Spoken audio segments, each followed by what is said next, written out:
Hey everyone, welcome back to Sacred Slumber. Before we dive into tonight's story, I want to ask you something that would genuinely help us out. If you're enjoying this content, please consider using your hype points on this video. It really helps the channel more than you possibly know. Seriously, it makes a massive difference in getting these stories out to more people who love this kind of content. Also, if you want to, drop a comment telling us what time it is for you right now and where in the world you're listening from. We absolutely love seeing where everyone is tuning in from. No pressure though, only if you feel like it. And of course, if you haven't already, hit that subscribe button. It keeps us going. Alright, let's get into it. A whisper in the darkness. Imagine a night so quiet you can hear the oil lamps flickering.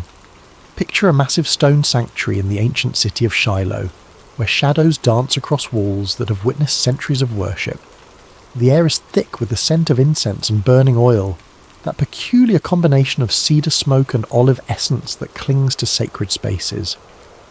Outside, the wind moves through the hills of Israel like a whispered prayer, carrying with it the distant bleating of sheep settling for the night and the occasional call of a desert owl.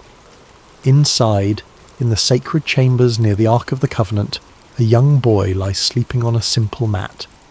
The stones beneath him still hold the warmth of the day's sun, though the night air has begun to cool. His breathing is steady, deep, the kind of sleep that comes from honest physical labour and a clear conscience. His name is Samuel.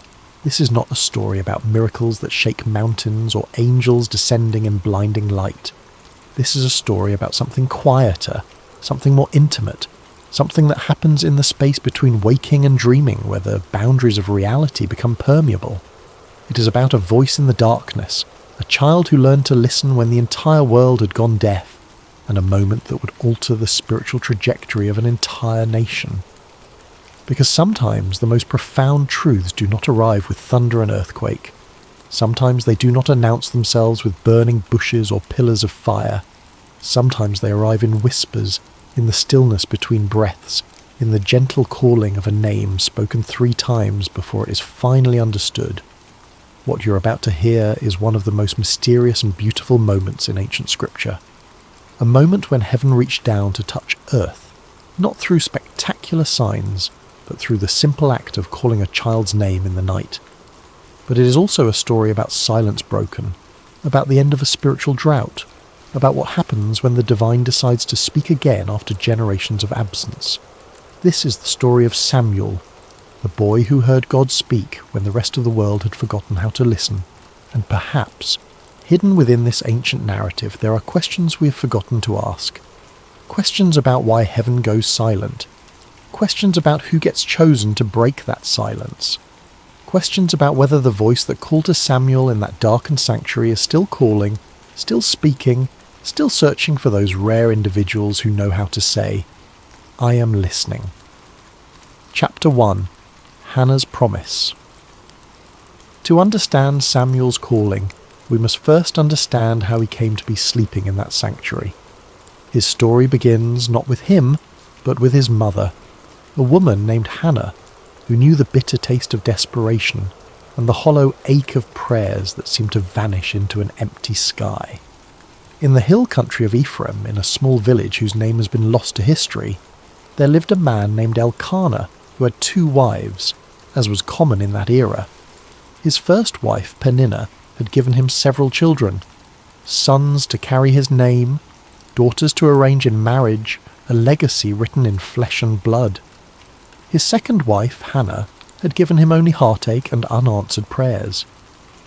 Year after year, Hannah remained childless, and in a culture where a woman's worth was often measured by her ability to bear children, this was not just a personal grief. It was a social death sentence, a daily humiliation, a question mark hanging over her entire existence.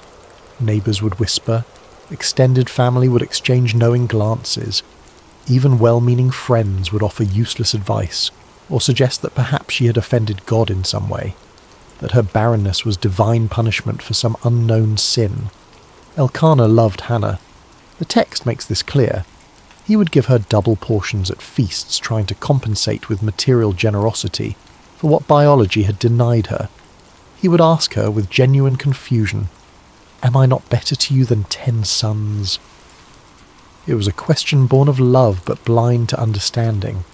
He could not fathom that the issue went deeper than his affection, that Hannah's grief was not about him at all, but about her own sense of purpose, of completion, of being seen as fully human by the society around her. Peninnah, with the cruelty that can only come from insecurity dressed as triumph, would taunt Hannah relentlessly. Every time the family made their annual pilgrimage to the sanctuary at Shiloh to worship and offer sacrifices, Peninnah would remind Hannah of her barrenness. The taunts were not subtle. They were designed to cut deep, to remind Hannah that in the eyes of the world she was incomplete, cursed, forgotten by the very God she came to worship. Peninnah would parade her children before Hannah, would make comments about how blessed she was, would turn every moment of worship into a reminder of Hannah's failure. And Hannah would weep. She would refuse to eat. The pain went beyond physical longing for a child. It touched something deeper, the existential question that haunts anyone who feels overlooked by the divine. Does God see me? Does he hear my prayers? Am I worthy of his attention? Or am I simply background noise in a universe too vast to care about one woman's grief? The pilgrimage to Shiloh was supposed to be a time of joy, of celebration, of renewal. But for Hannah, it became an annual reminder of everything she lacked. Year after year she would go through the motions of worship, while her heart broke quietly in places no one could see. One year, during their pilgrimage to Shiloh, Hannah could bear it no longer. The weight of accumulated grief, the years of disappointment, the constant humiliation, all of it reached a breaking point. While the rest of the family feasted after the sacrifice, celebrating with wine and roasted meat, Hannah slipped away to the entrance of the sanctuary. She stood there, in the place where earth met heaven, in the threshold between the mundane and the sacred, and she prayed with an intensity that went beyond words. Her lips moved, but no sound emerged. Her whole body shook with the force of her grief and desperation. Tears streamed down her face. Her hands trembled. This was not the polite, ritualized prayer of public worship.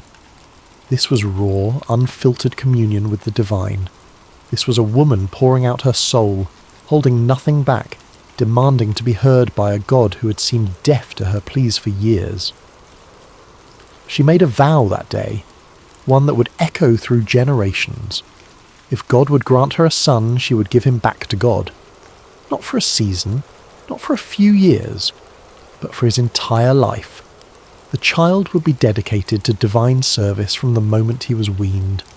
It was the prayer of a woman who understood that sometimes the greatest gift we can receive is not something to hold on to, but something to offer back to its source. She was not bargaining with God so much as she was declaring her willingness to participate in something larger than her own desires. Eli, the high priest, sat by the doorpost of the sanctuary and watched this strange woman swaying and muttering. In his aging, perhaps cynical view of human nature shaped by years of dealing with corrupt worshippers and his own corrupt sons, he assumed she was drunk. The accusation was harsh, almost cruel. What are you doing here, intoxicated in the house of the Lord? How dare you bring your drunkenness into this sacred space? Hannah lifted her eyes, and in them Eli saw not the glaze of wine, but the clarity of absolute desperation, the look of someone who has nothing left to lose, who has stripped away all pretense and pride, who stands naked before God with only their need. She explained that she was not drunk, but deeply troubled, pouring out her soul before God. She had been praying out of her great anguish and grief. Something in her words, or perhaps in her eyes, or perhaps in the raw authenticity of her pain, convinced Eli. His response was both blessing and prophecy. Go in peace, and may the God of Israel grant what you have asked of him. It is unclear whether Eli knew what he was saying, whether he was simply offering the standard priestly blessing, or whether something moved through him in that moment. Some whisper of the divine speaking through a man who had grown complacent in his religious duties. But the words landed on Hannah like rain on parched earth. Hannah left the sanctuary that day transformed. Her face was no longer downcast. She ate. The grief lifted from her countenance like a fog dispersing under the morning sun. She had been heard, if not by man, then by something infinitely greater. She did not yet have the child she longed for, but she had something perhaps more precious. The certainty that her prayers had reached their destination, that her voice had penetrated the silence, that she mattered to the God she served. Within the year, Hannah conceived. When she gave birth to a son, she named him Samuel, which in Hebrew carries the meaning heard by God, or asked of God, or some translations suggest name of God. The name itself was a testimony, a permanent reminder that this child was an answer to prayer, a gift that came from somewhere beyond the ordinary workings of the world. Every time someone spoke his name, they were acknowledging that this boy represented the moment when heaven responded to earth, when silence gave way to acknowledgement. For the first few years of his life, Samuel remained with Hannah. She nursed him, taught him his first words, held him close during thunderstorms, watched him take his first steps, knowing that each day brought them closer to the moment of separation. She must have memorized the sound of his laugh, the feel of his small hand in hers, the weight of him sleeping against her chest. She was not raising a son to keep, but a son to give away, and that knowledge must have coloured every moment with a bittersweet intensity.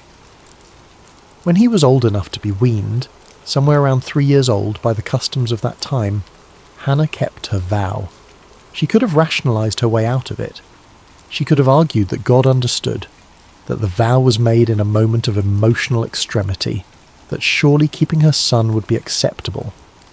But Hannah was a woman who understood that integrity means keeping promises even when they cost you everything. She took Samuel to Shiloh. She brought him before Eli, the same priest who had blessed her years earlier, and she said words that must have torn her heart even as she spoke them. I am the woman who stood here praying. I prayed for this child, and the Lord has granted me what I asked.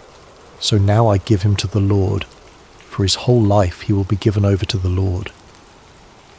Then Hannah sang, not a lament, but a song of triumph and praise. She sang of God overturning the proud and lifting up the humble.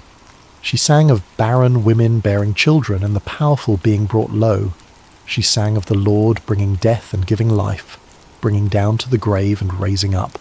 She sang of God judging the ends of the earth, giving strength to his king and exalting his anointed. Her song was radical, revolutionary, a declaration that the God she served delighted in reversing the expectations of the world, in using the weak to shame the strong, in lifting up those the world had written off as irrelevant. And then she left her son in that sanctuary and went home. Imagine being that child, too young to fully understand why your mother brought you to this vast, echoing building filled with strange smells and unfamiliar faces and then walked away. Too young to grasp that you had become the physical embodiment of a promise, a living prayer offered back to its source. You watch her figure receding, growing smaller, disappearing down the road back to the only home you have ever known, and you are left in the care of an old man whose eyes can barely see you, whose own sons are corrupt, in a place that will become your entire world.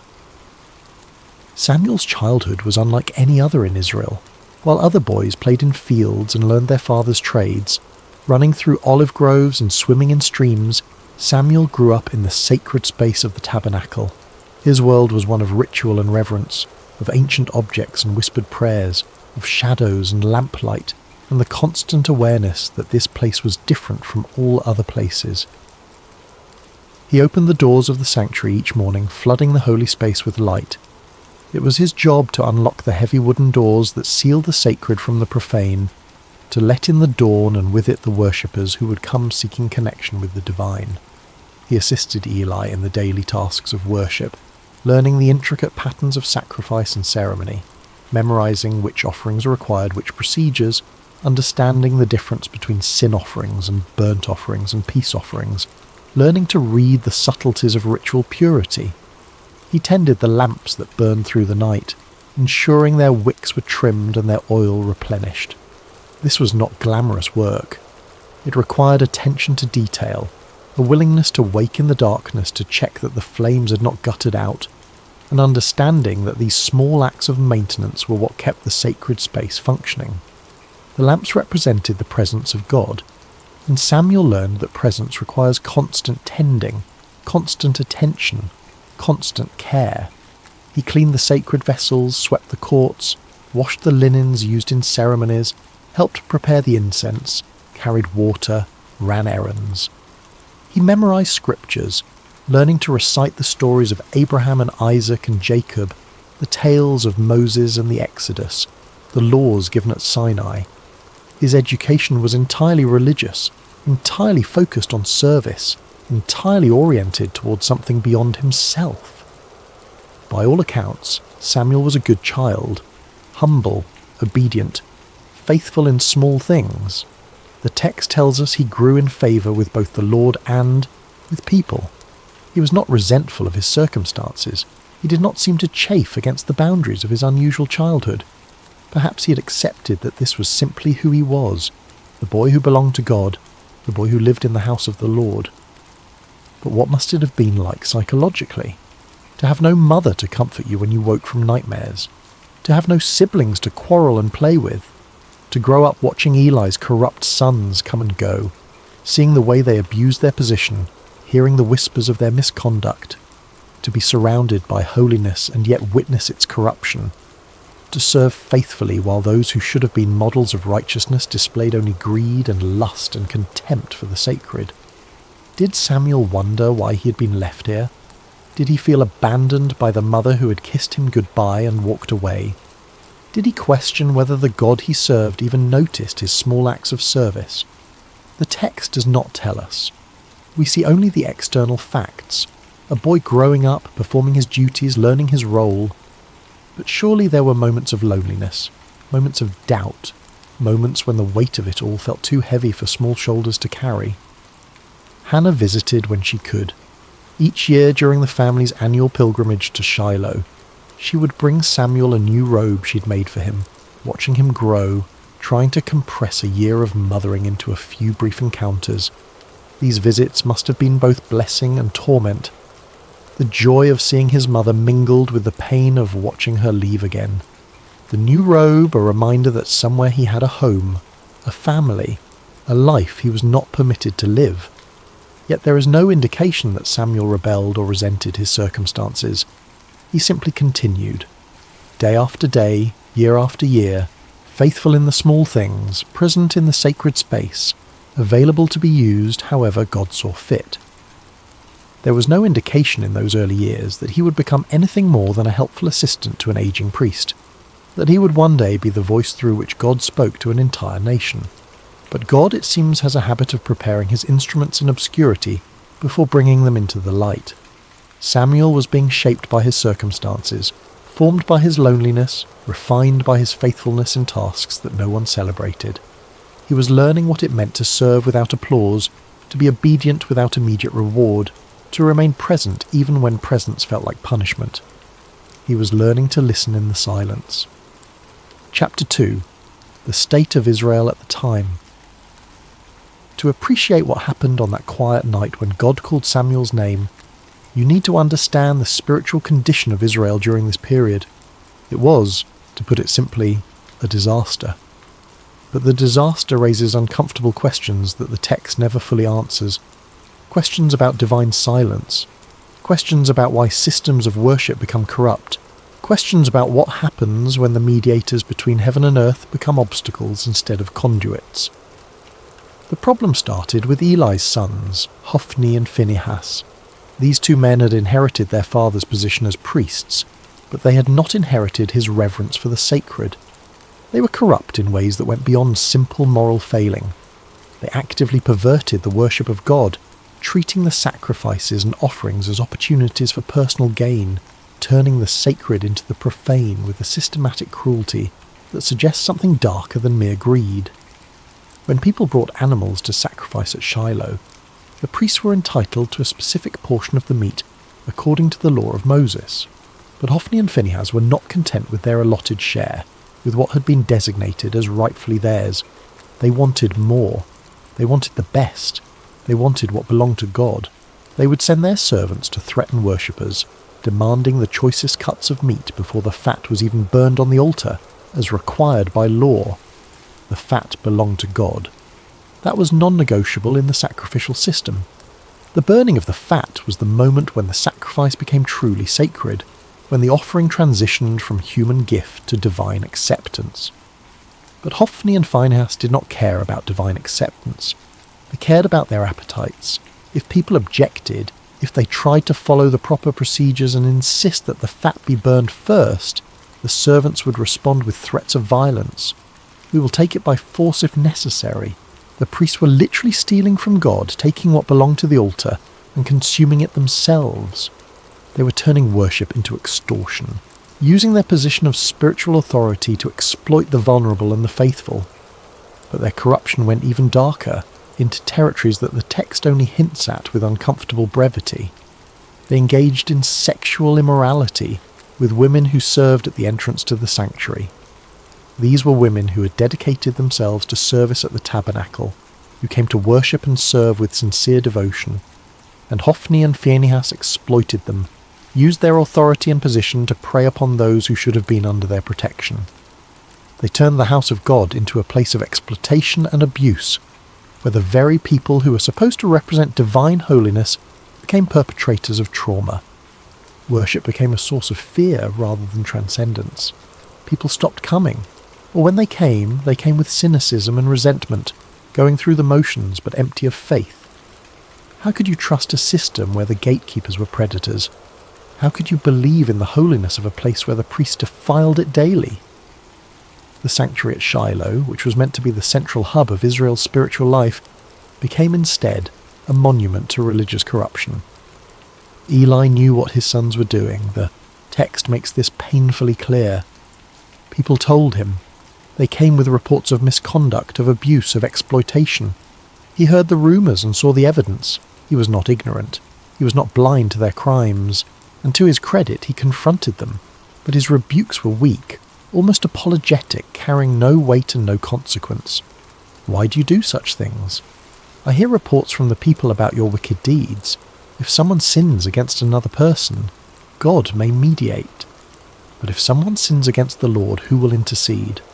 The words acknowledge the problem but offer no solution.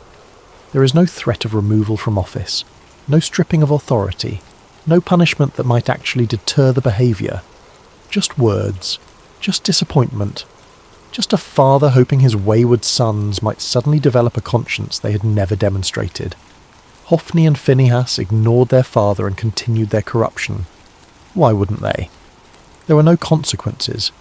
Eli's position as high priest gave him the authority to remove them, to appoint others, to enforce standards. But he did nothing, and his inaction was itself a form of action, a choice that enabled the continued degradation of worship. The impact on Israel's spiritual life was catastrophic. The text records it with devastating simplicity. The people came to despise the offerings to the Lord. Think about what that means. The sacrificial system was the heart of Israel's covenant relationship with God. It was how sins were atoned for, how gratitude was expressed, how the community maintained its connection with the divine. And people were learning to despise it, to see it as corrupt and meaningless, to associate worship with exploitation rather than with holiness. Faith withered. Cynicism spread. A generation was growing up believing that God either did not care about corruption in his own house, or that he was powerless to stop it, or worse, that he did not exist at all, and the whole system was simply a mechanism for priestly power and exploitation. But perhaps the most devastating aspect of this era, the detail that haunts the narrative with its implications, was not the corruption of the priests. It was the silence of heaven. The scripture records it with haunting simplicity. In those days, the word of the Lord was rare. There were not many visions. Think about what that means. In a culture where prophets and priests were meant to be the conduits between God and humanity, the channel had gone quiet. God was not speaking. Or if he was, no one was hearing. Prophecies were scarce to the point of being legendary. Divine visions were so uncommon that when someone claimed to have received one, it was met with skepticism rather than expectation. But why? The text does not explain.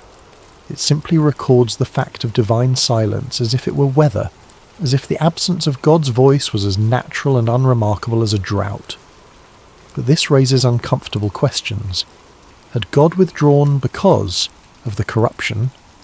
Was the silence a form of judgment, a divine turning away from a people who had corrupted worship? Or had the people simply stopped listening? Had they become so cynical and so wounded by a religious hypocrisy that they could no longer hear what was being said? Or was there another possibility, one that the text does not explore but that hangs in the air like smoke? Perhaps the priests, who were supposed to be the mediators between God and people, had become such effective blockers of communication that divine messages simply could not get through.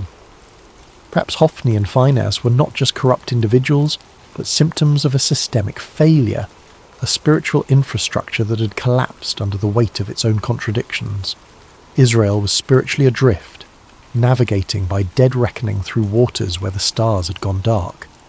There were no prophets to consult, no clear word from God about how to proceed, no divine guidance about which way to turn, just the daily grind of existence, the hollow rituals performed without meaning, the slow death of a people's faith in the face of institutional betrayal. This was the world into which Samuel was growing up, a world where the representatives of God were corrupt, where worship had become hollow, where heaven seemed distant and disinterested. If you were a young person in that era, what would you believe about the divine? Would you expect God to speak? Would you even know what his voice sounded like? Would you be able to distinguish a divine call from your own imagination or from the voice of a very human priest? Samuel cleaned the lamps each evening, ensuring the light would burn through the night. It was a practical task, a maintenance duty, nothing spiritual about it. He trimmed the wicks, refilled the oil reservoirs, ensured the flames were steady. But in that small act, there was a symbol that perhaps Samuel himself did not fully understand. The lamp of God had not yet gone out. Somewhere in the darkness a light still burned, and into that darkness, cutting through the silence that had lasted for generations, a voice was about to break through. Chapter 3. The night God spoke. The night began like any other.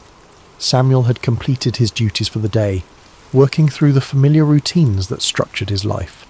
The sanctuary was clean, the floors swept, the vessels washed and arranged in their proper places. The lamps were lit, their flames steady, casting dancing shadows across the ancient stones. The sacred space was prepared for the silence of the evening hours, for the long watch through darkness toward dawn. Eli, now elderly and nearly blind, his eyes grown dim from age and perhaps from seeing too much corruption without acting, had retired to his usual place. He moved slowly now, carefully, feeling his way along walls he had walked beside for decades. His sleeping area was separate but nearby, close enough that Samuel could hear him if he called, out in the night.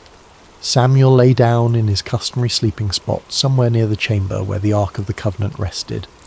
The exact location is not specified in the text, but the implication is clear.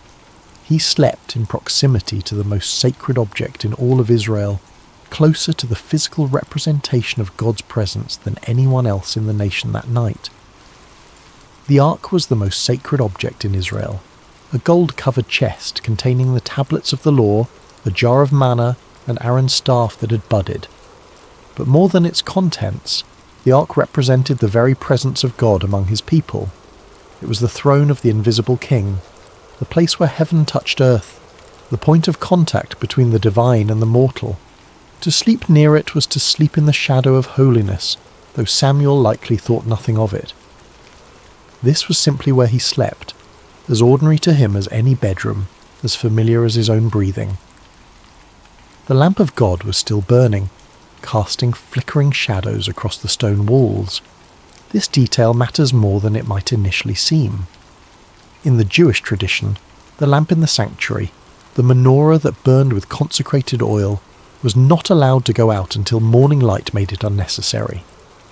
It represented the presence of God, the light that persisted even in darkness, the hope that had not yet been extinguished. The phrase, "the lamp of God had not yet gone out," carries within it both promise and warning. Not yet, but it could. The light was still burning, but barely. The presence was still there, but fading. As long as the lamp burned, there was hope. As long as the light persisted against the encroaching darkness, God had not abandoned his dwelling place entirely. Samuel drifted into sleep, a boy exhausted from the honest labour of serving in the house of God. His breathing slowed, his muscles relaxed. He sank into that deep, dreamless sleep that comes from physical work and a clear conscience. The sanctuary around him settled into its nighttime sounds. The creak of cooling stone, the whisper of wind through high windows, the distant cry of a night bird, the soft flutter of the lamp flames, and then, in the darkness, cutting through the silence like a knife through cloth, he heard his name, Samuel. The voice was clear, distinct, personal. Not a shout that would echo through the halls, but not a whisper that could be mistaken for imagination either. It had the quality of someone standing nearby, speaking with intention and purpose, with the certainty that they would be heard. It was a voice that expected a response. Samuel's eyes snapped open. His heart leaped in his chest. There was no confusion, no moment of disorientation. He knew immediately that someone had called him. The voice had been too clear, too deliberate, too unmistakably directed at him. In the darkness, with the lamp casting its uncertain light, Samuel did what made perfect sense to a boy who had grown up serving under an elderly priest. Eli must need something. The old priest was nearly blind now, stumbling in the darkness. Perhaps he had dropped something. Perhaps he needed water. Perhaps he was unwell and required assistance. Samuel threw off whatever covering he used against the night chill and ran to where Eli slept. "Here I am. You called me?" The response was immediate, instinctive. "Here I am." Two words that would become the defining posture of Samuel's entire life. Not, "What do you want?" Not, "Can it wait until morning?" Just presence. Just availability. Here I am. Eli, pulled from sleep and confused, his mind foggy with the remnants of dreams, looked in the direction of Samuel's voice with eyes that could barely make out shapes in the darkness. "I did not call. Go back and lie down." Samuel returned to his place, perhaps a little puzzled, but not overly concerned. Perhaps he had been dreaming. Perhaps the transition from sleep to waking had jumbled his perceptions. Perhaps the old man had called out in his sleep and forgotten. These things happen. The mind plays tricks in the boundary spaces between consciousness and unconsciousness. He lay back down, pulled his covering around him, and closed his eyes, willing himself back towards sleep. The sanctuary settled back into silence. The lamp continued its steady burning. Outside, the wind moved through the hills with a sound like breathing. Samuel's heartbeat slowed back to its resting rhythm. Samuel? Again. The same voice, the same clarity, the same undeniable sense that someone was speaking directly to him, calling him by name with purpose and intention. This was not imagination. This was not the remnant of a dream clinging to the edge of waking. This was not the echo of Eli's voice misheard in the darkness. Someone had called his name clearly and deliberately, as real as the stone beneath him and the lamplight flickering against the walls. Once more, Samuel got up and went to Eli. His bare feet made soft sounds against the cold stone floor. His breathing was quicker now, his confusion deeper. If Eli had not called the first time, then who had? "Here I am. You called me." Eli, now more awake and perhaps slightly irritated at being disturbed a second time, sent him away again with a tone that suggested both confusion and mild frustration. "I did not call, my son. Go back and lie down." Samuel returned, but now there was a question forming in his mind that would not be silenced. If Eli was not calling him, then who was? Was someone playing a trick? Was there an intruder in the sanctuary hiding in the shadows, calling his name for some unknown purpose? But the voice had not seemed mischievous or threatening. It had been steady, certain, intimate, the kind of voice that knows you, that has the right to call your name. He lay back down, but this time sleep did not come easily. His eyes stayed open, staring into the darkness above him. His ears strained for any sound, any indication of who or what had spoken to him. The lamp flickered. A moth circled near its flame. Time stretched and compressed in that strange way it does when you are lying awake in the dark, unsure whether minutes or hours are passing. Samuel.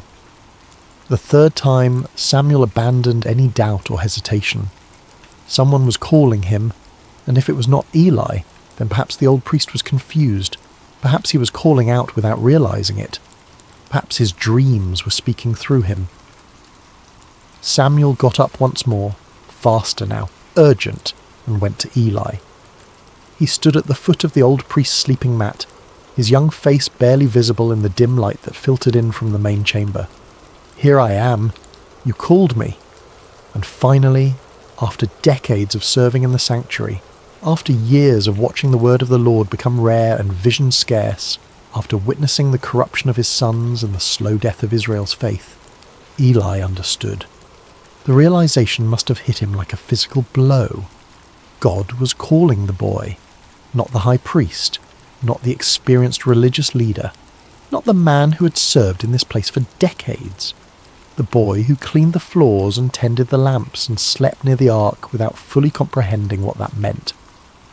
Eli's response is one of the most beautiful moments in the entire narrative. He could have been jealous, wounded by the divine bypassing, bitter that his years of service were being overlooked in favour of a child. He could have been defensive, questioning whether this was really happening, whether Samuel was perhaps confused or making things up. He could have claimed the voice for himself, insisted that any divine communication should come through proper channels, through the established hierarchy of priesthood. But instead, Eli became a teacher in the truest sense. He gave Samuel the gift of understanding and the words that would change everything. He put aside whatever personal feelings he might have had, and focused entirely on helping Samuel navigate what was about to happen. "Go and lie down," Eli said, and you can hear in those words both resignation and hope, both the sadness of being passed over and the wonder that God was speaking again at all. And if he calls you, say, "Speak, Lord, for your servant is listening." Those words, "Speak, Lord, for your servant is listening," not "Who are you?" not "What do you want?" not "Prove yourself to me." Just openness, just availability, just the humble acknowledgement that if God is speaking, the only appropriate response is to listen. Samuel returned to his place one more time. He lay down in the darkness, the lamp of God still burning nearby, casting its uncertain light across ancient stones, and he waited. His heart must have been pounding so hard he could hear it in his ears. His mind must have been racing with questions and fears and wonder. What does the voice of God sound like? What will he say? Am I worthy to hear it? What if I do not understand? What if I get it wrong? The silence stretched. The lamp flickered. Outside, the night continued its slow progression toward dawn. And then, for the fourth time, the voice came. But this time there was a difference. This time the name was repeated, spoken twice, with an intimacy and urgency that had not been there before. "Samuel! Samuel!" The repetition is significant. In Hebrew, when a name is called twice, it indicates intimacy, urgency, importance. Abraham, Abraham, Moses, Moses. Now Samuel, Samuel. This was not a casual summons. This was personal, direct, unmistakable. This time, the boy was ready. Following Eli's instructions exactly, word for word, he responded with the words that have echoed through millennia as the perfect posture of faith, the ideal response to divine initiative. "Speak, for your servant is listening." And God spoke. What happened next was not what a child would want to hear. God did not give Samuel a message of encouragement or blessing. He did not reveal some beautiful mystery or share some cosmic secret about the nature of reality or the structure of heaven. He did not offer comfort or promise Samuel a glorious future. Instead, God gave Samuel a prophecy of judgment, and the judgment was against Eli's household, against the man who had been like a father to him, against the only family he had truly known. God told Samuel that he was about to do something in Israel that would make the ears of everyone who heard it tingle. That phrase, ears tingling, suggests something shocking, something that would reverberate through the nation like a physical sensation. This was not going to be a quiet judgment, a private correction. This was going to be public, unmistakable, impossible to ignore. He was going to carry out against Eli everything he had spoken concerning his family, from beginning to end. There had been warnings before. A prophet had come to Eli years earlier with a similar message, speaking of judgment to come, of the priesthood being taken from his lineage, of his sons dying on the same day. That prophecy had been spoken and then seemingly forgotten, filed away as one of those uncomfortable truths that people acknowledge but never really expect to see fulfilled. But God was saying now that the time of fulfillment had come. The warnings were over. The judgment was at hand. The reason was clear and devastating. Eli knew about the sins of his sons. He knew they were blaspheming God, treating the sacred as profane, exploiting women, stealing from the altar, corrupting worship itself. He had heard the reports. He had seen the evidence. He had confronted them, yes, but his rebukes were empty, carrying no weight, leading to no consequences. He had failed to restrain them, failed to use his authority to stop them, failed to choose God's honour over his son's comfort, and that failure, that complicity through inaction, meant that the guilt of Eli's house would never be atoned for by sacrifice or offering. Think about what that means. In a religious system built entirely around sacrifice and atonement, where every sin could theoretically be covered by the blood of animals and the proper rituals, God was declaring that some corruption runs too deep for ritual to reach. Some betrayals are so fundamental that the system itself cannot address them. Eli's family would carry their guilt to the grave and beyond, marked forever by their choice to prioritize family loyalty over divine justice. Imagine being Samuel in that moment. You are a child, perhaps 11 or 12 years old, lying in the darkness of a sanctuary, having just heard the voice of God for the first time in your life. And the message you have been given is not one of blessing or calling or future glory. It is a message of doom for the man who has raised you, who has taught you everything you know about worship and service, who has been your only father figure in a life marked by abandonment and loneliness. The weight of it must have been crushing. How do you speak words of judgment to someone you love? How do you become the bearer of bad news that will break someone's heart? How do you look into the eyes of a man who has shown you kindness and tell him that his family line is cursed, that his sons will die, that everything he has built will crumble? This was the cost of prophecy that no one talks about. This was the burden of truth that cannot be softened or avoided or delayed. Samuel had been given a message, and whether he wanted to deliver it or not was irrelevant. The truth had been spoken to him, and now he was responsible for speaking it to others. This is what it means to be a prophet.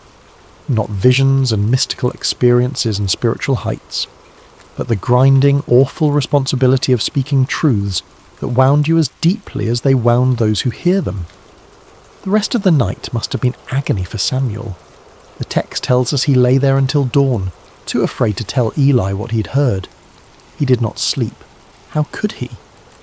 His mind must have raced through possibilities. Maybe he had misunderstood. Maybe there was a way to soften the message to make it less harsh. Maybe if he just kept quiet, the whole thing would fade like a dream, and he could go back to his simple life of tending lamps and sweeping floors. But deep down, he knew. The voice had been too clear. The message had been too specific. And God had not asked his opinion about whether this was a good idea or whether Samuel felt ready for such responsibility. The divine does not consult us about our readiness. It simply calls, and we must answer. Chapter 4. The Weight of the Message. As morning light began to filter into the sanctuary, pale and hesitant through the high windows, Samuel rose and went about his duties as usual. Muscle memory guided him through the familiar routines.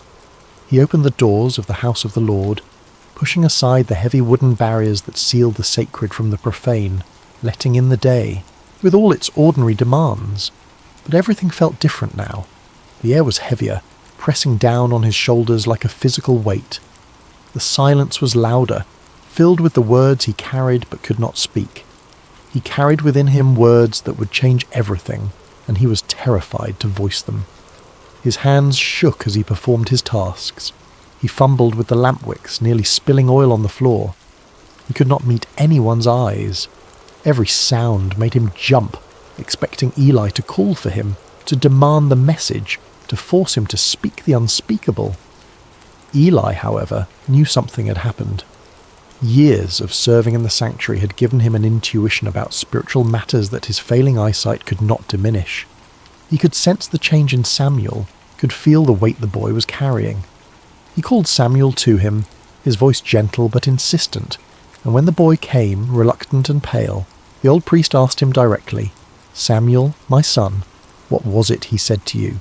Please do not hide it from me." Then he added words that carried the weight of both authority and desperation. "May God deal with you, be it ever so severely if you hide from me anything he told you." It was an oath, a binding formula that made concealment impossible. Eli was not giving Samuel an easy out. He was demanding truth, however painful, however devastating. And in doing so, he was teaching Samuel one of the most important lessons of prophetic ministry: that truth matters more than comfort, that integrity requires speaking even when silence would be kinder. There is something deeply moving about this moment. Eli was giving Samuel permission to speak truth, even painful truth. He was not demanding a comfortable answer. He was not pressuring the boy to lie or soften the message.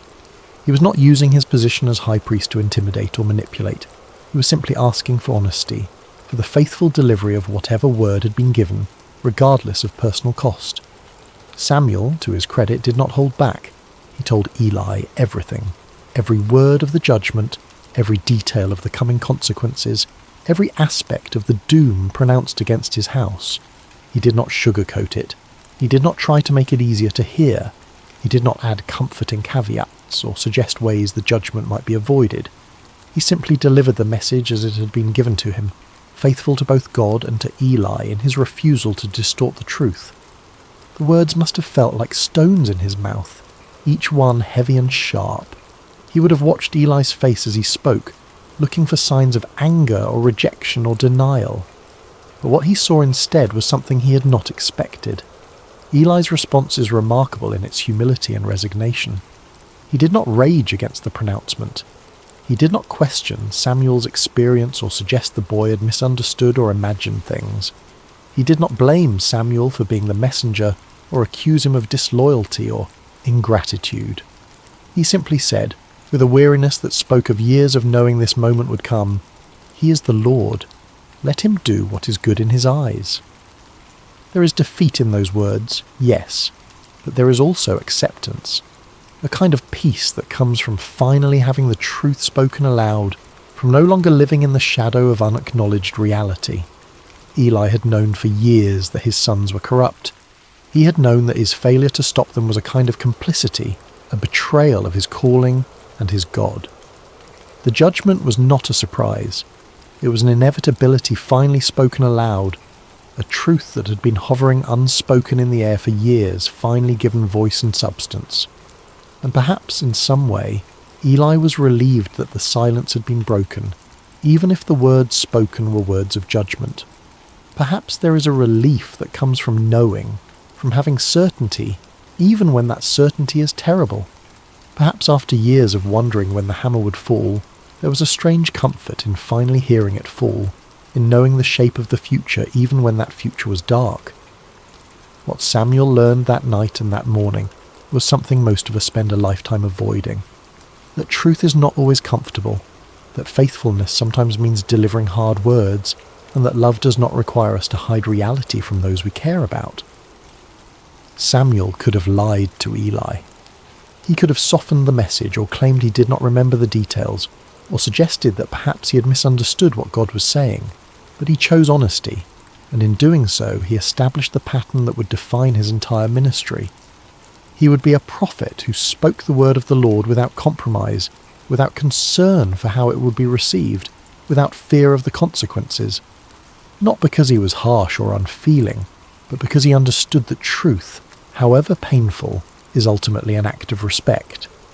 To lie to someone, even to spare their feelings, is to treat them as less than fully human, as incapable of bearing reality. Samuel gave Eli the dignity of truth, and Eli received it with the dignity of acceptance. Chapter 5. Samuel becomes a prophet.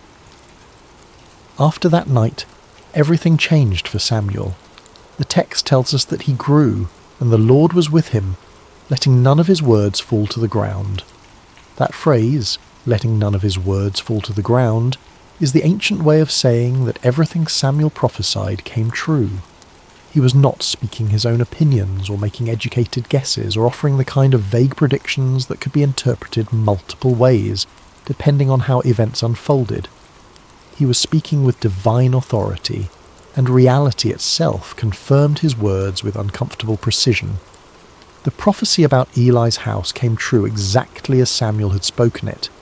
The details are grim and worth recounting because they establish Samuel's credibility as a true prophet in a time when false prophets were common and people had grown cynical about divine communication.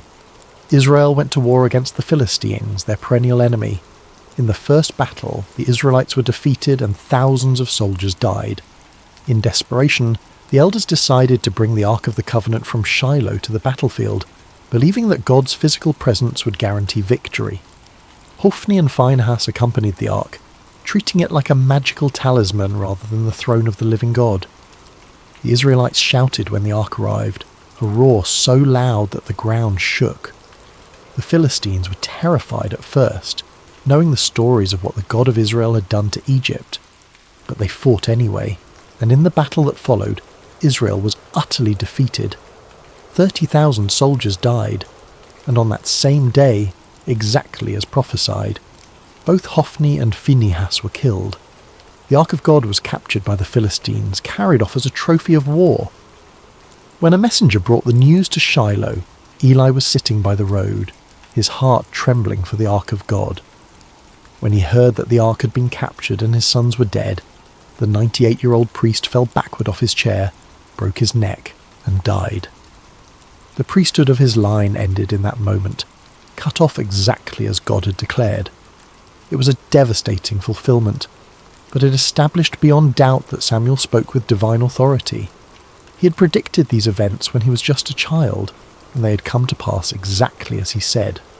The word of the Lord through Samuel was reliable, trustworthy, deserving of attention.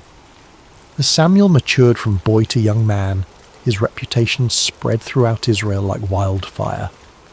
From Dan in the far north to Beersheba in the deep south, spanning the entire geographical extent of Israel's territory, everyone knew that Samuel had been established as a prophet of the Lord. The word that had been rare, the visions that had been scarce, now flowed through this young man who had learned to listen in the darkness. But Samuel was more than just a prophet delivering occasional messages. God continued to appear at Shiloh, revealing himself to Samuel through his word on a regular basis. Samuel became the primary channel of divine communication for the entire nation. The silence had been broken. The channel between heaven and earth, clogged by corruption and complacency for generations, had been cleared. And the instrument God chose was not a powerful warrior or a cunning politician or even an experienced priest with decades of religious training. It was a boy who had learned to say 5 simple words: "Speak, for your servant is listening." Samuel's influence on Israel cannot be overstated. He became the bridge between the chaotic era of the judges and the establishment of the monarchy, standing at one of the most critical transitions in the nation's history. He was the last judge, travelling on a circuit through Bethel, Gilgal and Mizpah, settling disputes and administering justice with a wisdom that people recognised as coming from God. He was also the first of the great prophets, the founder of a prophetic tradition that would produce Elijah, Elisha, Isaiah, Jeremiah, and all the voices that would call Israel back to God throughout its history. When the people demanded a king like the surrounding nations, it was Samuel who anointed Saul, a tall and handsome man from the tribe of Benjamin, as Israel's first king. And when Saul proved disobedient and unfaithful to God, it was Samuel who had to deliver yet another hard message of judgment, who had to watch another man he had elevated fall under divine displeasure. Later, it was Samuel who anointed David, the youngest son of Jesse, a shepherd boy with no apparent qualifications except that God had chosen him. That shepherd boy would become Israel's greatest king, the man whose lineage would eventually produce the Messiah.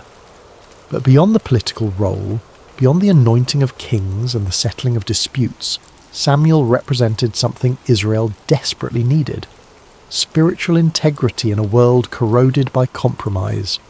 In a time when the priesthood had become corrupt, when worship had become hollow, when the word of the Lord was rare, Samuel embodied what it meant to hear from God and speak his truth faithfully regardless of personal cost.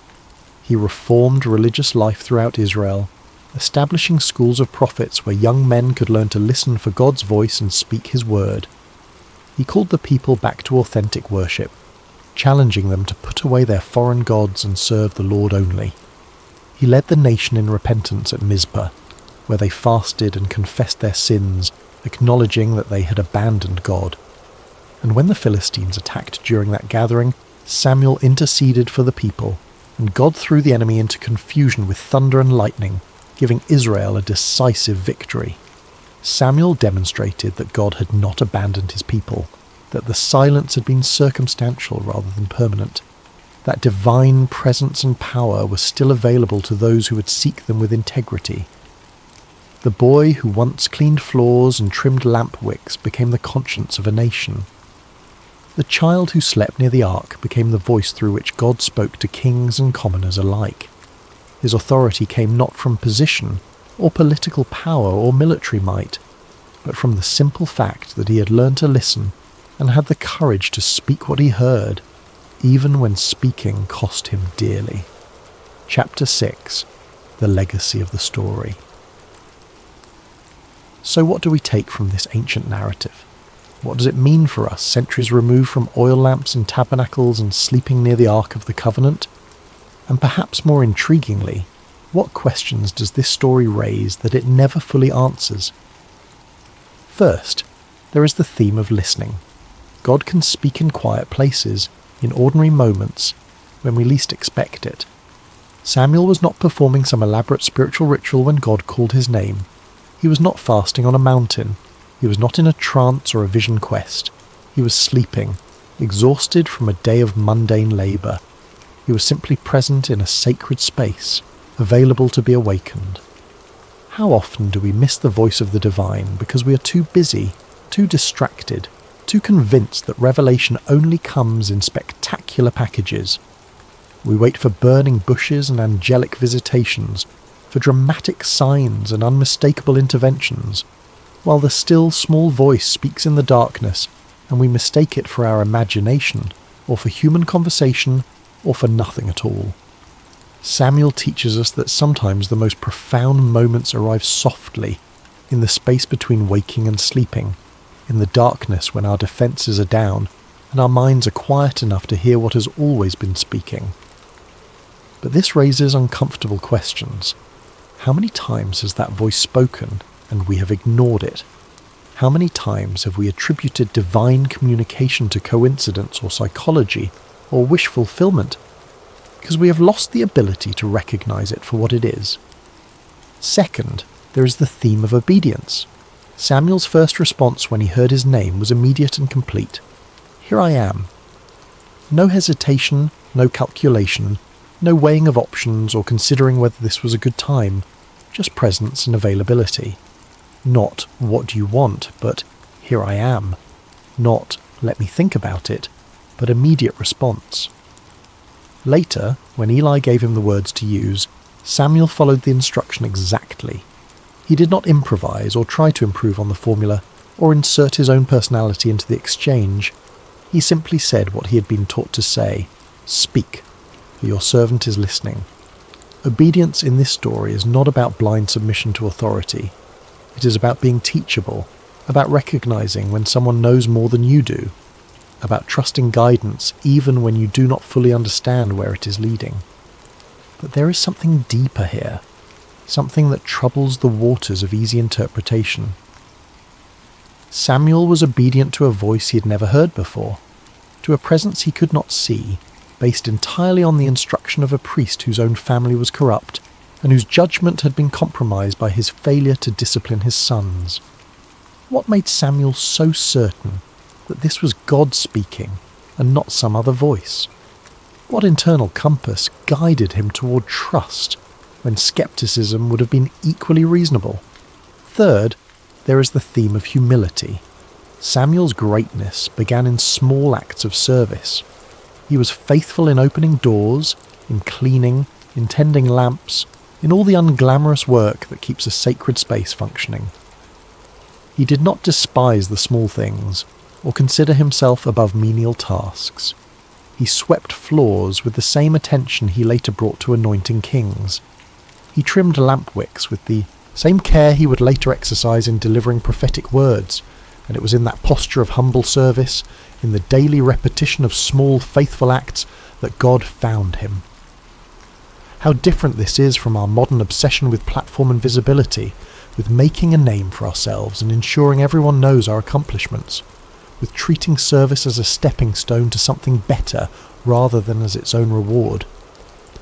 Samuel reminds us that true influence is built in obscurity, that character is formed in the small decisions no one sees, that greatness is the fruit of faithfulness in little things rather than the result of ambitious self-promotion. But again, there is a mystery here. Why Samuel? What was it about this particular boy that made him suitable for this calling? The text gives no indication that he was exceptional in any way. He was simply there, simply faithful, simply available. Which raises the question, are there others who are equally faithful, equally available, who never heard their name called? Is divine calling arbitrary, or is there some hidden criteria that determines who hears the voice and who does not? Fourth, there is the theme of responsibility. Sometimes truth is hard but necessary. Samuel's first message from God was a message of judgment, and he had to deliver it to someone he loved. This is the cost of being a conduit for truth. You do not get to choose which messages are convenient and which are difficult.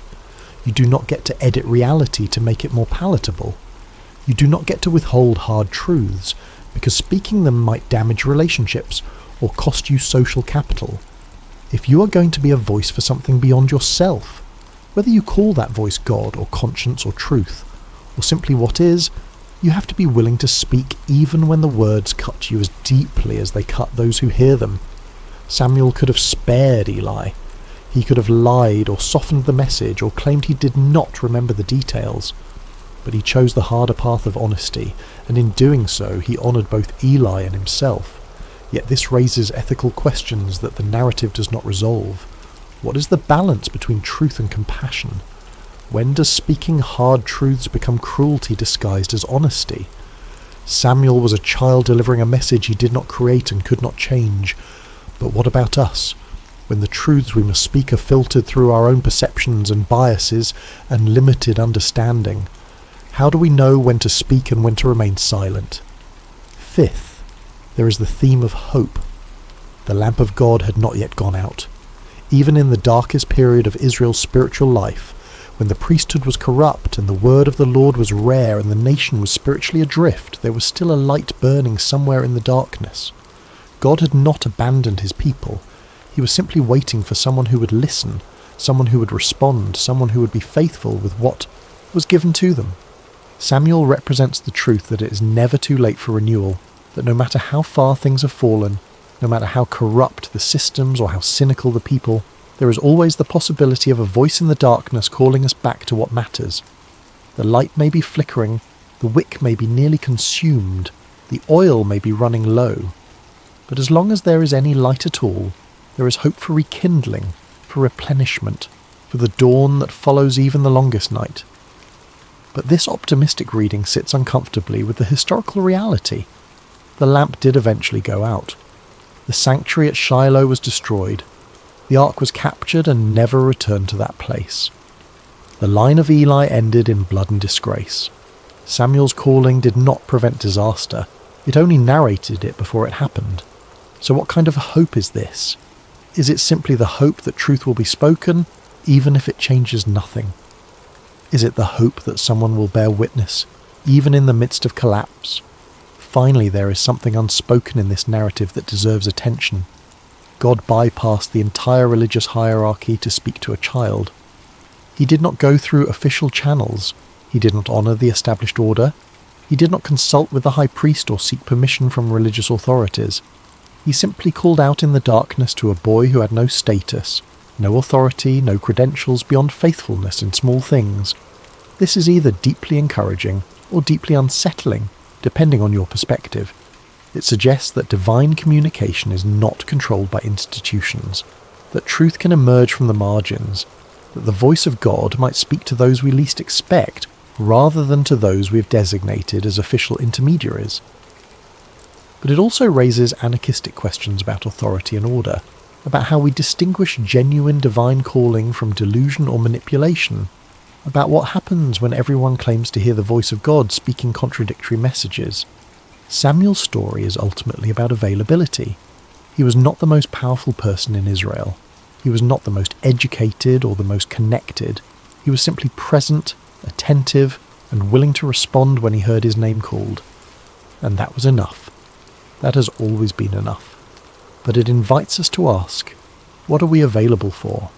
What sacred spaces do we inhabit, whether physical or spiritual or psychological, where we might be found by whatever calls to us in the darkness? And when that call comes, will we recognize it, or will we mistake it for something ordinary, something explainable, something that requires no response? Epilogue: The Voice in the Night. Close your eyes and imagine that sanctuary again. The vast stone building in Shiloh, the oil lamps casting their gentle light, the shadows dancing on walls that have witnessed generations of worship and neglect.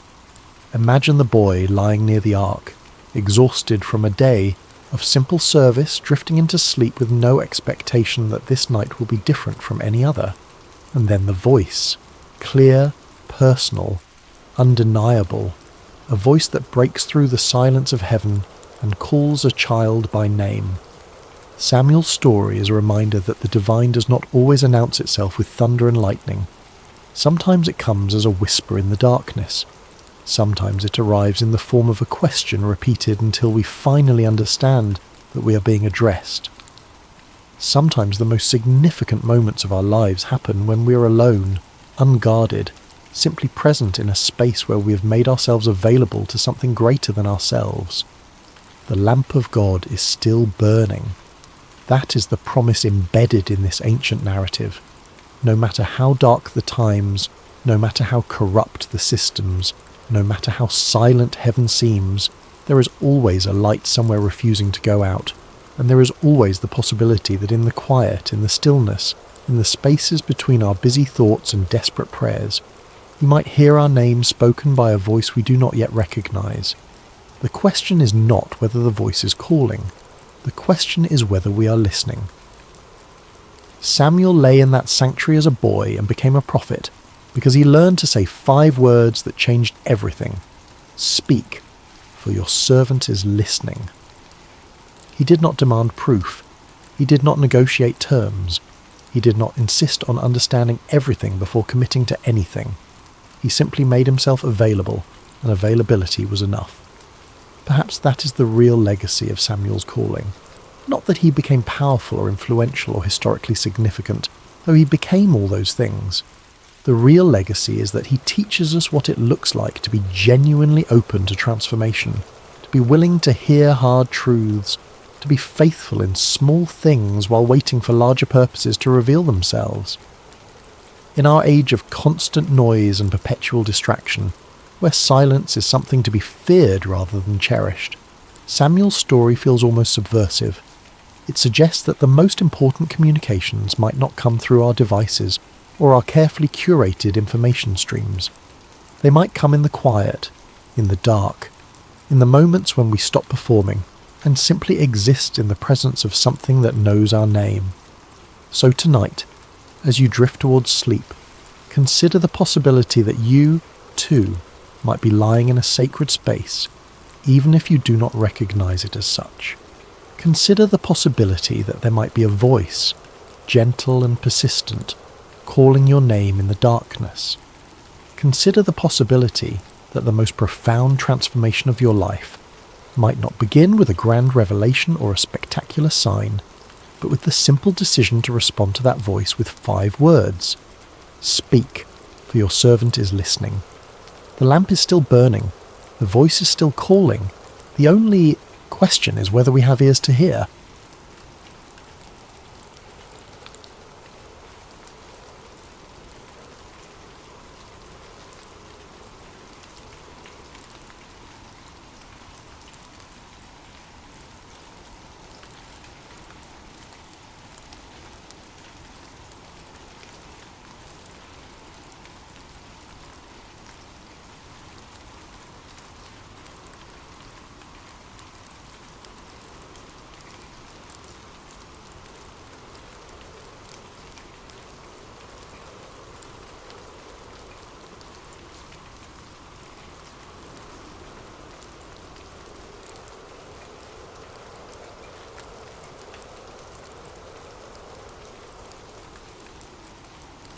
The fire on Mount Carmel, Elijah and the prophets of Baal.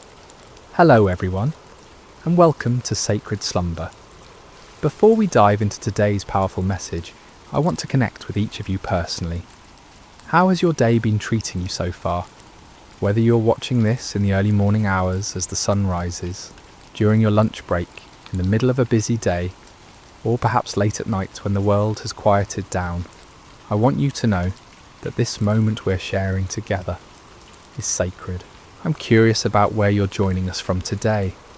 Are you listening from bustling New York City, the peaceful countryside of Iowa, the sunny beaches of California, or maybe you're tuning in from across the globe, in London, Sydney, or somewhere in between? Wherever you are, whatever time it is in your corner of the world, you are exactly where God wants you to be right now. If this is your first time joining us, I want to extend a warm welcome to our Sacred Rest family. We're so grateful you're here. And if you've been walking this journey with us, thank you for your continued faithfulness and support. Before we begin today's incredible story, I encourage you to subscribe to Sacred Slumber if you haven't already. Hit that subscribe button and ring the notification bell so you never miss these life-changing messages that God has in store for us.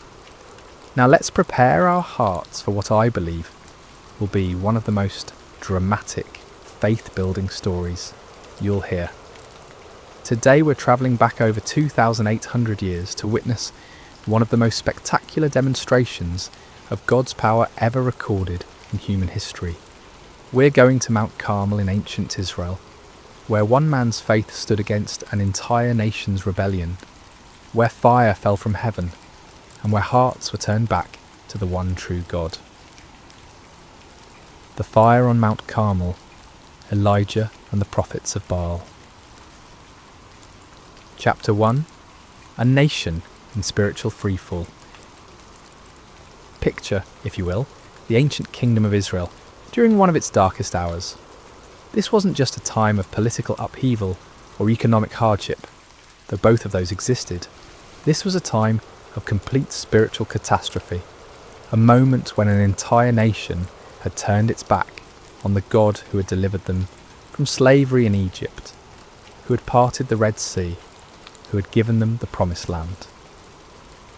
King Ahab sat on the throne of Israel, and beside him ruled Queen Jezebel, a woman whose very name has become synonymous with wickedness and manipulation. Jezebel wasn't just content to worship false gods herself. She was determined to drag the entire nation of Israel down with her into the depths of idolatry and spiritual darkness. Under their reign, temples to Baal began sprouting up across the landscape like poisonous mushrooms after a storm. Baal was the Canaanite storm god, supposedly the controller of rain and fertility, the giver of crops and abundance. The people were drawn to him because they believed he could provide what they desperately needed: prosperity, security, and success. Sound familiar? In our modern world, we may not bow down to statues of Baal, but how many of us have made idols out of our careers, our bank accounts, our social media followers, or our pursuit of comfort and pleasure? The heart of humanity hasn't changed much in nearly 3,000 years.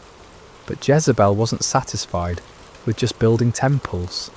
She launched a systematic persecution campaign against the prophets of the Lord. These faithful men and women of God were hunted down like criminals. Some were executed, others were forced to hide in caves and secret places, living in constant fear for their lives. The word of God was being silenced, and darkness was spreading across the land like a plague. Can you imagine living in such a time, when speaking the truth about God could cost you your life, when the very foundations of faith that had sustained a nation for generations were being torn down brick by brick, when it seemed like evil had won and righteousness had fled? Yet in the midst of this spiritual holocaust, God had his man. His name was Elijah, and he was about to become the most famous prophet in Israel's history. Chapter 2. The Drought of Divine Judgment. Before we meet Elijah face to face, we need to understand the backdrop against which his ministry unfolded. For 3 long years, not a single drop of rain had fallen on the land of Israel. This wasn't just an inconvenient dry spell or a minor weather pattern. This was divine judgment, God's response to a nation that had forgotten him and chased after false gods. The drought was devastating in ways that are hard for us to fully comprehend in our modern world of grocery stores and water systems.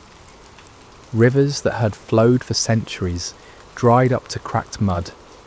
Wells that had sustained families for generations ran completely dry. Crops withered in the fields, livestock died, and famine stalked the land like a relentless predator. People were desperate. Children cried from hunger. Farmers watched helplessly as their fields turned to dust. Merchants had nothing to sell, and families had nothing to eat. The very fabric of society was unravelling under the weight of this supernatural judgment. And yet, in their desperation, most of the people didn't turn back to the Lord. Instead, they cried out even more desperately to Baal, pleading with the storm god to send rain. They increased their sacrifices, intensified their rituals, and multiplied their prayers to deaf idols. They were convinced that if they just tried harder, if they just offered more, if they just believed with greater fervour, Baal would answer and the rains would come. But the skies remained as bronze hard and unyielding. Day after day, week after week, month after month, year after year, the sun blazed down mercilessly from a cloudless sky. The drought continued, and Baal remained silent. This is the world into which God sent his prophet Elijah. Not a comfortable world of revival meetings and supportive congregations, but a hostile environment where speaking God's truth could mean death, where the majority had embraced lies, and where the very elements seemed to declare that God's judgment was upon the land. Chapter 3. Enter Elijah, the man of fire. Elijah appears in the biblical narrative like a bolt of lightning splitting the darkness. We don't know much about his background or his early life. He's introduced simply as Elijah the Tishbite from Tishbe in Gilead. No impressive genealogy, no royal connections, no seminary degrees or credentials. Just a man from a small town that most people had probably never heard of. But what Elijah lacked in pedigree, he more than made up for in faith, courage, and an unshakable conviction that the Lord God of Israel was the one true God. While the nation around him bowed to Baal, Elijah stood firm. While others compromised and conformed, Elijah remained faithful. While the majority chose the easy path of popular religion, Elijah chose the narrow way of truth. God had sustained Elijah supernaturally during the 3 years of drought. First, he had sent him to the brook Cherith, where ravens brought him bread and meat every morning and evening, and he drank from the brook. When the brook dried up, God sent him to a widow in Zarephath, where a handful of flour and a little oil miraculously sustained 3 people for over a year. These experiences had built Elijah's faith to an unshakable level. He had seen God's provision in impossible circumstances. He had witnessed miracles that defied natural law. He had learned to trust completely in God's power and faithfulness, even when everything around him suggested that God had forgotten or abandoned his people. Now, as the drought entered its 3rd year, God was ready to use his seasoned servant for the greatest demonstration of divine power Israel had seen since the days of Moses. The time had come for a showdown that would echo through the ages, a confrontation that would prove once and for all who was the true God and who were merely the inventions of human imagination. Chapter 4. The Divine Commission. The word of the Lord came to Elijah with crystal clarity. Go and present yourself to Ahab, and I will send rain on the land. It was time for the drought to end, but first there would be a reckoning. God wasn't just going to quietly restore the rain and let everyone go back to their lives as if nothing had happened. He was going to make a statement that would be impossible to ignore or explain away. Elijah set out to find King Ahab, but Ahab was already looking for him. The king had been searching throughout his own kingdom and in neighbouring nations, trying to find the prophet he blamed for the drought. When Ahab finally encountered Elijah, his greeting was filled with accusation and anger. Is that you, you troubler of Israel? Can you imagine the audacity? Here was a king who had led his nation into idolatry, who had allowed his wife to murder God's prophets, who had built temples to false gods throughout the land, and he had the nerve to call God's faithful prophet a troublemaker. It's a perfect example of how sin blinds us to our own responsibility and causes us to blame others for the consequences of our own choices. But Elijah didn't back down. With the boldness that comes from knowing you're standing on the side of truth, he fired back. I have not made trouble for Israel, but you and your father's family have. You have abandoned the Lord's commands and have followed the Baals. This wasn't just a theological debate or a polite disagreement about religious preferences.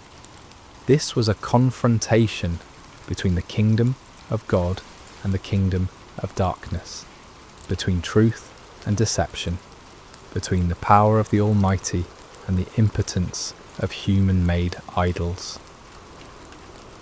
Chapter 5. The challenge issued. Elijah then issued a challenge that would go down in history as one of the most dramatic moments in all of Scripture. Now summon the people from all over Israel to meet me on Mount Carmel, and bring the 450 prophets of Baal and the 400 prophets of Asherah who eat at Jezebel's table. Mount Carmel was the perfect location for this showdown. Rising about 1,800 feet above sea level, it offered a commanding view of the surrounding countryside and could accommodate the massive crowd that would gather. More importantly, Mount Carmel was considered sacred to Baal worship. The Canaanites believed it was one of Baal's favourite dwelling places. By choosing this location, Elijah was essentially challenging Baal on his home turf. The terms of the contest were elegantly simple. Get 2 bulls for us. Let Baal's prophets choose one for themselves, and let them cut it into pieces and put it on the wood, but not set fire to it. I will prepare the other bull and put it on the wood, but not set fire to it. Then you call on the name of your God, and I will call on the name of the Lord. The God who answers by fire, he is God. It was brilliant in its simplicity. No complicated rituals, no ambiguous signs that could be interpreted different ways, no room for trickery or deception. Fire from heaven would be the ultimate proof. The God who could send fire to consume the sacrifice would be proven to be the true God. The people's response revealed both their spiritual confusion and their deep hunger for truth. What you say is good. They were tired of the uncertainty, tired of not knowing which God to trust, tired of the drought and the suffering. They wanted a clear answer, and Elijah's challenge offered exactly that. Chapter 6. The prophets of Baal take the stage. As dawn broke over Mount Carmel, an incredible scene began to unfold. Hundreds of prophets of Baal gathered around their altar, dressed in their ceremonial robes, carrying their ritual instruments, confident in their God's ability to answer their call. After all, they outnumbered Elijah 450 to 1. They had the backing of the royal court. They had been the religious establishment for years. Surely their God would not fail them now, especially not on his sacred mountain. They began their ritual early in the morning with great enthusiasm and confidence. "Baal, answer us," they cried, their voices echoing across the mountainside. They danced around their altar with wild abandon, their movements becoming more and more frenzied as they worked themselves into a religious fervour. This wasn't a quiet, dignified ceremony. This was raw, primal religion at its most intense. They leaped and shouted, they waved their arms and beat their chests. They called upon their God with every fibre of their being. The sound of their voices, the pounding of their feet, the clashing of their instruments created a cacophony that could be heard for miles around. But as the morning wore on and became noon, something became increasingly obvious. Nobody was answering. The sky remained clear and cloudless. No fire fell from heaven. No voice spoke from the heavens. The altar remained cold and lifeless, despite all their passionate pleading. You have to understand, these weren't insincere men going through empty motions. These prophets genuinely believed in Baal. They had devoted their lives to serving him. They had staked their reputations, their careers, and their very identities on the belief that he was real and powerful. The failure of their God to respond wasn't just embarrassing, it was devastating to everything they had built their lives upon. Chapter 7. Elijah's divine sarcasm. As the noon sun blazed overhead and the prophets of Baal continued their increasingly desperate rituals, Elijah decided it was time for some divine commentary. With a wit that was both cutting and brilliant, he began to mock their futile efforts. "Shout louder! Surely he is a god. Perhaps he is deep in thought, or busy, or travelling. Maybe he is sleeping and must be awakened." Can you imagine the scene? Here's Elijah, one man against 450, calmly watching their frantic efforts and offering helpful suggestions for why their God might not be responding. The sarcasm was devastating because it highlighted the absurdity of their situation. If Baal was truly the almighty storm god they claimed he was, why would he need to be awakened?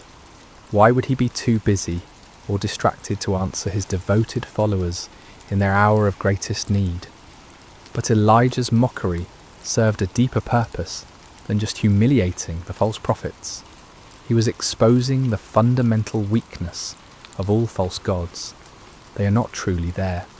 They cannot hear because they have no ears. They cannot speak because they have no voice. They cannot act because they have no power. They are creations of human imagination, given form by human hands, but possessing no divine substance. The prophets of Baal, stung by Elijah's taunts and desperate to prove their God's reality, intensified their efforts to an almost unbelievable degree. They began to cut themselves with swords and spears, following their religious traditions until their blood flowed freely. This wasn't just symbolic, this was literal self-mutilation in the name of religious devotion. From noon until evening, they continued this horrific display. their voices growing hoarse from shouting, their bodies weakened by loss of blood, their spirits crushed by the growing realization that their God was not going to answer. The contrast couldn't have been more stark.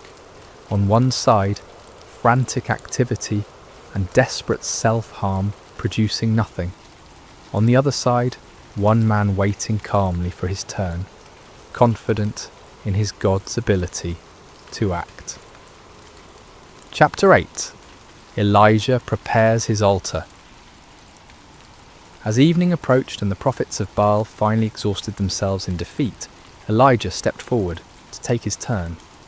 But before he called upon the Lord, he had some important work to do. "Come here to me," he called to all the people. This wasn't going to be a private ceremony or a mystical ritual performed in secret.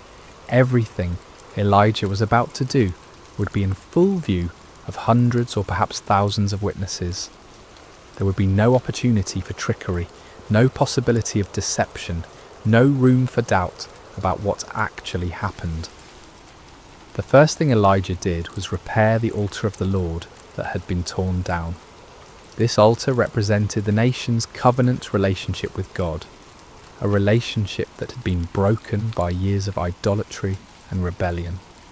By repairing it, Elijah was symbolically calling the nation back to their true identity as God's chosen people. He took 12 stones, one for each of the tribes of Israel, even though the kingdom had been divided for generations. In God's eyes, his people were still one nation, still his chosen ones, still the objects of his covenant love, despite their unfaithfulness. Each stone was a reminder of God's promises to Abraham, Isaac and Jacob, promises that remained in effect despite the people's rebellion.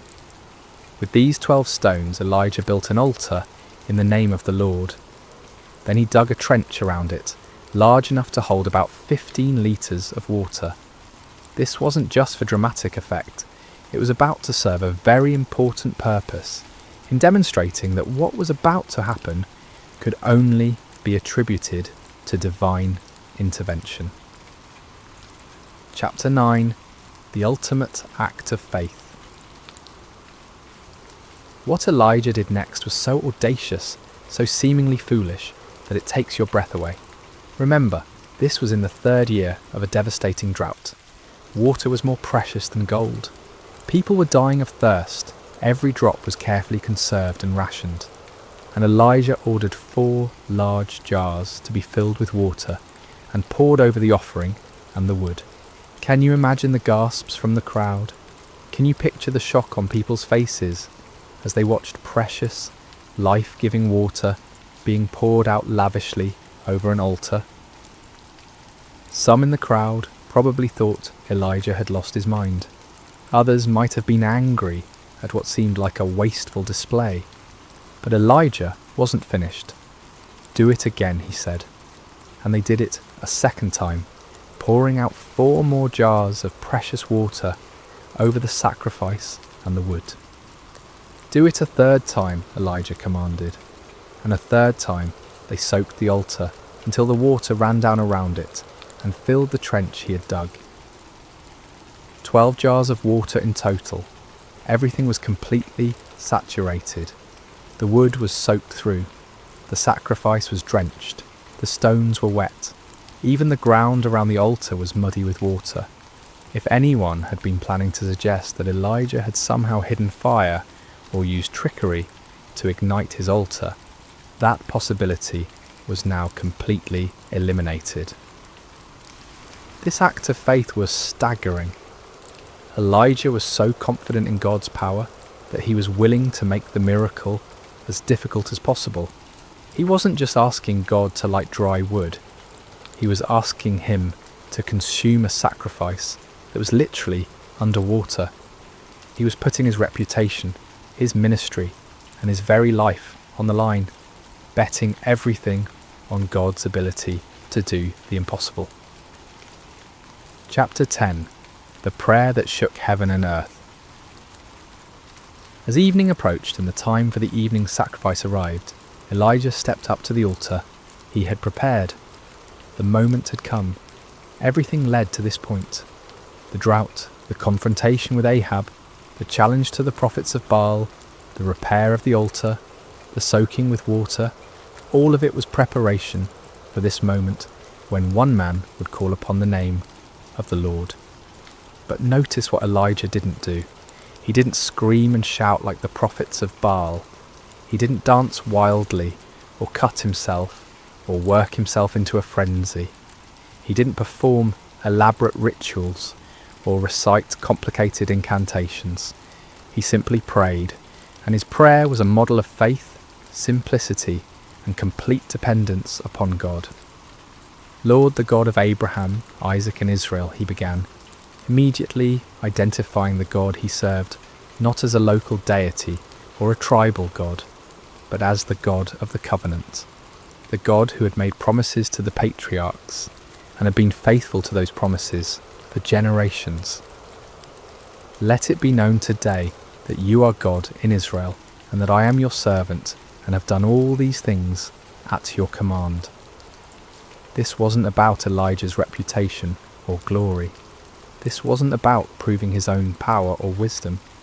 This was about demonstrating to a watching world that the Lord alone is God, and that Elijah was merely his obedient servant. Answer me, Lord, answer me, so these people will know that you, Lord, are God, and that you are turning their hearts back again. The purpose of the miracle wasn't to show off, or to defeat enemies, but to turn hearts back to God. This was an act of divine love, a desperate attempt to rescue a nation from the spiritual destruction they had brought upon themselves. The prayer was short, simple, and powerful. No theatrical performance, no manipulation of emotions, no attempt to work up faith through human effort. Just a straightforward request from a faithful servant to his all-powerful God. Chapter 11. Fire falls from heaven. What happened next has never been equalled in human history. The response to Elijah's prayer was immediate, dramatic, and absolutely unmistakable. Fire fell from heaven. Not a small flame that gradually grew, not a spark that ignited the wood, not a natural phenomenon that could be explained by meteorology or chemistry. This was supernatural fire, divine fire, holy fire that blazed down from the throne of God himself. And this fire didn't just consume the sacrifice, it didn't just burn up the wood, it consumed everything. The offering was instantly vaporized. The wood disappeared in a flash. The 12 stones that Elijah had so carefully arranged were completely consumed. Even the soil around the altar was burned up. The water in the trench, all those precious gallons that had been poured out, was licked up by the divine flames as if it had never been there. The heat must have been incredible. The light must have been blinding. The sound must have been like thunder echoing across the mountainside. Everyone watching would have felt the power of God in a way that shook them to their very core. This wasn't just a miracle, it was a demonstration of absolute divine authority. God was making a statement that could not be ignored, denied, or explained away. He was declaring to Israel, to the prophets of Baal, to King Ahab and Queen Jezebel, and to everyone watching, that he alone is God, that he alone has power over the elements, and that he alone deserves worship and obedience. Chapter 12. The people's response. When the people saw the fire fall from heaven and consume everything on the altar, their response was immediate and overwhelming. They fell prostrate on the ground, not just kneeling, but face down in the dirt, overwhelmed by the presence and power of the Almighty God. And they cried out in unison, "The Lord, He is God! The Lord, He is God!" Think about what this meant. Many of these same people had been worshipping Baal just hours before. They had been convinced that the storm god was real and powerful. They had invested their hopes, their prayers, and their sacrifices in a false deity. But now, confronted with undeniable evidence of God's power, they acknowledged the truth they had been running from for 3 years. This wasn't just an intellectual acknowledgement or a polite religious sentiment. This was a deep, heart-level recognition of divine authority. They had seen something that shattered their old beliefs and transformed their understanding of spiritual reality. The God of Israel, the God of Abraham, Isaac and Jacob, the God their fathers had worshipped. He was the true God, and all other gods were mere pretenders. The cry, "The Lord, He is God," became a declaration of faith that echoed across the mountainside and down through the centuries. It was a moment of national awakening, a turning point when an entire people group remembered who they were and whose they were. Chapter 13. Justice and Restoration. But the story didn't end with the people's declaration of faith. God's justice demanded that those who had led the nation astray face the consequences of their deception. Under Elijah's direction, the people seized the 450 prophets of Baal who had spent the day proving the powerlessness of their God.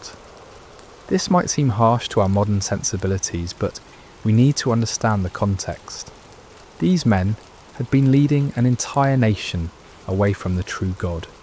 They had been accomplices in the persecution and murder of God's true prophets. They had been teaching lies in the name of religion, deceiving people who were desperately seeking spiritual truth. Their deception had contributed to the spiritual darkness that had brought God's judgment upon the land. Justice was swift and final. All 450 prophets of Baal were executed, removing the source of false teaching that had poisoned the nation's spiritual life. With the false prophets dealt with and the people's hearts turned back to God, it was time for the next phase of God's plan, the restoration of His blessing upon the land. Chapter 14. The sound of abundant rain. Elijah said to Ahab, "Go, eat and drink, for there is the sound of a heavy rain." This statement is remarkable for several reasons. First, there wasn't a cloud in the sky. The weather conditions were identical to what they had been for 3 years. Hot, dry, and utterly cloudless. But Elijah had the faith to hear the sound of rain that existed only in the promise of God. This is the kind of faith that sees the invisible and hears the inaudible. Elijah wasn't looking at circumstances or relying on weather forecasts. He was trusting in the word of God, who had promised to send rain upon the land. While Ahab went to eat and drink, Elijah climbed to the top of Mount Carmel and threw himself down on the ground in prayer. This wasn't a casual request or a polite religious ritual. This was intense, fervent prayer from a man who understood that he was participating in God's plan to restore his people. 7 times Elijah sent his servant to look toward the sea for signs of rain. 6 times the servant returned with the same report. There is nothing there. But Elijah didn't give up. He didn't doubt God's promise or question his own faith. He kept praying, kept believing, kept expecting God to fulfill his word. On the 7th time, the servant returned with different news.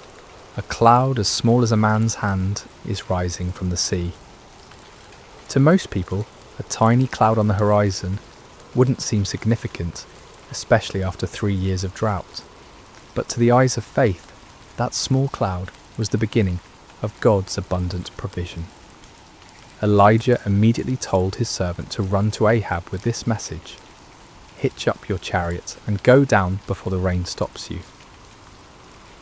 Chapter 15. The Storm of Restoration. What followed was one of the most dramatic weather changes in recorded history. The tiny cloud that had appeared on the horizon quickly grew and multiplied. The sky, which had been clear blue for 3 years, suddenly turned black with storm clouds. The wind began to blow with increasing intensity, and then the rain began to fall. But this wasn't a gentle shower or a light drizzle. This was a torrential downpour, a deluge that made up for 3 years of drought in a matter of hours. The rain came down in sheets so heavy that visibility was reduced to just a few feet. The ground, which had been hard as concrete from years of drought, couldn't absorb the water fast enough, and soon rivers of rainwater were flowing down every hillside and through every valley. It was as if God was saying, "You thought I had forgotten how to send rain? You believed that Baal was the god of storms? Let me show you what real divine power looks like." The storm was so intense that King Ahab, travelling in his royal chariot, had difficulty making the journey back to his palace in Jezreel. But here's one of the most amazing details of the entire story. The power of the Lord came on Elijah, and tucking his cloak into his belt, he ran ahead of Ahab's chariot all the way to Jezreel. Picture this scene. A middle-aged prophet who had just spent an entire day in intense spiritual warfare, who had just called down fire from heaven and orchestrated the execution of 450 false prophets who had just prayed intensely for rain. This same man was given supernatural strength to outrun a horse-drawn chariot for about 17 miles through a driving rainstorm. This wasn't natural human endurance. This was divine empowerment, God's way of putting an exclamation point on the entire day's events. Even in the storm, even in the exhaustion that should have followed such an intense spiritual battle, God's power was sufficient to carry his faithful servant. Chapter 16. Lessons for today. The story of Elijah on Mount Carmel is far more than just an exciting historical account. It's a template for understanding how God works in our world today and how he calls each of us to live lives of faith and courage. First, we see the power of standing alone for truth. Elijah was outnumbered 450 to 1, but he wasn't really alone because God was with him. In our culture today, it often feels like those who stand for biblical truth are vastly outnumbered by those who have embraced the false gods of our age. Materialism, relativism, hedonism, and secular humanism. But numbers don't determine truth, and God's power isn't limited by human statistics. Second, we learn that false gods will always disappoint. The prophets of Baal cried out to their God from morning until evening, but he never answered because he wasn't real. Today's false gods, money, success, pleasure, power, technology, entertainment, promise fulfillment, but can never deliver on their promises. Only the true God can satisfy the deepest longings of the human heart. Third, we see that God often chooses to work through ordinary people who have extraordinary faith. Elijah wasn't from a prominent family or an influential background. He was just a man who believed God and was willing to stake everything on that belief. God is still looking for such people today, men and women who will trust him completely and obey him fully, regardless of the circumstances or the opposition. Fourth, we learn the importance of prayer in the life of faith. Elijah's prayer was simple but powerful because it was offered in complete faith and alignment with God's will. He wasn't trying to manipulate God or impress people. He was simply communicating with his heavenly Father and trusting him to act according to his promises. Fifth, we see that God's miracles often come after periods of preparation and testing. The 3 years of drought weren't just punishment for sin, they were preparation for a miracle. God was setting the stage for a demonstration of his power that would be undeniable and unforgettable. Sometimes what looks like delay in our lives is actually divine preparation for something greater than we could imagine. Conclusion. Where is your Mount Carmel? As we conclude this incredible story, I want to ask you a personal question. Where is your Mount Carmel? What situation in your life is calling for a clear demonstration of God's power and faithfulness? What false gods have you been trusting instead of the one true God? What impossible circumstance are you facing that only divine intervention can resolve? Maybe you're facing a financial crisis that seems hopeless and you need God to provide for your needs. in supernatural ways. Perhaps you're dealing with a health challenge that has left doctors puzzled, and you need the great physician to demonstrate his healing power. It could be that you're struggling with a relationship that seems beyond repair, and you need the God of restoration to work a miracle in your marriage or family. Or maybe your Mount Carmel is more internal. Maybe you've been worshipping the false gods of success, approval, comfort, or control, and you need to experience the reality of God's presence and power in a fresh way. Maybe you've been trying to live the Christian life in your own strength, and you need to discover what it means to depend completely on God's power rather than your own abilities. The same God who answered Elijah's prayer with fire from heaven is still on the throne today. He still hears the prayers of his people. He still demonstrates his power in impossible situations. He still turns hearts back to himself and brings restoration where there has been devastation. But like Elijah, we must be willing to stake everything on God's faithfulness. We must be prepared to stand alone if necessary, to trust when circumstances seem impossible, to pray with faith rather than doubt, and to give God the opportunity to show his power in ways that will leave no doubt about his reality and love. The fire that fell on Mount Carmel that day wasn't just about proving that the Lord is God, though it certainly did that. It was about a loving father reaching out to his wayward children, demonstrating his power not to destroy them but to draw them back to himself. It was about restoration, redemption, and the kind of love that will go to any lengths to rescue those who are precious to him. That same love is reaching out to you today. That same power is available to you in your situation. That same God who answered Elijah is waiting to answer your prayers and demonstrate his faithfulness in your life. The question isn't whether God is able.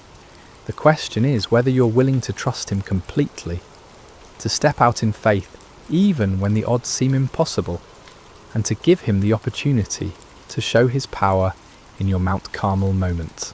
So I challenge you today, don't settle for the false gods of our culture. Don't be satisfied with a powerless religion that looks good on the surface but lacks the reality of divine presence. Cry out like the people on Mount Carmel, "The Lord, he is God. The Lord, he is God." And then watch as the fire of his presence transforms your impossible situation into a testimony of his faithfulness and power. The same God who sent fire from heaven is ready to move in your life today. Are you ready to trust him completely and see what he will do? Remember to subscribe to Sacred Rest for more life-changing messages like this one. Until next time, may you know the reality of God's presence and power in every area of your life. God bless you.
Hello friends, and welcome to Sacred Slumber.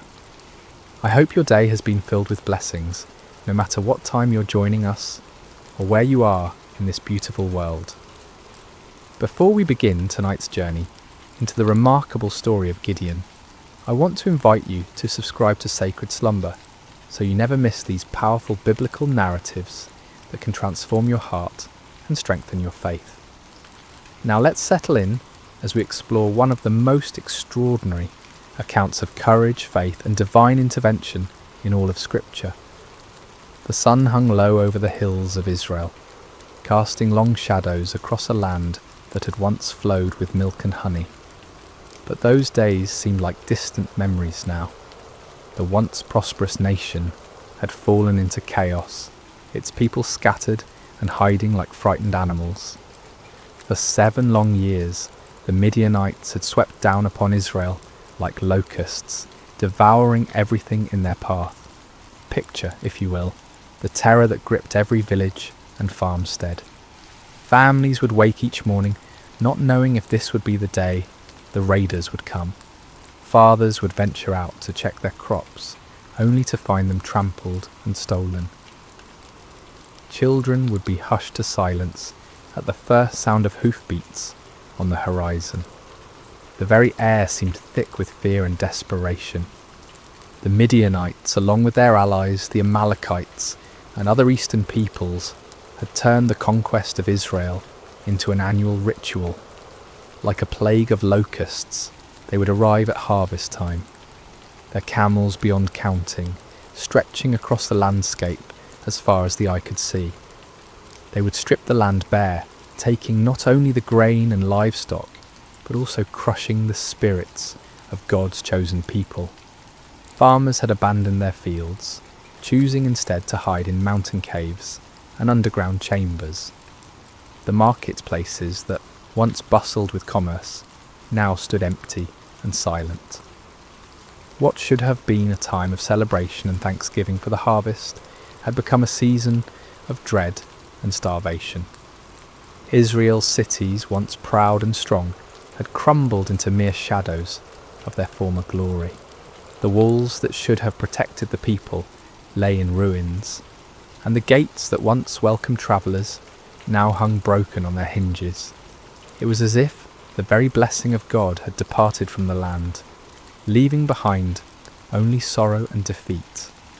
In this atmosphere of despair, mothers would gather their children close and whisper the old stories of how God had delivered their ancestors from Egypt, how he had parted the Red Sea and given them victory over mighty enemies. But those stories seemed like fairy tales now, beautiful but impossible dreams from a time when God still cared about his people. The elders of Israel shook their heads in bewilderment. Where was the God of Abraham, Isaac and Jacob? Where was the mighty deliverer who had once fought for them? Had he forgotten his covenant? Had he abandoned them to their enemies forever? It was into this world of darkness and desperation that our story begins, in the small town of Ophrah, where a young man named Gideon was about to discover that God had not forgotten his people, after all. But Gideon, like so many others, had lost hope. He had watched his family's livelihood disappear year after year, and he had grown tired of empty promises and unanswered prayers. On this particular day, the storm clouds gathered on the horizon, both literally and figuratively. Gideon was engaged in the dangerous work of threshing wheat, but he wasn't doing it in the traditional threshing floor, where the grain could be properly separated from the chaff by the wind. Instead, he was hidden away in a wine press, a place where grapes were normally crushed to make wine. It was cramped, inefficient, and poorly ventilated, but it offered something more valuable than convenience. It offered concealment from enemy eyes. As Gideon worked in his makeshift hiding place, sweat dripping from his brow in the confined space, he embodied the broken spirit of his entire nation. Here was a man reduced to secret, fearful labour just to provide basic sustenance for his family. The very act of threshing wheat, once a joyful community celebration, had become a furtive, isolated struggle for survival. Little did Gideon know that this moment of apparent defeat would become the launching pad for one of the most remarkable displays of God's power in human history. The God who seemed absent was actually watching, waiting, and preparing to use this unlikely hero in ways that would astound both friend and foe alike. The rhythm of Gideon's work was steady but tense. Each strike of his flail against the wheat stalks echoed softly in the confined space of the wine press. His eyes darted frequently toward the opening above, watching for any sign of danger. The precious grain he was salvaging represented not just food for today, but hope for tomorrow, assuming the Midianites didn't discover his hiding place. The silence of the afternoon was broken by an unexpected voice. "The Lord is with you, mighty warrior." Gideon's heart nearly stopped. He spun around, flail raised defensively, expecting to see a Midianite scout who had somehow discovered his secret location. Instead, he found himself face to face with a figure unlike any he had ever encountered. The stranger sat calmly beneath the great oak tree that overlooked the wine press, his presence somehow both commanding and peaceful. The greeting struck Gideon as almost mockingly ironic. Mighty warrior? Him? The man who was reduced to threshing wheat in secret, constantly looking over his shoulder in fear. And the Lord is with you? If that were true, then why was Israel suffering under such devastating oppression? "Pardon me, my lord," Gideon replied, his voice heavy with skepticism and pain. "But if the Lord is with us, why has all this happened to us? Where are all his wonders that our ancestors told us about when they said, 'Did not the Lord bring us up out of Egypt?' But now the Lord has abandoned us and given us into the hand of Midian." The words poured out of Gideon like water from a broken dam. Years of frustration, disappointment, and unanswered questions came tumbling forth. He had grown up hearing the magnificent stories of God's mighty deeds, of pillars of fire and cloud, of armies defeated and nations subdued. But where was that God now? Where were those miracles when his people needed them most?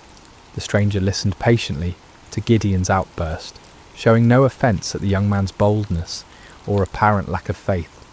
There was something in his eyes that spoke of ancient wisdom and unlimited compassion. When Gideon finished speaking, the visitor's response was both simple and earth-shattering. "Go in the strength you have and save Israel out of Midian's hand. Am I not sending you?" The audacity of the command took Gideon's breath away. Save Israel? Him? The implications were staggering. This wasn't a request for him to join an army or support a cause. This was a divine commission to personally lead the deliverance of an entire nation from a seemingly impossible situation. "Pardon me, my lord," Gideon stammered, his mind reeling, "but how can I save Israel? My clan is the weakest in Manasseh, and I am the least in my family." Gideon's response revealed the depth of his feelings of inadequacy. In a culture where tribal strength and family position determined social standing and influence, he saw himself as doubly disqualified. His clan held no political power, commanded no great armies, and possessed no significant wealth. Within that already weak clan, he was the youngest, the most inexperienced, the least likely to be chosen for any position of leadership. But the stranger's next words would echo through the ages as one of the most profound promises ever given to a human being. "I will be with you, and you will strike down all the Midianites, leaving none alive." The promise was comprehensive and absolute. Not some of the Midianites, not most of them, but all of them. The victory would be complete and decisive, but more importantly, it would not depend on Gideon's strength, wisdom, or experience. It would depend entirely on the presence and power of God himself. Still struggling to believe what he was hearing, Gideon made a request that would reveal both his desire for faith and his need for certainty. "If now I have found favour in your eyes, give me a sign that it is really you talking to me. Please do not go away until I come back and bring my offering and set it before you." The stranger agreed to wait, and Gideon hurried to his house to prepare an offering.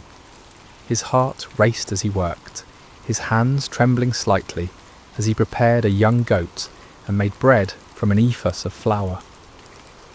This was not a small offering by the standards of his time, especially for a family struggling under the oppression of constant raids. Yet something within him compelled him to give generously, to honour this mysterious visitor properly.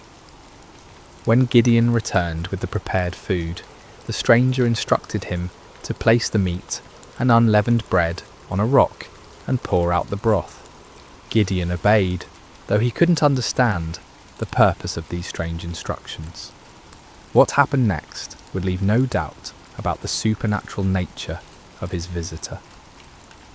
The stranger touched the meat and bread with the tip of the staff he carried, and immediately fire flared from the rock, consuming the entire offering in an instant. The flames burned with an intensity and heat that no ordinary fire could match, leaving nothing behind but the memory of their brilliance.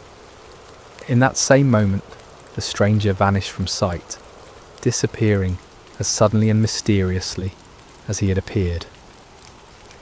Terror gripped Gideon's heart as the full realization of what had just occurred crashed over him like a mighty wave.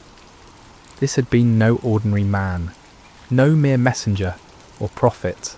This had been the angel of the Lord, a manifestation of God himself. In that moment of understanding, Gideon was overwhelmed not with joy, but with mortal fear. "Alas, sovereign Lord," he cried out in anguish, "I have seen the angel of the Lord face to face." In the ancient world, it was believed that no human could see God and live. The very encounter that should have filled him with confidence instead filled him with terror.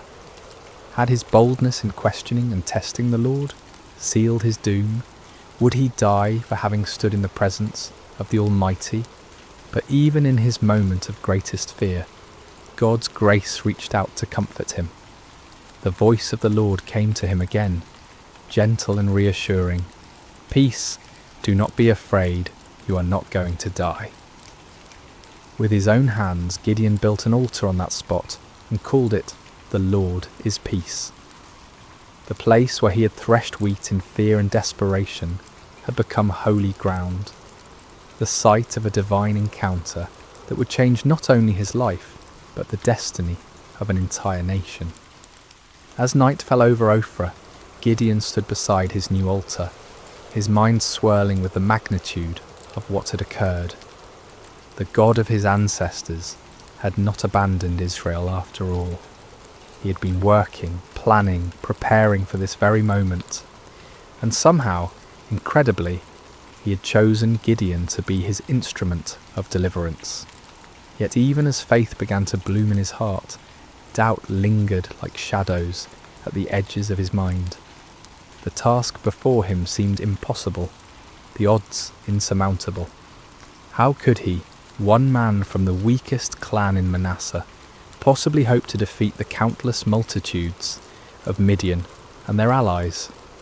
It was a question that would lead him to make one of the most famous requests for divine confirmation in all of Scripture. The days following Gideon's encounter with the angel of the Lord were filled with a mixture of excitement and anxiety. The divine commissioning had been clear and unmistakable, yet the human heart, prone to doubt and fear, struggled to fully embrace what seemed impossible. Gideon found himself caught between the supernatural certainty of his calling and the natural uncertainties of his circumstances. As he went about his daily tasks, Gideon's mind constantly returned to that moment when fire had consumed his offering and the angel had vanished from sight. Had it really happened? In the bright light of day, with the familiar sounds and sights of ordinary life surrounding him, the encounter almost seemed like a dream. Yet the altar he had built stood as a permanent reminder, its stones bearing witness to the reality of what had occurred. Word began to spread quietly through the region about Gideon's calling. Some believed and were filled with hope for the first time in years. Others were sceptical, wondering how this young man could possibly succeed where so many others had failed. Still others were fearful, worried that any attempt at resistance would only bring more severe retaliation from their oppressors. The weight of responsibility pressed heavily on Gideon's shoulders. He was being asked not just to risk his own life, but potentially to lead others to their deaths. What if he had misunderstood? What if his faith had somehow led him astray? The consequences of a mistake would be catastrophic, not just for him, but for all who would follow him. It was in this state of mind that Gideon made his famous request for divine confirmation. The fleece test, as it would come to be known, represented not a lack of faith, but rather a deep desire for certainty in the face of overwhelming responsibility. "If you will save Israel by my hand as you have promised," Gideon prayed earnestly, "look, I will place a wool fleece on the threshing floor. If there is dew only on the fleece, and all the ground is dry, then I will know that you will save Israel by my hand, as you said." The request was specific and measurable. In the normal course of nature, dew would form on all surfaces exposed to the night air. If God could reverse this natural process, causing moisture to collect only on the fleece, while leaving the surrounding ground completely dry, it would serve as an unmistakable sign of divine intervention. Gideon placed the fleece carefully on the threshing floor as evening approached. All through the night he must have awakened periodically, wondering what he would find in the morning. As dawn broke, he hurried to the spot where he had placed his test. What he discovered filled him with wonder and awe. The fleece was thoroughly saturated with dew, so much so that when he wrung it out, he was able to fill an entire bowl with water. Yet all around it, the ground was completely dry, as if an invisible barrier had prevented any moisture from settling anywhere but on the wool. The sign was clear and unmistakable, yet Gideon's human nature craved even greater certainty. The magnitude of what he was being called to do seemed to justify asking for additional confirmation. With remarkable humility and boldness he approached God with yet another request. "Do not be angry with me," Gideon prayed, acknowledging that his repeated testing might seem to indicate a lack of trust. "Let me make just one more request. Allow me one more test with the fleece, but this time make the fleece dry and let the ground be covered with dew." This second test was even more remarkable than the first. It would be one thing for God to cause dew to collect on a single object, while keeping the surrounding area dry, but it would be quite another to keep one small piece of wool completely dry while saturating everything around it. This second sign would demonstrate not just God's power over nature, but his precise control over the smallest details. Again, Gideon placed the fleece on the threshing floor and waited through the night. When morning came, he found exactly what he had requested. The fleece was bone dry without a trace of moisture, while the ground all around it sparkled with heavy dew. The grass, the stones, the nearby trees, everything was wet with the night's moisture, except for that one small piece of wool. God had patiently granted both requests, demonstrating not anger at Gideon's need for reassurance, but understanding and compassion for human weakness. The fleece tests revealed important truths about the nature of faith and the character of God. Faith is not the absence of questions or doubts. Rather, it is the willingness to act in obedience despite those questions and doubts. Moreover, God's response to Gideon's requests showed his patience with those who seek him earnestly. He did not rebuke Gideon for his need for confirmation, Nor did he withdraw his calling because of the young man's hesitation. Instead, he graciously provided the assurance that Gideon needed to step forward in faith. The fleece tests also demonstrated the balance between seeking divine guidance and taking action. There comes a point when further testing can become an excuse for inaction, when the desire for certainty becomes a barrier to obedience. Gideon wisely limited his requests to 2 clear signs, then proceeded to act on what he had received. As news of these miraculous signs spread throughout the tribes of Israel, hope began to stir in hearts that had been dormant for years. Perhaps God had not forgotten them after all. Perhaps deliverance was indeed coming through this unlikely young man from Ophrah. But before Gideon could lead Israel into battle against their oppressors, he would need to assemble an army. The call went out throughout the territories of Manasseh, Asher, Zebulun, and Naphtali. Men who had been hiding in caves and mountain strongholds began to emerge, drawn by the promise of freedom and the reports of God's miraculous confirmations. The response was overwhelming. 32,000 men answered the call, a substantial army by any measure. These were not professional soldiers, but farmers and craftsmen, fathers and sons, united by their hatred of oppression and their desperate hope for liberation.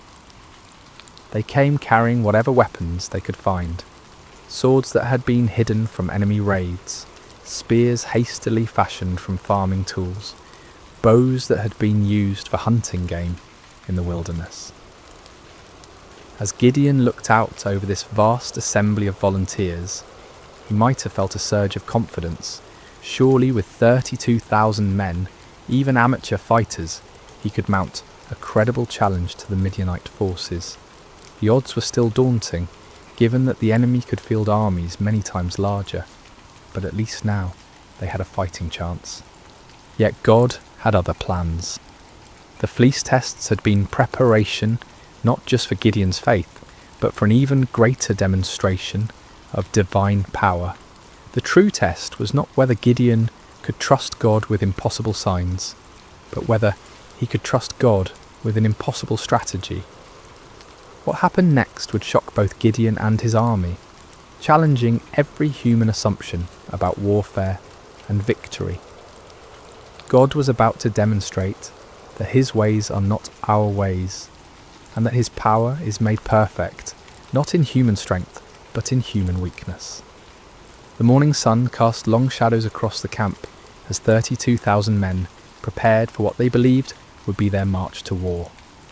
Weapons were sharpened, provisions were packed, and final prayers were offered. The air buzzed with nervous energy as farmers turned warriors contemplated the battle that lay ahead. Gideon moved among his troops, offering words of encouragement and trying to project the confidence that a leader must display. Yet privately, he was still awed by the magnitude of what was happening. Just weeks earlier, he had been hiding in a wine press, and now he stood at the head of the largest volunteer army Israel had assembled in generations. But as the army prepared to march toward the enemy encampment, God spoke to Gideon with words that must have sent shockwaves through his entire being. "You have too many men. I cannot deliver Midian into their hands, or Israel would boast against me. Our own strength has saved us." Too many men? The statement seemed to defy all military logic. The Midianites and their allies numbered in the hundreds of thousands. Their camels alone described as being like locusts for multitude. How could 32,000 possibly be considered too many? Yet God's reasoning revealed a profound truth about the nature of divine deliverance. If Israel won the coming battle through conventional military means, they would inevitably credit their victory to their own strength, strategy, and courage. The victory needed to be so obviously supernatural that no one could mistake its source. God's glory was at stake, and that glory could not be shared with human pride. Following God's instructions, Gideon stood before his assembled army and made an announcement that must have stunned many of the volunteers. Anyone who trembles with fear may turn back and leave Mount Gilead. The offer was based on an ancient law found in Deuteronomy, which recognised that fearful soldiers could spread panic through the ranks and actually weaken an army's effectiveness. But in this case, the dismissal served a different purpose entirely. God was beginning the process of reducing the army to a size that would make his intervention unmistakable. The response to Gideon's announcement was immediate and devastating. 22,000 men took advantage of the opportunity to withdraw from what many probably saw as a suicide mission anyway. These were not cowards in the traditional sense. They were ordinary people facing an extraordinary situation, and they chose the safety of their families over the uncertainties of battle. As Gideon watched more than 2/3 of his army walk away, his heart must have sunk. 10,000 men remained, still a respectable force, but far fewer than what seemed necessary for the task ahead. Surely now they could proceed with God's blessing. But God was not finished with his reductions. "There are still too many men," came the divine word. "Take them down to the water, and I will thin them out for you there. If I say, 'This one shall go with you,' he shall go. But if I say, 'This one shall not go with you,' he shall not go." The instruction was puzzling and specific. Gideon was to observe how the men drank water and select his final army based on their drinking method. Of all the criteria that might be used to choose warriors, how they consumed water seemed among the least relevant to military prowess. At the water's edge, the 10,000 men revealed their character through their approach to drinking. The vast majority knelt down and put their faces directly to the water, drinking deeply and focusing entirely on satisfying their thirst. But a small group, only 300 men, demonstrated a different approach. They brought water to their mouths with their hands, lapping it like dogs while maintaining their vigilance and readiness. God's instruction was clear. "With the 300 men that lapped, I will save you and give the Midianites into your hands. Let all the others go home." The reduction was complete and shocking. From 32,000 to 300 represented a decrease of more than 99%. What had begun as a substantial army was now reduced to little more than a large company.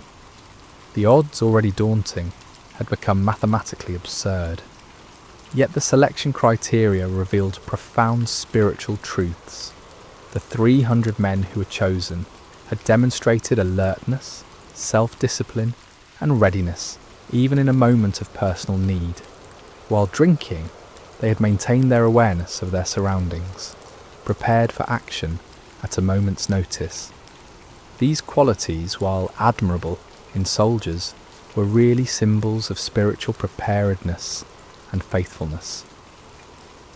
As the dismissed soldiers departed, taking most of the weapons and supplies with them, Gideon was left with 300 men who looked more like a ceremonial guard than a fighting force. The enemy they faced was described in terms that emphasized their overwhelming numbers. All the Midianites, the Amalekites, and the other eastern peoples had settled in the valley, thick as locusts. Their camels could no more be counted than the sand on the seashore.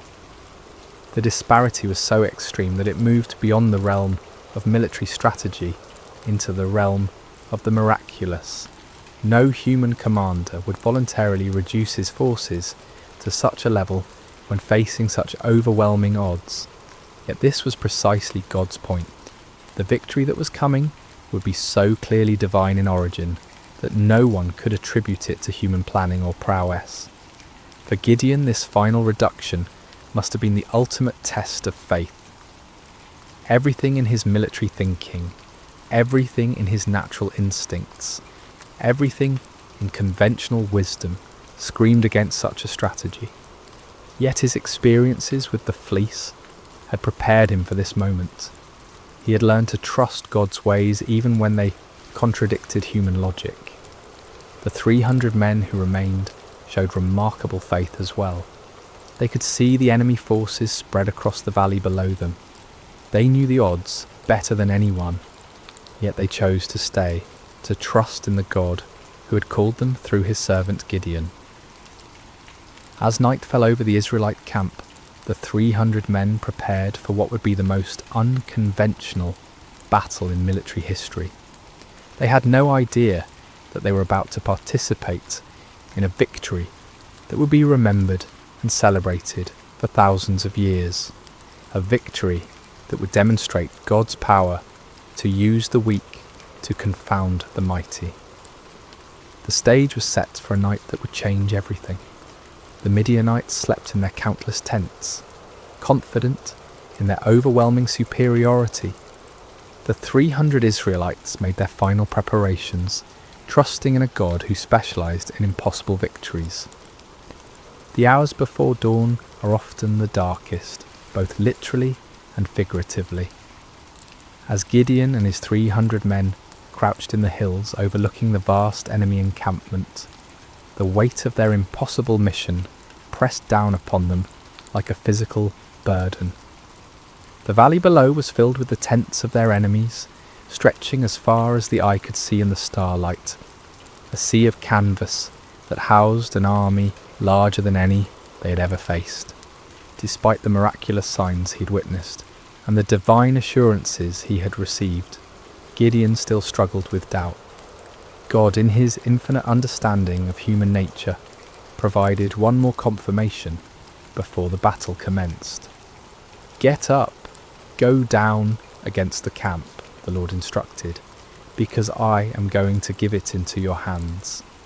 If you are afraid to attack, go down to the camp with your servant Purah and listen to what they are saying. Afterward, you will be encouraged to attack the camp."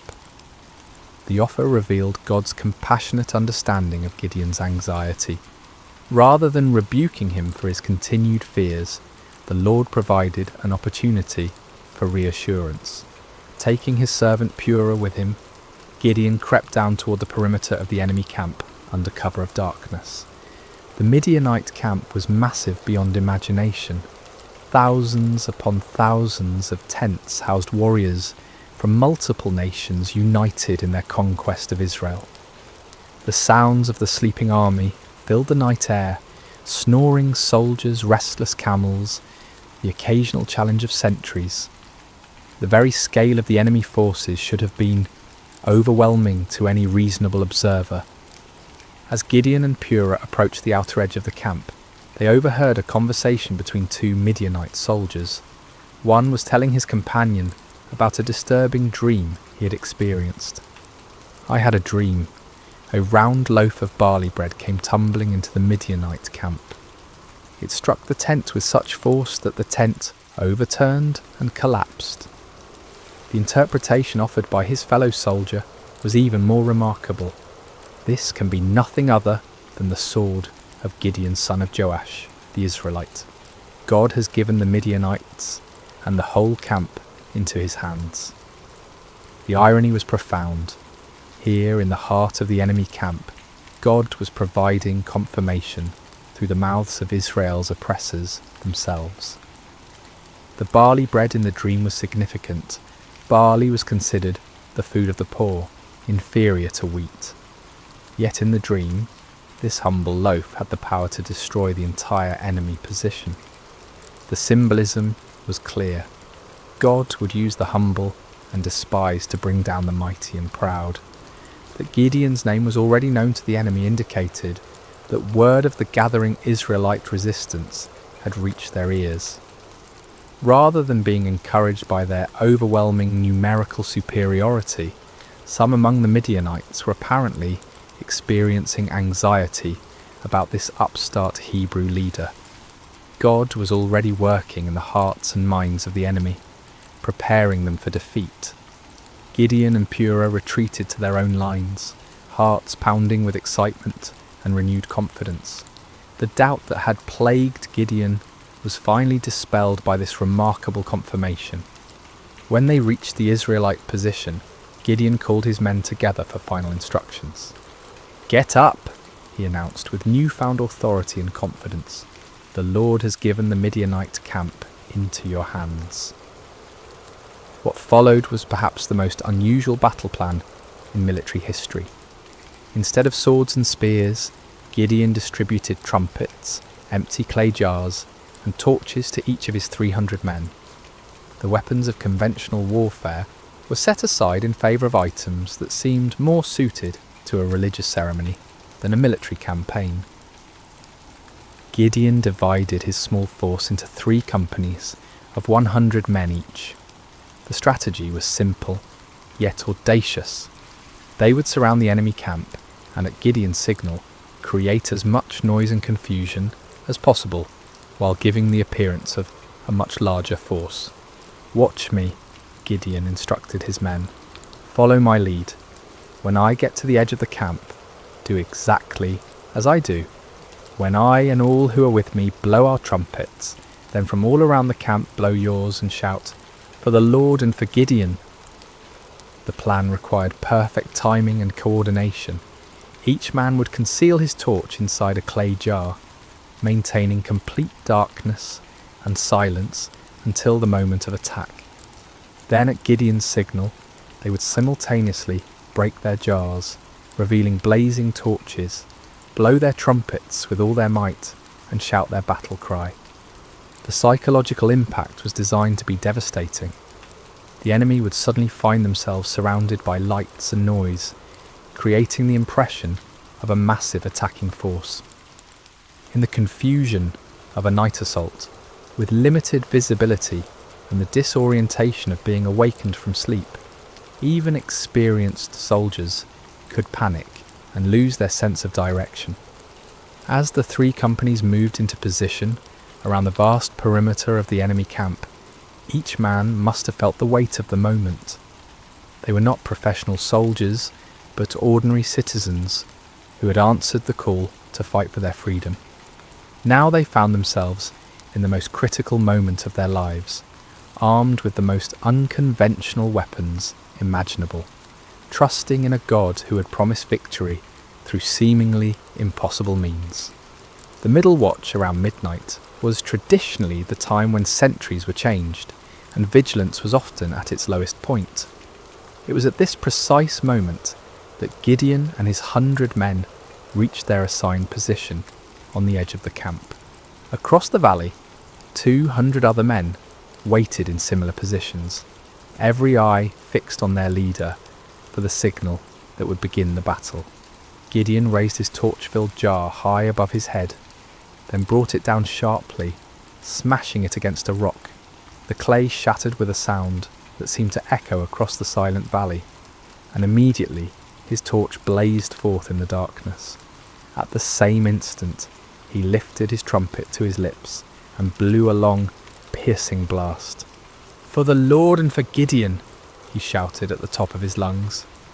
The signal rippled around the camp as 300 jars smashed simultaneously. 300 torches burst into flame, and 300 trumpet heights sounded their defiant call. The battle cry of "For the Lord and for Gideon" echoed from every direction, creating the impression that the Midianite camp was completely surrounded by a massive army. The effect was instantaneous and devastating. Thousands of sleeping soldiers were jolted awake to find their camp surrounded by blazing lights and deafening noise. In the confusion and darkness, panic spread like wildfire through the ranks. Soldiers stumbled from their tents, grabbing whatever weapons they could find, unable to determine the size or direction of the attacking force. In their panic and confusion, the Midianites and their allies began attacking each other. Unable to distinguish friend from foe in the darkness, and hearing battle cries in their own languages from every direction, they assumed they had been betrayed by their allies. The coalition that had seemed so formidable began to tear itself apart. The 300 Israelites maintained their positions around the perimeter, continuing to blow their trumpets and hold their torches high, creating the illusion of a massive army that had the enemy completely surrounded. They watched in amazement as God fulfilled his promise in the most spectacular fashion imaginable. The panic spread throughout the entire camp like a plague. What had begun as confusion quickly escalated into a full-scale rout as the enemy forces fled in every direction, abandoning their weapons, supplies, and even their camels in their desperate attempt to escape what they perceived as certain destruction. The victory was complete and overwhelming, achieved not through superior numbers or military might, but through divine intervention, working through the obedience of 300 faithful men.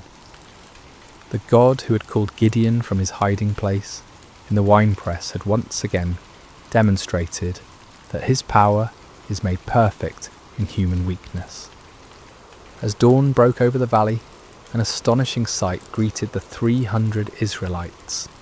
Where the night before had stood the mighty encampment of Israel's oppressors, now lay only scattered debris and abandoned supplies. Tents stood empty, their guy ropes cut by fleeing soldiers. Weapons lay discarded where they had fallen from panicked hands. The camels that had been described as innumerable as locusts wandered aimlessly, their owners having fled into the wilderness. The ground itself told the story of the night's chaos. Bloodstains marked the spots where confused allies had struck down one another in the darkness. Personal belongings were strewn across the landscape as the fleeing army had abandoned everything that might slow their escape. The scene looked less like the aftermath of a battle and more like the remnants of a catastrophic natural disaster. Gideon and his men moved through the abandoned camp in wonder, scarcely believing what their eyes were witnessing. The victory was so complete, so overwhelming, that it seemed almost too good to be true. Yet the evidence was undeniable. The army that had terrorized Israel for 7 years had been routed by 300 men armed with trumpets and torches. But God's deliverance was not yet complete. Even as the 300 marvelled at what had occurred in the valley, word of the miraculous victory was spreading throughout the hill country of Israel. Men who had dismissed Gideon's call to arms, who had remained hidden in their caves and strongholds, now emerged with renewed courage and determination. The tribes of Naphtali, Asher and Manasseh rallied to pursue the fleeing Midianites. What had begun with 300 faithful men now swelled into a national movement of liberation. The psychological impact of the victory was as important as the military result. The myth of Midianite invincibility had been shattered in a single night, and the spirit of resistance that had been dormant for so long now burst forth like a river breaking through a dam. Gideon sent messengers throughout the hill country of Ephraim with urgent instructions.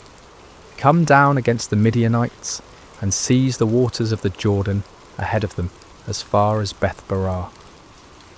This strategic move would cut off the enemy's escape routes and ensure that the victory would be complete. The Ephraimites responded with enthusiasm, capturing the fords of the Jordan and trapping many of the fleeing Midianites.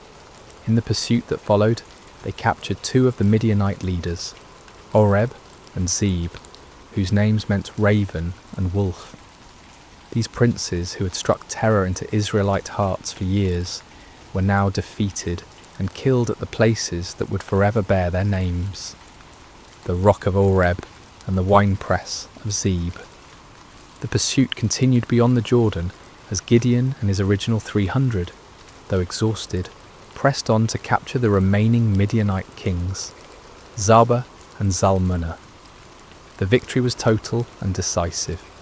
An empire that had dominated the region for 7 years was completely destroyed in a matter of days. The land of Israel enjoyed peace for 40 years during Gideon's lifetime.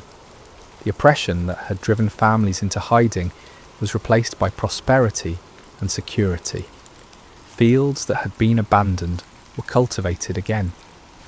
Markets that had stood empty bustled with commerce. Children who had grown up knowing only fear could now play freely in their villages.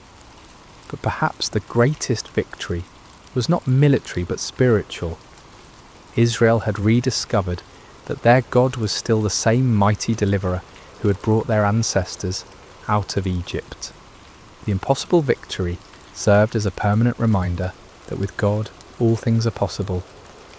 The story of Gideon and the 300 speaks across the centuries, with timeless truths that challenge and encourage us today. First, we see that God uses the unlikely. Gideon was not a seasoned warrior or a natural leader. He was a fearful farmer, hiding from his enemies. Yet God saw potential that others missed. This reminds us that God's calling is not based on our qualifications, but on his purposes. Second, the reduction of Gideon's army from 32,000 to 300 demonstrates that faith matters more than numbers. In a world obsessed with statistics and metrics, God's economy operates differently. He delights in using small faithful remnants to accomplish great things, ensuring that his power, not human strength, receives the glory. Third, Gideon's requests for signs teach us about the balance between faith and doubt. God was patient with Gideon's need for confirmation, showing us that honest questions and requests for reassurance are not signs of weak faith but of a heart that desires to walk in God's will. Finally, the story shows us that obedience in the face of fear is the essence of courage. Gideon was afraid, his army was outnumbered, and the strategy seemed foolish. Yet they obeyed, and God honoured their faithfulness with victory. When we feel unqualified for the tasks before us, when the odds seem insurmountable, when we need reassurance before taking steps of faith, the story of Gideon reminds us that our God specialises in impossible victories. He is still calling ordinary people to extraordinary purposes, still using the weak to confound the mighty, still turning fearful hearts into faithful warriors. The God who met Gideon at the winepress is the same God who meets us in our hiding places today, calling us to step out in faith and watch him work miracles through surrendered lives. Just as the 300 trumpets and torches became instruments of divine victory, our simple obedience can become the means through which God accomplishes his purposes in our generation. May we have the courage to answer when he calls, the faith to trust when he leads, and the persistence to follow when he sends us into battles that seem impossible to win. For with God, the 300 can defeat the multitudes, and faith can move mountains that seem immovable. The story of Gideon reminds us that our greatest victories come not when we feel strong and capable, but when we acknowledge our weakness and depend completely on God's strength. In those moments of surrender, we discover that we serve a God who delights in doing the impossible through the most unlikely people.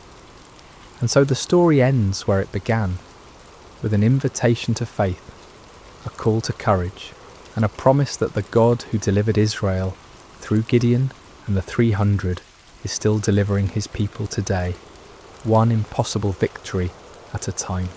Hello, dear friends, and welcome back to Sacred Slumber. Before we begin tonight's story, I hope your day has been filled with blessings and peace. Whether it's morning where you are, the quiet of afternoon, or the gentle embrace of evening, know that you are exactly where God wants you to be in this moment. I'm curious about where in this beautiful world you're listening from tonight. Are you nestled in your bed in a bustling city, or perhaps finding solace in the countryside under a canopy of stars? Wherever you are, whatever time it is for you, you are welcomed here with open arms. If this story touches your heart tonight, I encourage you to subscribe to Sacred Slumber. We gather here regularly to explore the profound truths and timeless wisdom found in God's Word, bringing comfort to weary souls and strength to troubled hearts. Your subscription helps us continue sharing these sacred stories that remind us of God's unfailing love and faithfulness. Now let us journey together to ancient Israel, to a time when kingdoms stood at crossroads, when truth was a dangerous commodity, and when one man's courage would echo through the ages. This is the story of Micaiah, the forgotten prophet who dared to stand alone. The sun blazed mercilessly over the ancient city of Samaria, its golden rays dancing across the limestone walls of King Ahab's palace. Within those walls, power brooked no opposition, and truth was often the first casualty of political ambition. It had been 3 years since the last war between Israel and Syria, 3 years of uneasy peace that sat heavy on King Ahab's shoulders like an ill-fitting crown. Ahab paced the marble floors of his throne room, his royal robes rustling with each agitated step. The king of Israel was a man consumed by his desires, a ruler who had long ago traded his soul to the altar of self-interest. His marriage to the foreign princess Jezebel had brought prosperity to his kingdom, but at a cost that would echo through generations. The worship of Baal had infiltrated the very heart of Israel, and the prophets of the Lord had been hunted, killed, or driven into hiding. Yet today something stirred within Ahab's ambitious heart. News had arrived that morning of Syrian movements near Ramoth-Gilead, a strategic city that had once belonged to Israel, but now languished under enemy control. The city's location made it a prize worth fighting for, a gateway that could secure trade routes and strengthen his kingdom's eastern border. As Ahab contemplated this opportunity, word came that King Jehoshaphat of Judah was approaching Samaria with a considerable entourage. Jehoshaphat was everything Ahab was not. A king who sought the Lord's face, who had torn down the high places of idol worship, and who ruled with righteousness as his compass. The irony was not lost on Ahab that he would need the help of such a man to achieve his ambitions. The great doors of the throne room swung open with a resonant boom, and Jehoshaphat entered with the dignity befitting a king of David's lineage. He was a man of medium stature but commanding presence, his beard meticulously groomed, and his eyes holding the wisdom of one who had walked closely with the Almighty. Behind him came his advisors and military commanders, their expressions respectful but cautious, as they entered the domain of Israel's controversial king. "Jehoshaphat, my brother," Ahab called out, his voice echoing through the vast chamber as he descended from his throne. "Welcome to Samaria. Your presence brings honour to my house." The two kings embraced in the customary greeting, though those who knew them well could sense the underlying tension. Jehoshaphat had come seeking alliance, but his heart was troubled by what such an alliance might require of him. "Ahab," Jehoshaphat replied warmly, though his eyes remained watchful. "It has been too long since we have spoken face to face. The Lord has blessed both our kingdoms with peace these past years." "Indeed," Ahab agreed, gesturing toward the laden tables his servants had prepared. "Come, let us feast together and speak of matters that concern us both." The banquet that followed was a spectacle of royal excess. Tables groaned under the weight of roasted meats, exotic fruits, and wine from the finest vineyards. Musicians played softly in the background, while servants moved like shadows, attending to every need. Yet beneath the veneer of celebration, both kings harboured their own purposes. As the evening wore on and the wine loosened tongues, Ahab finally revealed his true intention. Leaning toward Jehoshaphat with the conspiratorial air of old friends, he spoke in measured tones. "My brother, there is a matter that weighs heavily upon my heart," Ahab began, his eyes glinting in the torchlight. "You know that Ramoth-Gilead belongs to us, yet it remains in the hands of the king of Syria. Should we not take back what is rightfully ours?" Jehoshaphat set down his goblet carefully, his expression growing thoughtful. He had anticipated this moment, knowing that Ahab rarely extended hospitality without purpose. The question hung in the air between them like incense, heavy with implication.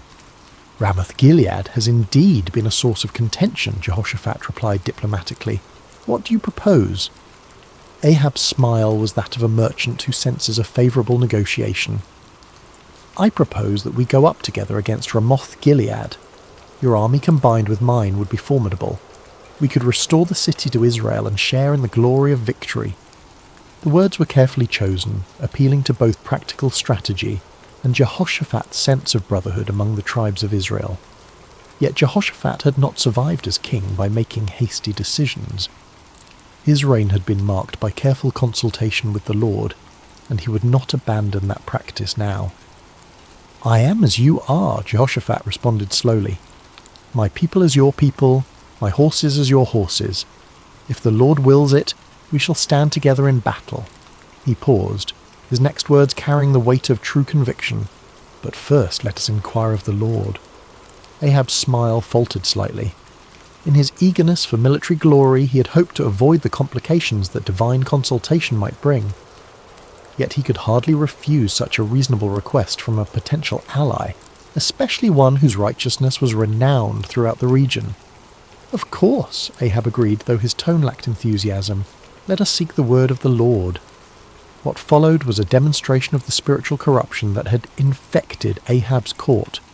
The king summoned his prophets, all 400 of them, men who wore the garments of holiness, but whose hearts served earthly masters. They came in a great procession, their robes flowing and their voices raised in what appeared to be spiritual fervour. These were not true prophets of the Lord, though they claimed his name. They were court prophets, men who understood that their continued prosperity depended upon telling the king what he wished to hear. Their prophecies were crafted not in the secret place of prayer, but in the calculating chambers of political expediency. As the prophets assembled in the courtyard before the two kings, their spokesman stepped forward. His name was Zedekiah, son of Chenaanah, a man whose pride matched his ambition, and whose hatred for true prophets would soon be revealed in violent fashion. "Hear the word of the Lord," Zedekiah proclaimed, his voice carrying across the courtyard with theatrical intensity. "Go up to Ramoth-Gilead and prosper, for the Lord will deliver it into the hand of the king." The 400 prophets took up the cry with orchestrated precision, their voices creating a chorus of false assurance. "Go up to Ramoth-Gilead and prosper. The Lord will deliver it into the hand of the king." Some of the prophets had even prepared visual aids for their performance. They danced and shouted, waving swords and spears, creating a spectacle that would have been impressive to any observer unfamiliar with the ways of true prophecy. The din was tremendous, the enthusiasm seemingly genuine, and the message exactly what Ahab longed to hear. Yet as Jehoshaphat watched this display, his spirit grew troubled. Something about the performance felt hollow, manufactured. These men spoke with one voice, but it was not the voice of the Lord that Jehoshaphat knew from his own times of prayer and seeking. There was no cost to their prophecy, no challenge to the king's desires, no hint of the divine complexity that marked true encounters with the Almighty. As the prophets continued their enthusiastic proclamations, Jehoshaphat raised his hand for silence. The courtyard gradually quieted, though the echo of their shouts seemed to linger in the air like smoke from a dying fire. "Is there not here a prophet of the Lord besides these?" Jehoshaphat asked carefully, "that we might inquire of him?" The question fell like a stone into still water, sending ripples of discomfort through the assembly. Ahab's face darkened, and several of the court prophets exchanged meaningful glances. They all knew there was indeed another prophet, one whose very existence was a thorn in the flesh of everyone present. Ahab's response came through gritted teeth, his voice barely concealing his irritation. "There is still one man, Micaiah the son of Imlah, by whom we may inquire of the Lord. But I hate him, for he does not prophesy good concerning me, but evil." The honesty of Ahab's admission was startling in its nakedness. Here was a king openly declaring his hatred for a prophet based not on any moral failing or false prophecy, but simply because the man refused to tell him what he wanted to hear. It was a moment that revealed the true spiritual state of Israel's leadership. Jehoshaphat, ever the diplomat, sought to smooth over the awkward moment. "Let not the king say such things," he replied gently, though his words carried a subtle rebuke. Ahab realized he had revealed too much of his heart. With visible effort he composed himself and called for one of his officers. "Bring Micaiah the son of Imlah quickly," he commanded, though his tone suggested he would rather summon a plague upon his house. As the officer hurried away on his grim errand, the two kings settled in to wait. The 400 prophets remained in the courtyard, their earlier enthusiasm now tempered by the knowledge that their unanimous voice was about to be challenged by a single man they both feared and despised. The sun continued its relentless journey across the sky, and in the distance the sound of the officer's horse could be heard galloping toward the place where truth dwelt in isolation, where a forgotten prophet waited in the shadows of his integrity. The horse's hooves struck the dusty road with rhythmic precision as the king's officer rode toward the humble dwelling where Micaiah made his home. The prophet lived simply, far from the luxury of the royal court, in a stone house that spoke of function rather than ostentation. Here, away from the corrupting influence of political power, dwelt a man who had chosen faithfulness over favour, truth over comfort. Micaiah, son of Imlah, was not an imposing figure by earthly standards. Of average height and lean build, he bore the weathered appearance of one who had walked through many storms. His beard was streaked with silver, and his eyes held the deep weariness of a man who had spoken unpopular truths for too many years. Yet there was something unbreakable in his demeanour, a quality that suggested he had found his anchor in something far stronger than human approval. When the king's messenger arrived, Micaiah was in his garden, tending to the vegetables that provided much of his sustenance. The prophet lived modestly, supported by the occasional gifts of those few souls who still valued truth above comfort. He had long ago learned to find contentment in simple things, the satisfaction of honest work, the peace of prayer, and the quiet joy of communion with the Almighty. "Micaiah," the officer called out as he dismounted, "the king commands your presence immediately." The prophet looked up from his work, unsurprised. He had sensed in recent days that the Lord was preparing him for something significant. His prayers had been marked by an unusual intensity, and his dreams had been filled with visions he did not yet fully understand. "Very well," Micaiah replied simply, setting aside his tools. "Let me wash and prepare myself." As Micaiah went about the task of making himself presentable for the royal court, the officer felt compelled to share information that might save the prophet from making a costly mistake. The man had witnessed what happened to those who crossed King Ahab, and despite his loyalty to the crown, he possessed enough humanity to feel concern for this solitary figure. "Listen to me, Micaiah," the officer said, his voice dropping to a confidential tone. "The words of the prophets declare good to the king with one mouth. Let your word be like the word of one of them, and speak favourably." It was well-intentioned advice, offered by a man who understood the political realities of Ahab's court. The officer had seen the 400 prophets deliver their unanimous message of victory and prosperity. He knew that Micaiah's reputation for speaking uncomfortable truths could lead to imprisonment, exile, or worse. In his mind, he was offering the prophet a lifeline, a chance to align himself with the majority and avoid the consequences of standing alone. Micaiah paused in his preparations, considering the messenger's words. The offer was clear: conform, agree with the crowd, tell the king what he wants to hear, and enjoy the benefits of royal favour. It would be so easy, so practical, so utterly reasonable by every human measure. But as Micaiah looked into the officer's earnest face, he felt the familiar stirring of the spirit within him, that unmistakable presence that had guided him through decades of faithful service. The Lord had not called him to an easy path, but he had never failed to provide strength for the journey. "As the Lord lives," Micaiah replied with quiet dignity, "whatever the Lord says to me, that I will speak." The words hung in the air between them, a declaration of absolute commitment that left no room for compromise.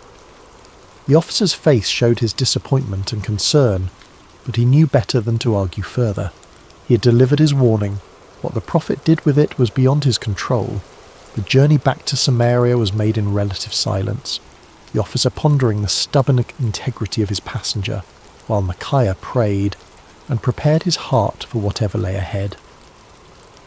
As they approached the city, the prophet could see the banners of both Israel and Judah flying from the palace walls, confirming his suspicion that this summons involved more than a routine consultation. The palace courtyard was a scene of controlled chaos when they arrived. Servants scurried about preparing for what appeared to be an important gathering, while guards stood at attention in their finest armour. The 400 prophets were still present, clustered in small groups and speaking in hushed tones.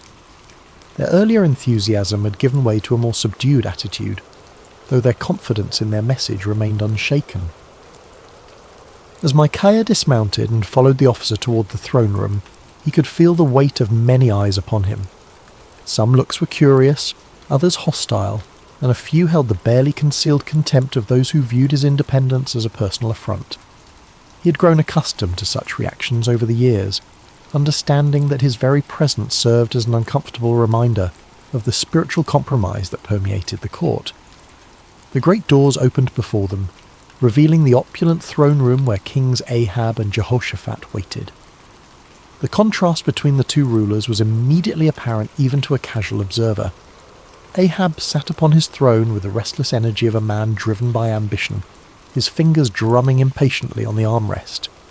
Jehoshaphat, seated in a chair of equal honour nearby, maintained the composed dignity of one accustomed to seeking divine guidance before making important decisions. "Ah, Micaiah," Ahab said as the prophet entered, his tone carrying forced joviality that fooled no one. "At last, our final consultant arrives." Micaiah approached the throne with measured steps, neither hurrying to show deference nor dawdling to display defiance. He had learned long ago that in the presence of earthly power, his allegiance belonged to a higher authority. When he reached the appropriate distance, he bowed respectfully but not obsequiously, acknowledging the king's position without compromising his own integrity. "You summoned me, your majesty," Micaiah said simply, his voice carrying clearly through the chamber. King Jehoshaphat studied the prophet with interest.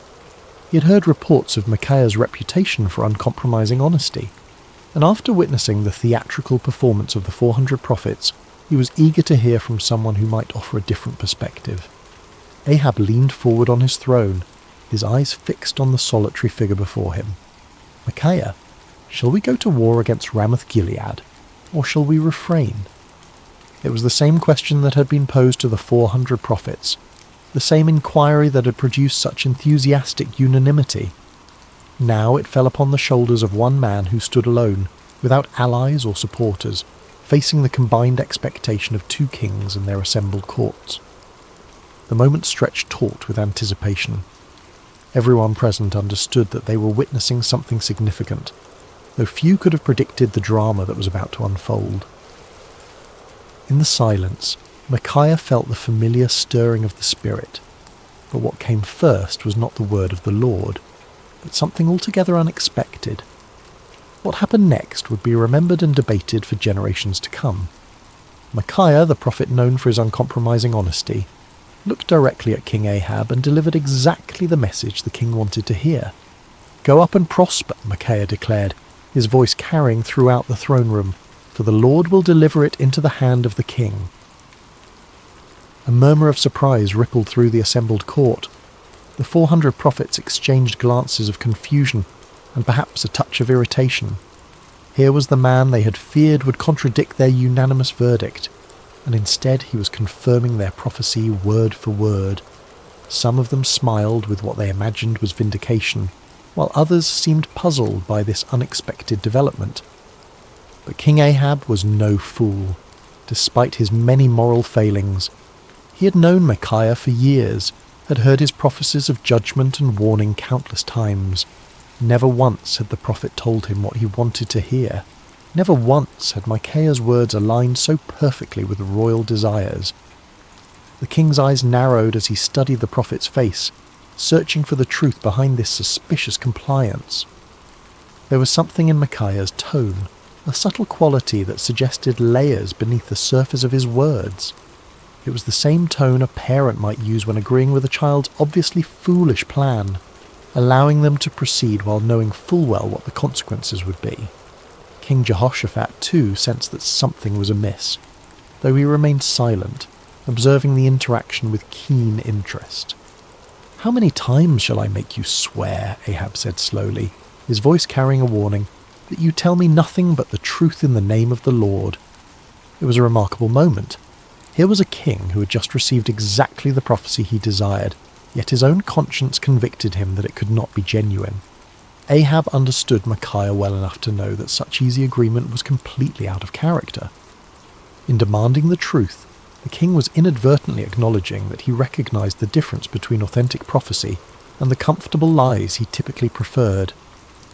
Micaiah stood silent for a moment, and those watching could see a visible change come over him.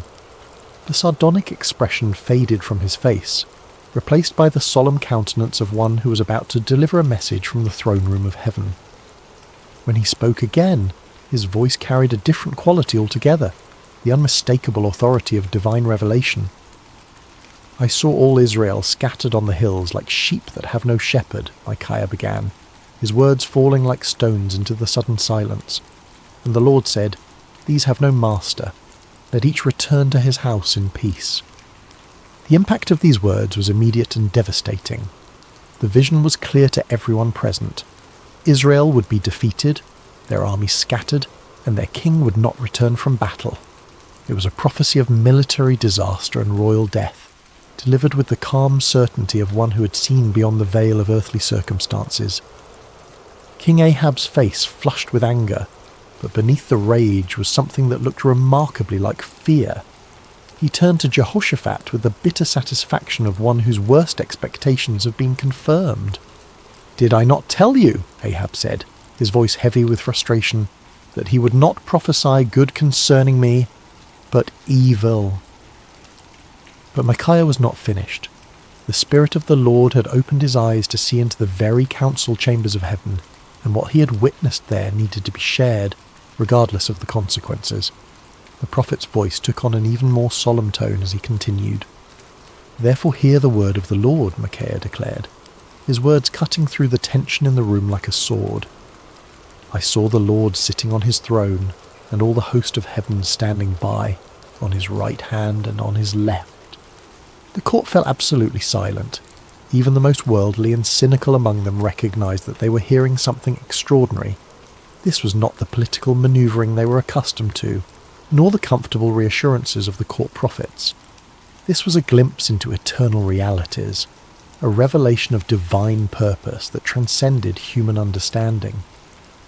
"And the Lord said," Micaiah continued, "Who will persuade Ahab to go up, that he may fall at Ramoth-Gilead?" So one spoke in this manner, and another spoke in that manner. Then a spirit came forward and stood before the Lord and said, "I will persuade him." The Lord said to him, "In what way?"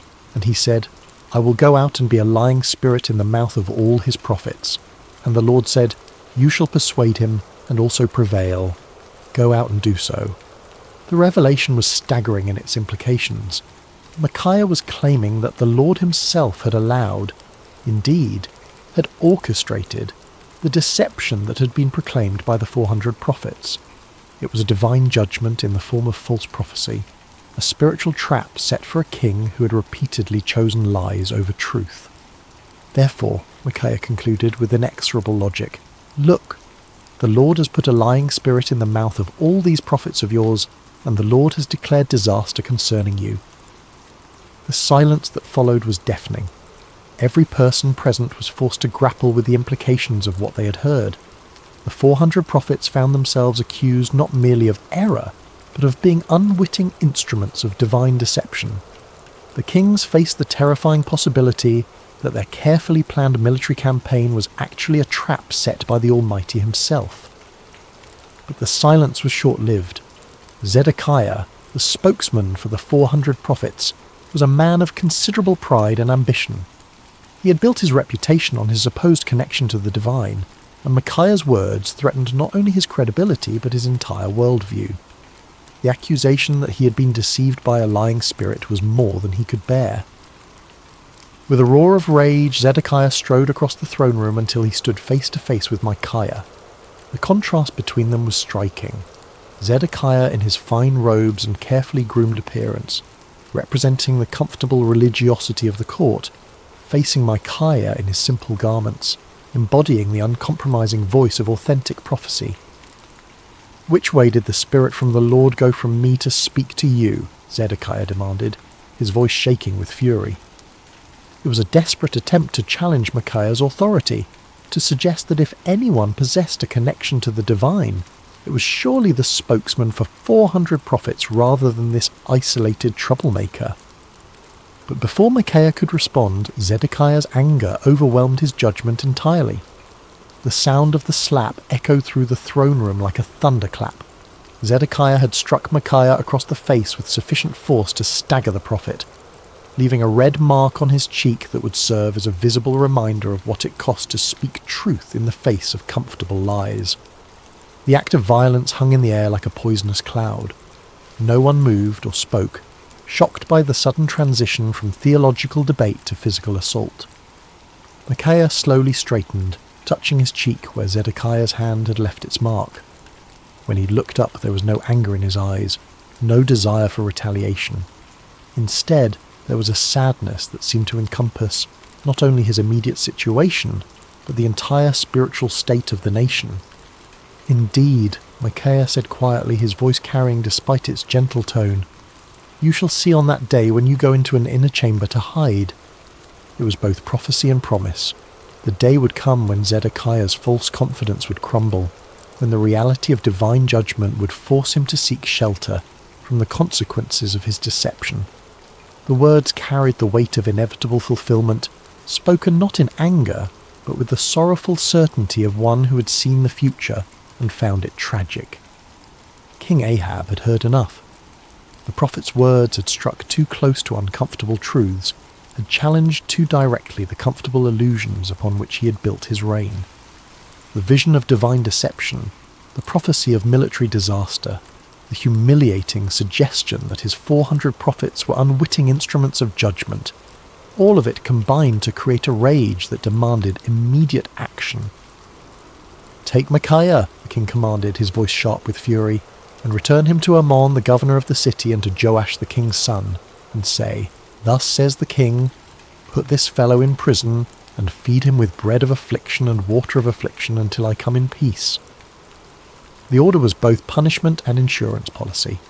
By imprisoning Micaiah until his safe return from battle, Ahab was attempting to nullify the prophecy through royal decree. It was a desperate act of defiance against divine judgment, a futile attempt to bind the word of the Lord with chains and prison walls. But Micaiah was not finished.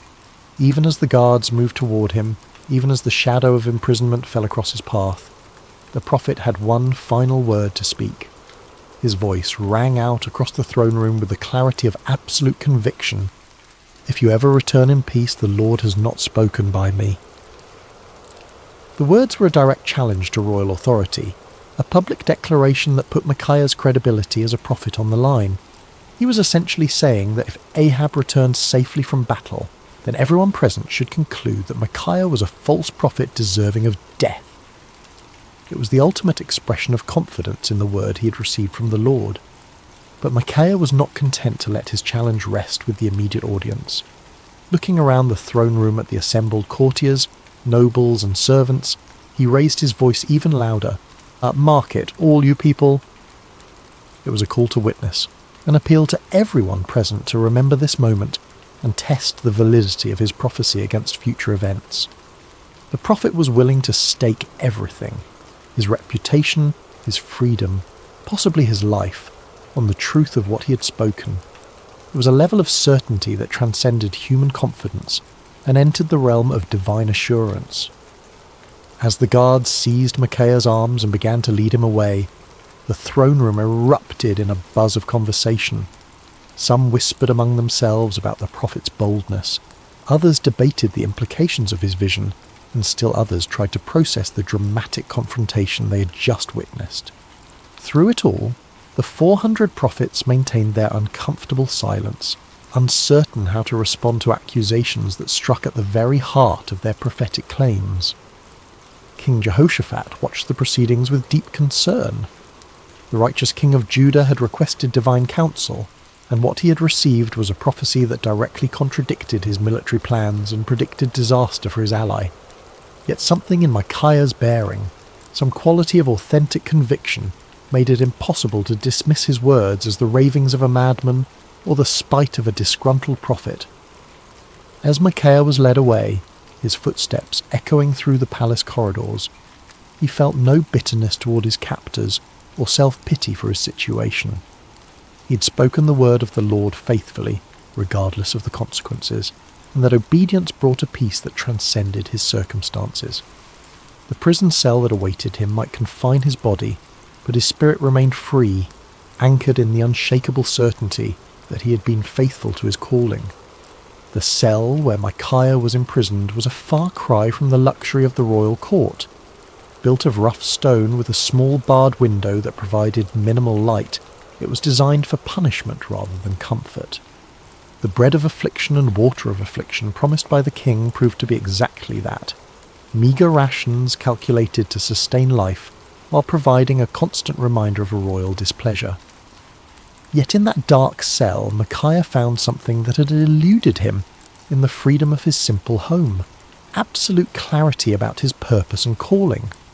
Stripped of all earthly comforts and securities, he was forced to rely entirely upon his relationship with the Lord. In the long hours of solitude, he prayed not for deliverance but for continued faithfulness, not for vindication, but for grace to endure whatever lay ahead. Meanwhile, preparations for war continued with increasing intensity. King Ahab threw himself into military planning with the fervour of a man trying to drown out unwelcome voices of conscience. He consulted with his generals, inspected his troops, and made elaborate arrangements for what he was determined would be a glorious victory. The prophecy of the 400 court prophets was repeated frequently, as if constant repetition could somehow make it more reliable.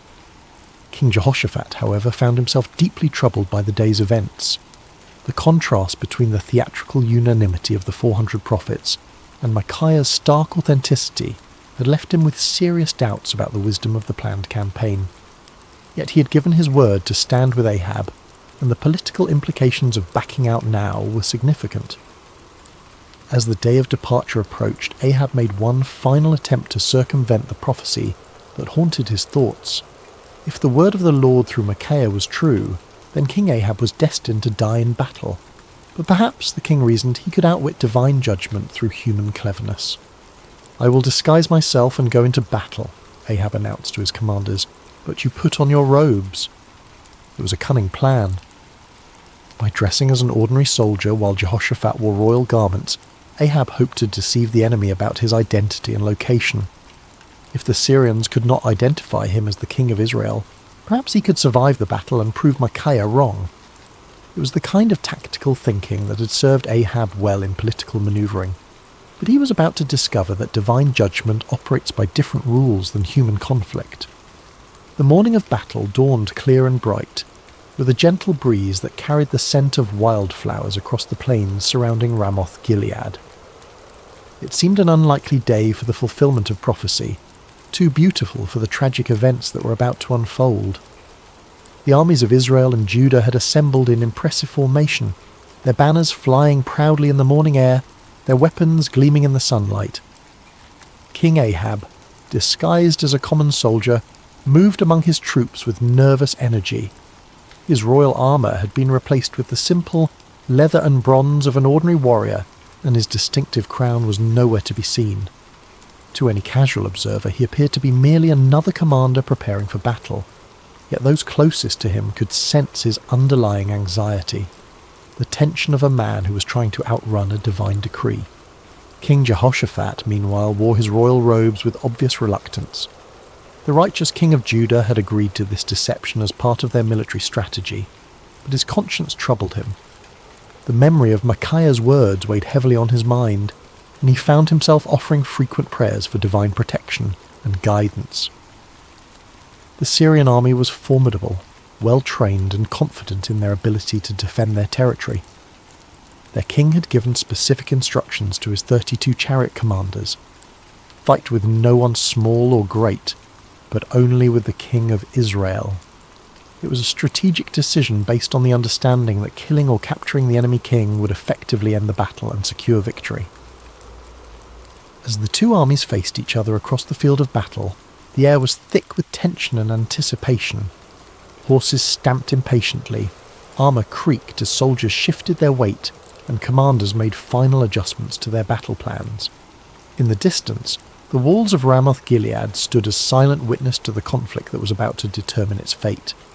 The battle began with the thunderous clash of armies colliding, the sound of metal against metal mixing with the shouts of warriors and the screams of the wounded. Chariots raced across the battlefield like instruments of divine wrath, their wheels churning up clouds of dust that obscured vision and added to the chaos of combat. For a time, it seemed as though Ahab's strategy might succeed. Hidden among his soldiers, the disguised king fought with the desperation of a man who believed his life depended on remaining unrecognized. His years of military experience served him well as he wielded sword and spear with deadly efficiency, contributing to the initial success of the Israelite forces. But the Syrian chariot commanders were not easily deceived. When they spotted King Jehoshaphat in his royal robes, they immediately assumed they had found their primary target.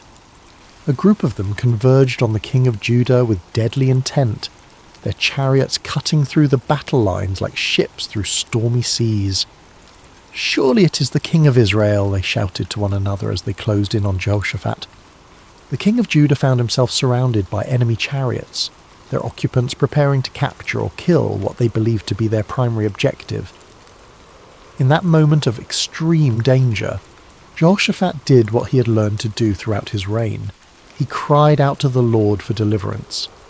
"Help me, O Lord," Jehoshaphat called out, his voice carrying above the din of battle. What happened next was a clear demonstration of divine intervention. As Jehoshaphat's cry reached heaven, the Lord moved the hearts of the Syrian commanders in an unexpected way. Something about the king's appearance or manner suddenly convinced them that this was not their intended target after all. "It is not the king of Israel," one of them declared, and just as quickly as they had converged upon Jehoshaphat, they turned away to search for their real quarry elsewhere on the battlefield. Meanwhile, across the chaos of combat, King Ahab continued his desperate masquerade. His disguise had served him well throughout the morning, allowing him to participate in the battle without attracting the special attention of enemy forces. For a brief moment, it seemed as though human cunning might indeed triumph over divine decree. But the Lord's purposes are not thwarted by earthly schemes, no matter how cleverly conceived. As the battle raged on, a Syrian soldier drew his bow at random, not aiming at any particular target, but simply shooting into the mass of enemy forces. It was the kind of arrow that soldiers loose when they cannot see clearly, through the dust and confusion of battle, hoping to strike something useful, but with no specific intent. The arrow flew through the air with the invisible guidance of divine providence. It passed over the heads of common soldiers, sailed between the wheels of racing chariots, and found its mark with the precision of perfect justice. The bronze point struck King Ahab between the joints of his armour, penetrating the one gap in his defences that his disguise could not protect. The king felt the arrow's impact like a thunderbolt, the sudden sharp pain followed by the warm spread of blood across his chest. He looked down in shock to see the Syrian arrow protruding from his body, its shaft trembling with the force of impact. In that instant, Ahab understood with perfect clarity that no amount of human cleverness could circumvent the word of the Lord. "I am wounded," the king cried out to his chariot driver, his voice tight with pain and the dawning realization of his doom. "Turn around and carry me out of the battle." The chariot driver, a loyal servant who had recognized his disguised king despite the common soldier's garb, immediately began maneuvering toward the edge of the battlefield. But extricating themselves from the chaos of combat proved more difficult than anticipated. The battle had intensified throughout the day, and enemy forces blocked many of the potential escape routes. As they struggled to retreat, King Ahab's condition continued to deteriorate. The arrow had found a vital spot, and blood flowed freely from the wound despite his attempts to stanch it. Yet with grim determination, the king remained propped up in his chariot, unwilling to let his army see him fall. His presence, even in his wounded state, served to encourage the Israelite forces and maintain their fighting spirit. The battle raged from morning until evening, the outcome hanging in the balance as both sides fought with desperate intensity. But as the sun began to set, painting the sky in shades of red that seemed to mirror the blood spilled on the battlefield below, King Ahab's strength finally gave out. The disguised king, who had tried to outwit divine judgment, slumped forward in his chariot, his life ebbing away with each laboured breath. As word of the king's condition spread through the ranks, the cry went up that would fulfill Micaiah's prophecy with devastating accuracy. Every man to his city, and every man to his own country." The army of Israel, leaderless and demoralized, began to scatter across the hills just as the prophet had foreseen. Like sheep without a shepherd, they abandoned their positions and fled toward home, their dreams of victory dissolving into the nightmare of defeat. King Ahab died as the sun set over Ramoth-Gilead, his blood pooling in the bottom of his chariot.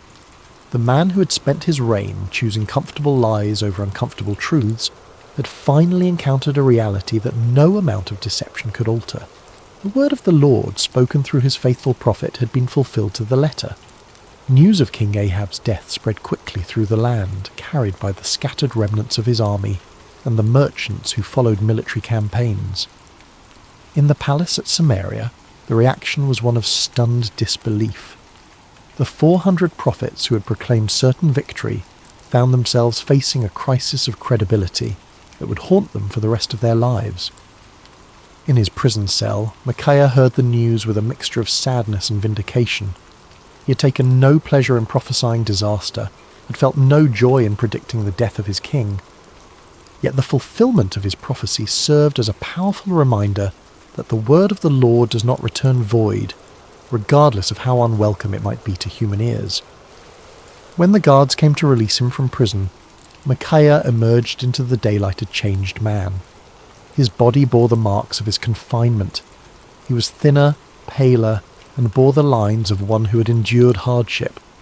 But his spirit was unbroken, perhaps even strengthened by his ordeal. He had spoken truth in the face of overwhelming opposition, had maintained his integrity under pressure, and had been vindicated by the very events that had brought tragedy to the kingdom. The political ramifications of Ahab's death were immediate and far-reaching. His son Ahaziah ascended to the throne, inheriting a kingdom shaken by military defeat and spiritual confusion. The influence of Queen Jezebel remained strong, but the dramatic fulfillment of Micaiah's prophecy had dealt a severe blow to the credibility of the Baal-worshipping establishment. Zedekiah, the false prophet who had struck Micaiah in the throne room, found himself in an impossible position. His confident predictions of victory had been thoroughly discredited, and his authority as a spokesman for the divine had been shattered. The inner chamber where he sought to hide, just as Micaiah had prophesied, became both a physical and spiritual reality as he struggled to come to terms with the magnitude of his error. The other court prophets faced similar crises of confidence. Their unanimous declaration of victory had been revealed as the lying spirit Micaiah had warned about, and their reputations lay in ruins. Some of them quietly retired from public life, while others attempted to reinvent themselves as followers of different deities. None of them could escape the uncomfortable truth that they had been deceived, and had, in turn, deceived others. King Jehoshaphat returned to Jerusalem a wiser and more cautious man. His alliance with Ahab had nearly cost him his life, and the experience had taught him valuable lessons about the importance of seeking genuine divine guidance rather than accepting comfortable confirmations of predetermined plans. The prophet Jehu, son of Hanani, met him upon his return with words of rebuke for his alliance with the ungodly king, but also with recognition that the Lord had delivered him from the consequences of his poor judgment. Throughout the kingdom, people began to reassess their understanding of prophecy and divine revelation. The dramatic contrast between the false assurances of the 400 prophets and the accurate warnings of the solitary Micaiah had provided a vivid lesson in discernment. Many began to understand that true prophecy was not measured by its popularity or its agreement with human desires, but by its faithfulness to the word and character of the Lord. Years passed, and the story of Micaiah's stand against the 400 false prophets became one of the most remembered episodes in the history of Israel. Parents told it to their children as an example of courage and integrity, while religious teachers used it to illustrate the difference between true and false prophecy. The tale grew in significance with each telling, not because it was embellished, but because its lessons proved to be timeless and universal. The first and most obvious lesson was about the cost of speaking truth. Micaiah had paid a heavy price for his faithfulness: imprisonment, isolation, and the hostility of the powerful. Yet his willingness to endure these hardships had ultimately served a greater purpose, preserving the integrity of prophetic ministry and providing a clear example of what it meant to fear God rather than man. His story became a source of encouragement for future generations of prophets and faithful believers who found themselves standing alone against popular opinion. The second lesson concerned the danger of groupthink and manufactured consensus. The 400 prophets had created an impressive display of unanimity, but their agreement had been based on political expediency rather than divine revelation. Their story served as a warning about the seductive power of majority opinion and the importance of seeking truth, even when it contradicted popular sentiment.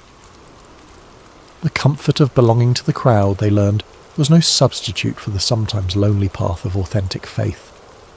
The third lesson was perhaps the most theologically complex, the reality that God sometimes allows deception as a form of judgment. The lying spirit that had influenced the false prophets was not an independent force, but an instrument of divine justice, permitted by the Lord as part of his sovereign plan. This aspect of the story forced believers to grapple with difficult questions about the nature of divine sovereignty and human responsibility, helping them develop a more mature understanding of how God works in the world. The fourth lesson focused on the importance of discernment in spiritual matters. King Jehoshaphat's initial uneasiness with the 400 prophets had been a manifestation of spiritual discernment, a recognition that something was amiss despite the impressive display of consensus. His request for a prophet of the Lord had demonstrated the value of seeking authentic divine guidance, rather than accepting convenient confirmations of predetermined plans. The fifth lesson was about the ultimate futility of human schemes when they oppose divine purposes.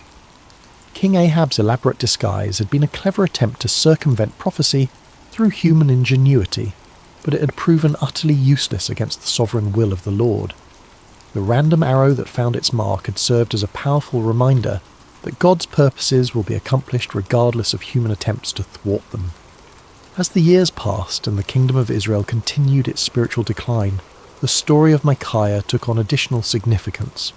It became a benchmark against which other prophets and prophecies were measured, a reminder of what authentic faithfulness looked like in the face of opposition. When Elijah stood alone against the prophets of Baal on Mount Carmel, people remembered Micaiah's solitary stand. When Jeremiah faced persecution for his unpopular messages, the example of Micaiah's courage provided encouragement and precedent. The story also served as a cautionary tale for those in positions of authority. King Ahab's admission that he hated Micaiah because the prophet never spoke favourably about him had revealed the dangerous tendency of leaders to surround themselves with yes men rather than truthful counsellors. Future kings and officials who heard the story were challenged to examine their own relationships with advisors and to consider whether they were seeking truth or merely confirmation of their existing beliefs. In the quiet of his later years, Micaiah often reflected on that pivotal day when he had stood alone before 2 kings and 400 false prophets. The physical scars from his imprisonment had faded, but the spiritual impact of his experience continued to shape his understanding of his calling and his relationship with the Lord. The prophet had learned that faithfulness was not measured by immediate results, but by obedience to divine instruction.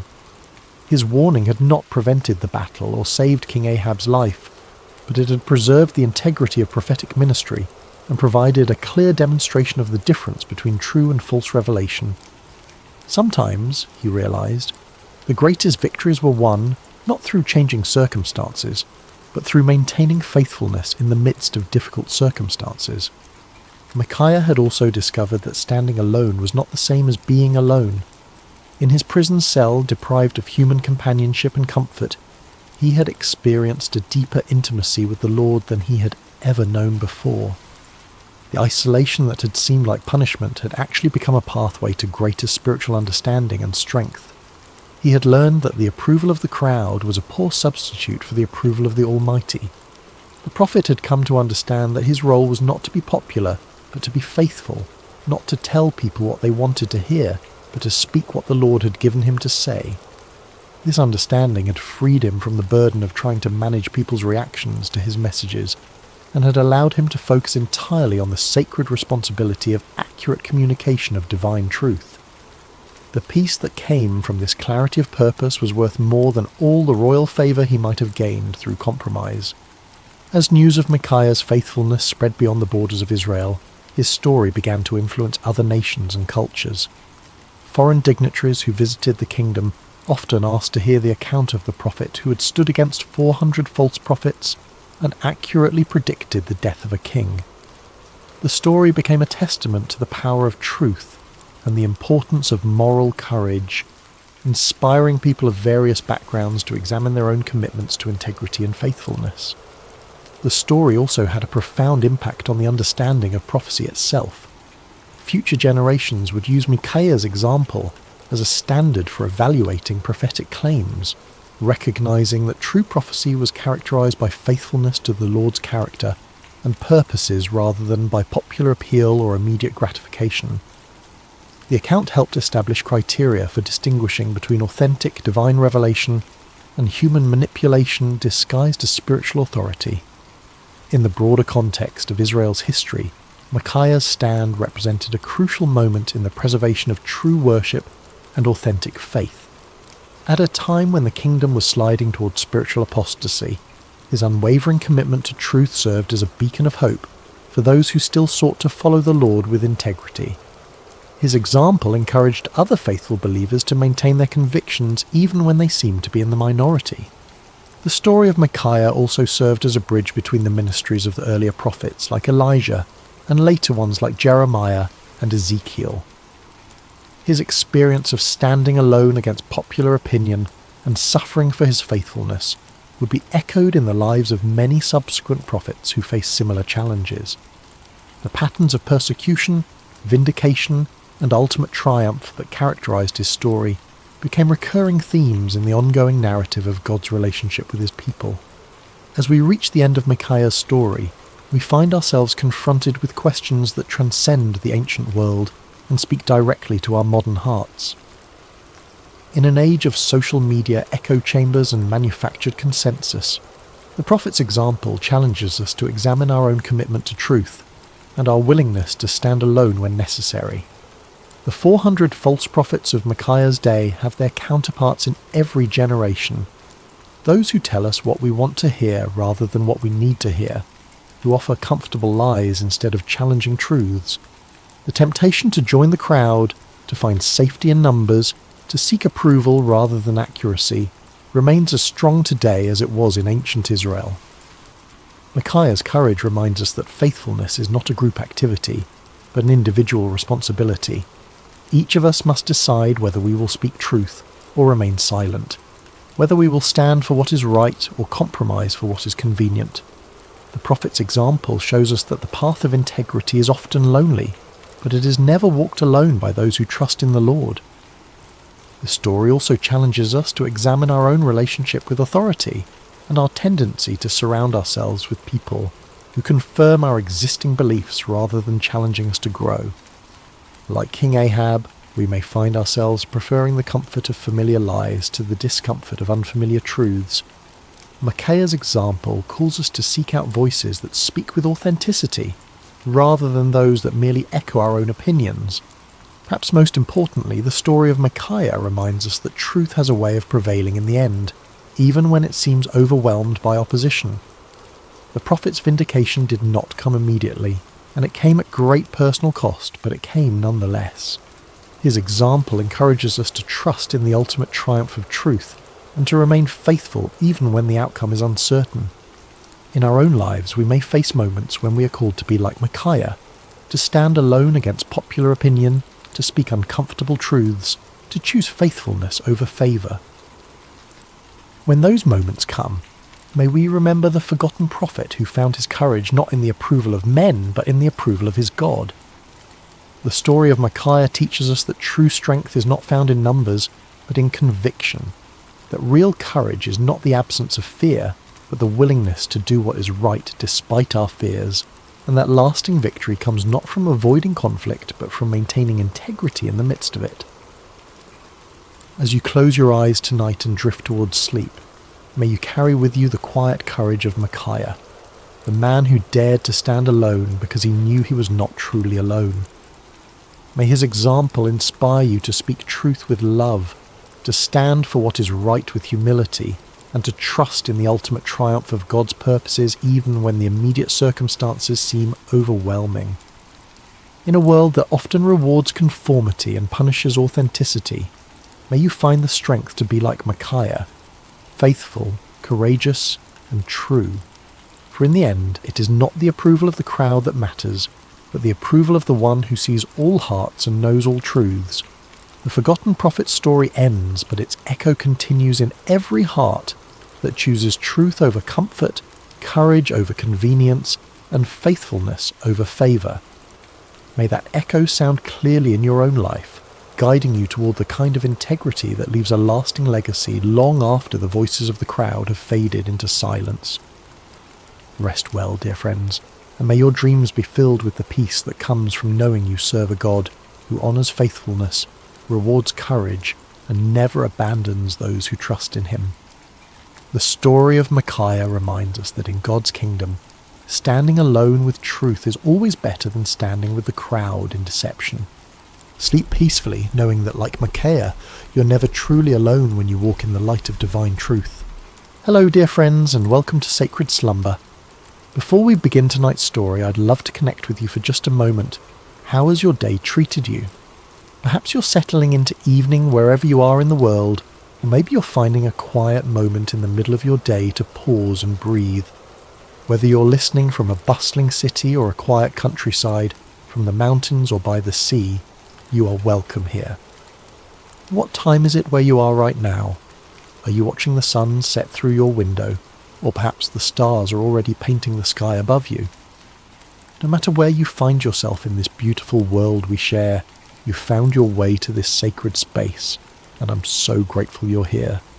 If this story brings you peace tonight, I'd be honoured if you'd consider subscribing to Sacred Slumber.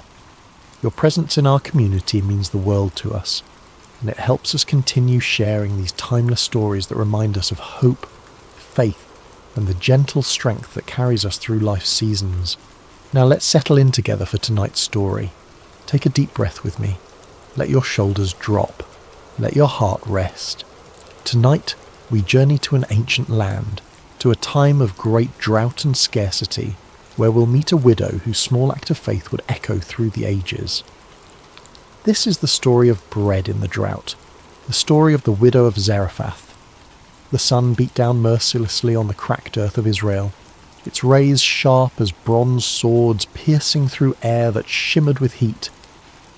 Not a cloud had crossed the sky for months, and the land lay barren and broken, crying out for relief that would not come. This was the drought that Elijah had prophesied, the drought that would bring a proud king to his knees and teach a nation that there was still a God in Israel. Elijah moved like a shadow across the wilderness, his weathered feet finding paths where others saw only desolation. His dark hair hung long and wild, his beard streaked with dust from countless days of wandering. The rough camel's hair that wrapped around his lean frame had become his second skin, and the leather belt at his waist held the simple tools of a man who had learned to survive on little. But Elijah was no ordinary wanderer. He was a prophet of the Most High God, and his words had the power to shut up the heavens themselves. When he had stood before King Ahab in his glittering palace, surrounded by the false prophets of Baal and Asherah, Elijah had spoken with the authority of heaven itself. As the Lord, the God of Israel, lives, whom I serve, there will be neither dew nor rain in the next few years except at my word. Those words had sealed his fate as a fugitive. Ahab's rage had been swift and terrible, and Queen Jezebel's thirst for the prophet's blood was legendary throughout the land.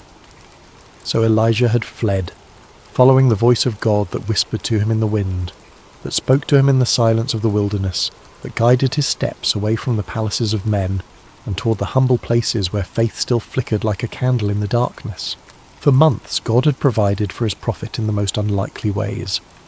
By the brook Cherith, ravens had brought him bread and meat morning and evening, their black wings carrying sustenance from heaven itself. Elijah had learned to read the language of divine provision, to trust in a God who could command the birds of the air and the streams of the earth to serve his purposes. But as the drought deepened and the brook dried up, God's voice came to Elijah again, gentle but unmistakable. "Go at once to Zarephath in the region of Sidon and stay there. I have directed a widow there to supply you with food." Zarephath. The name itself meant refining or smelting place, a fitting destination for a prophet who was learning daily what it meant to be refined by fire, to have the dross of self-reliance burned away until only faith remained. It was a small coastal town in Phoenicia, in what we now call Lebanon, far from the borders of Israel and the reach of Ahab's soldiers. As Elijah walked the dusty roads towards Zarephath, his mind turned over the peculiar nature of God's provision. Not to a wealthy merchant's house would he go, not to a palace or a place of abundance. God was sending him to a widow, a woman who in that ancient world would have been among the most vulnerable, the most likely to be in need herself. And she was a Gentile, a foreigner, one who did not worship the God of Israel. Yet this was how the Almighty worked, Elijah had learned. He chose the foolish things of the world to shame the wise, the weak things to shame the strong. He provided for his servants not through the expected channels of power and wealth, but through the humble offerings of those who had little to give but gave it anyway. The journey to Zarephath took Elijah through landscapes that told the story of the drought's devastation. Wells that had once bubbled with clear water stood empty, their stones exposed and cracking in the heat. Fields that should have been green with growing grain stretched out like brown parchment.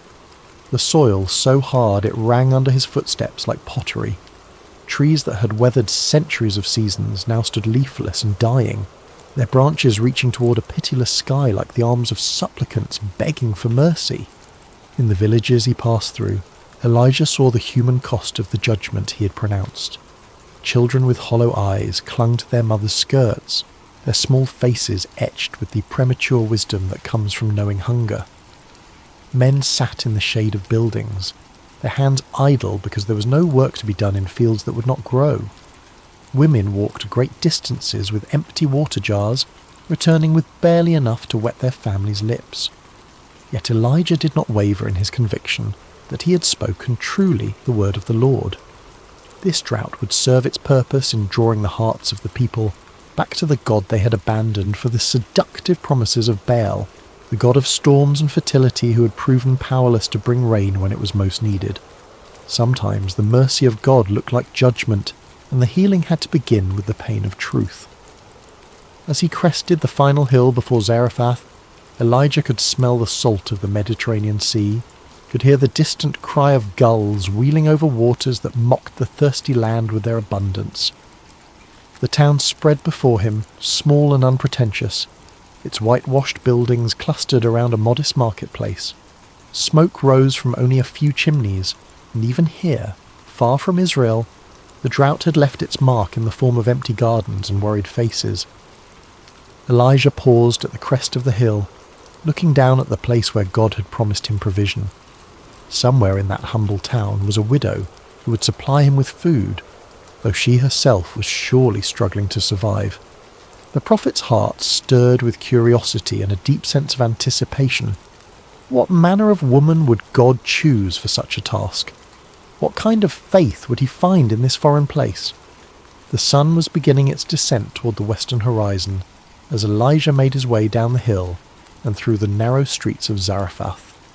The town was quiet in the afternoon heat, most of its people taking shelter in the cool shadows of their homes. A few merchants sat listlessly beside their stalls, their wares meagre and their customers few. Children played half-heartedly in the dust, their games subdued by the oppressive weight of want that hung over everything like a heavy blanket. Elijah walked with purpose toward the town gate, the place where travellers traditionally stopped to rest and where the business of daily life was conducted. It was there, God had whispered to his spirit, that he would find the woman who would provide for him. As he approached the gate, his eyes searched the few people moving about in the late afternoon shadows, looking for a sign, a divine indication of which among them was the widow God had prepared. And then he saw her.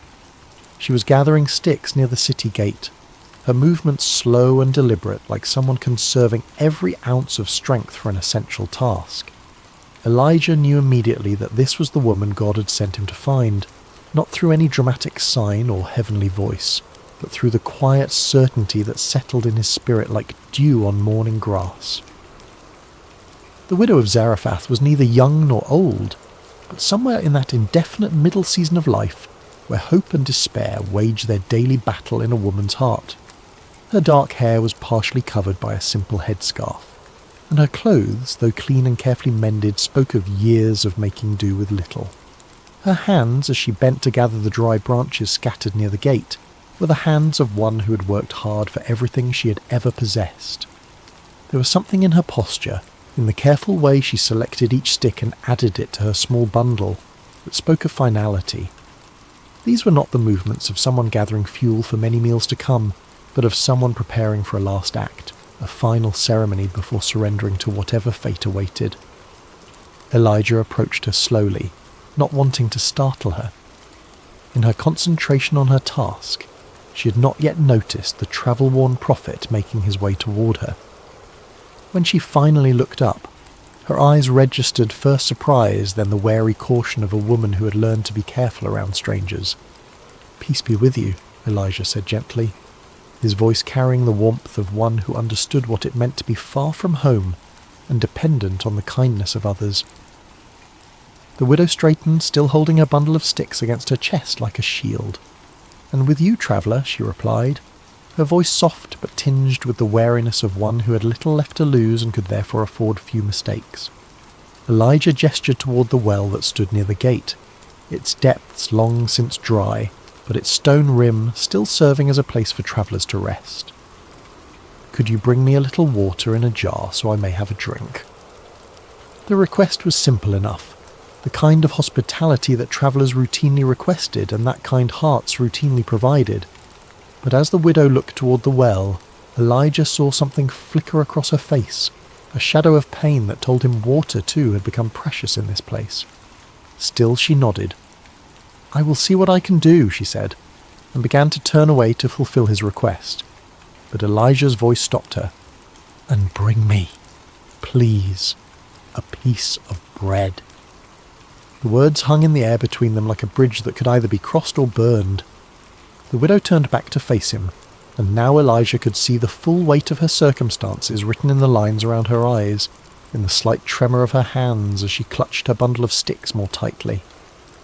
"As surely as the Lord your God lives," she said, her voice barely above a whisper, "I don't have any bread, only a handful of flour in a jar and a little olive oil in a jug.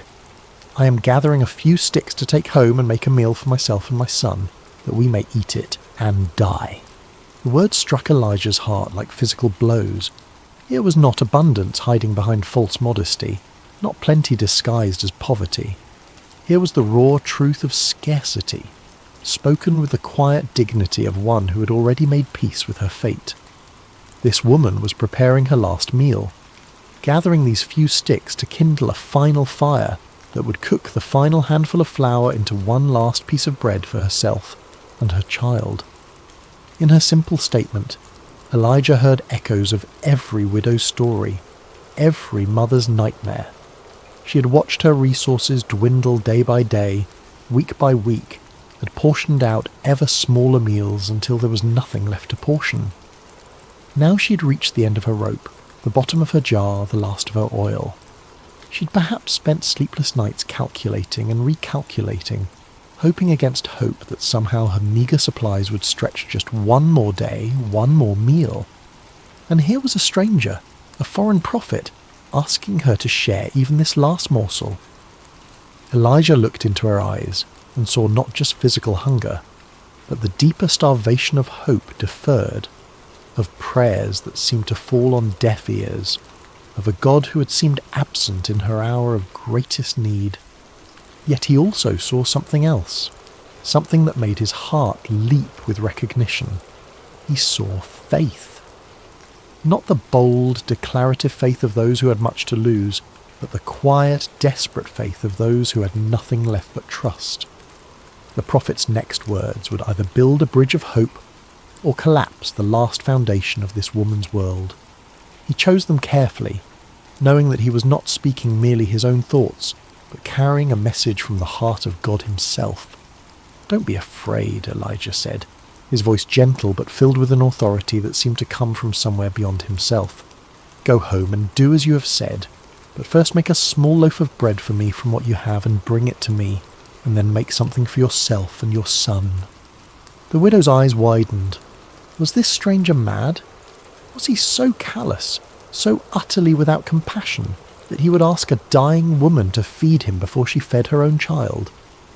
The request seemed to defy every principle of human decency, every natural law of survival and maternal love. But Elijah was not finished speaking.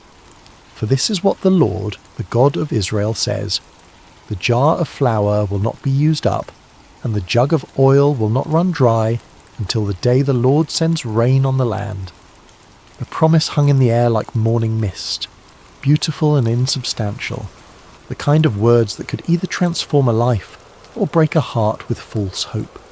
The widow stared at this strange prophet with his wild hair and sun-darkened skin, this man who claimed to speak for the God of Israel, a foreign deity she had heard of but never worshipped.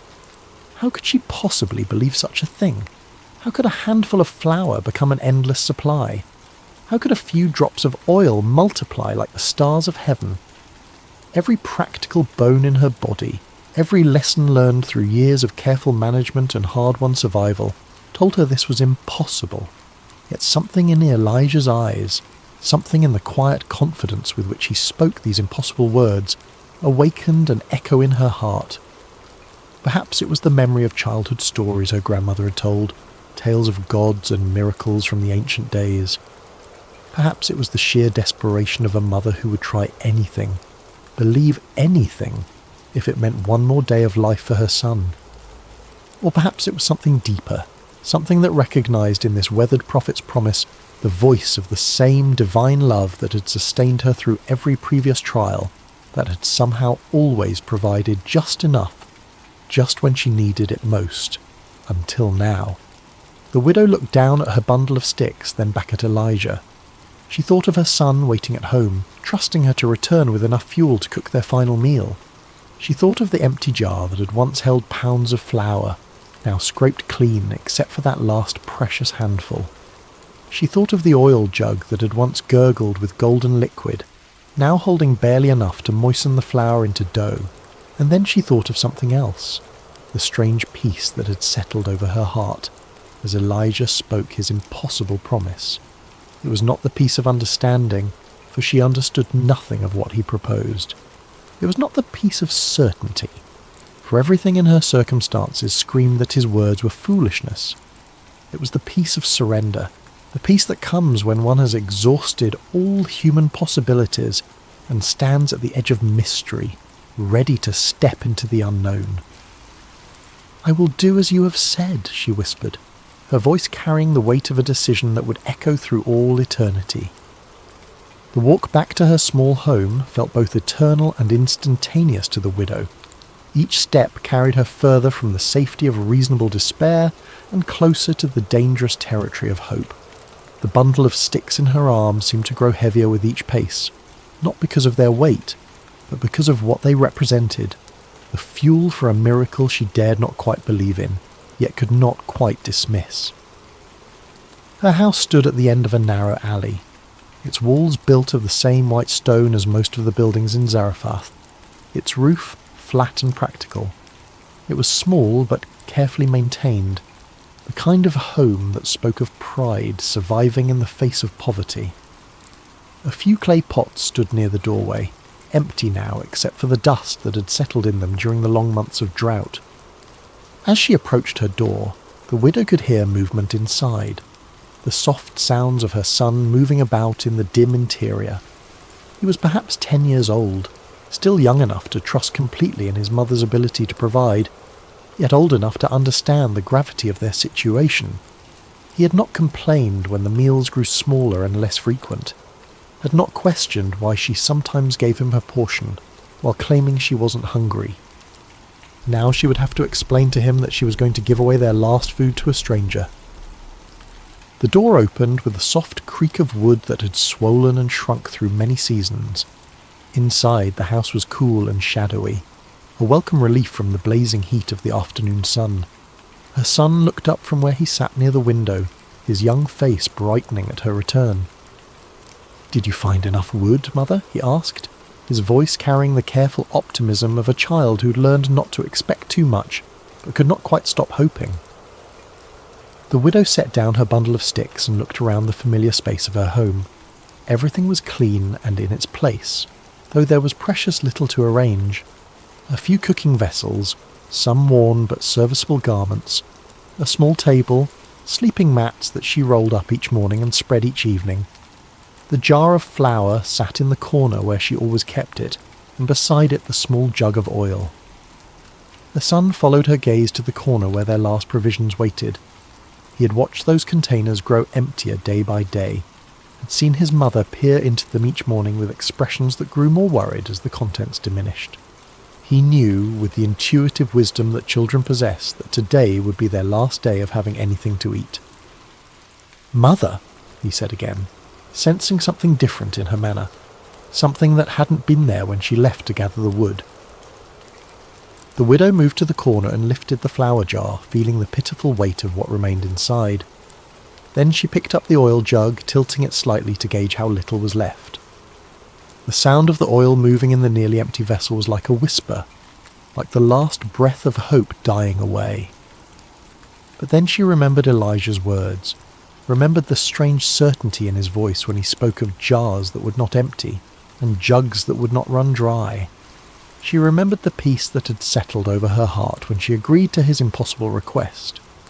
"My son," she said gently, kneeling beside him so they were at eye level, "something wonderful and strange has happened today.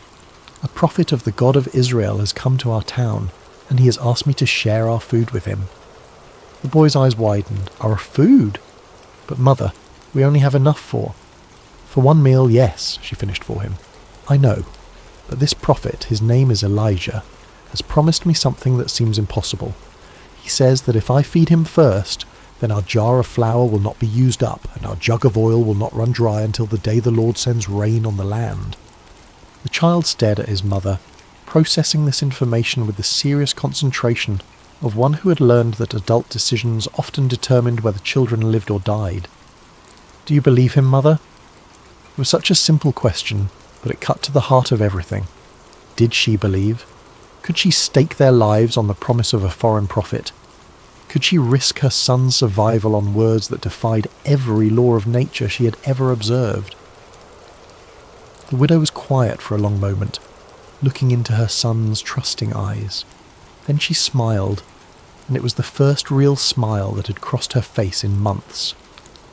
"I don't know if I believe him with my mind, my son, but my heart tells me that we have nothing left to lose, and perhaps everything to gain.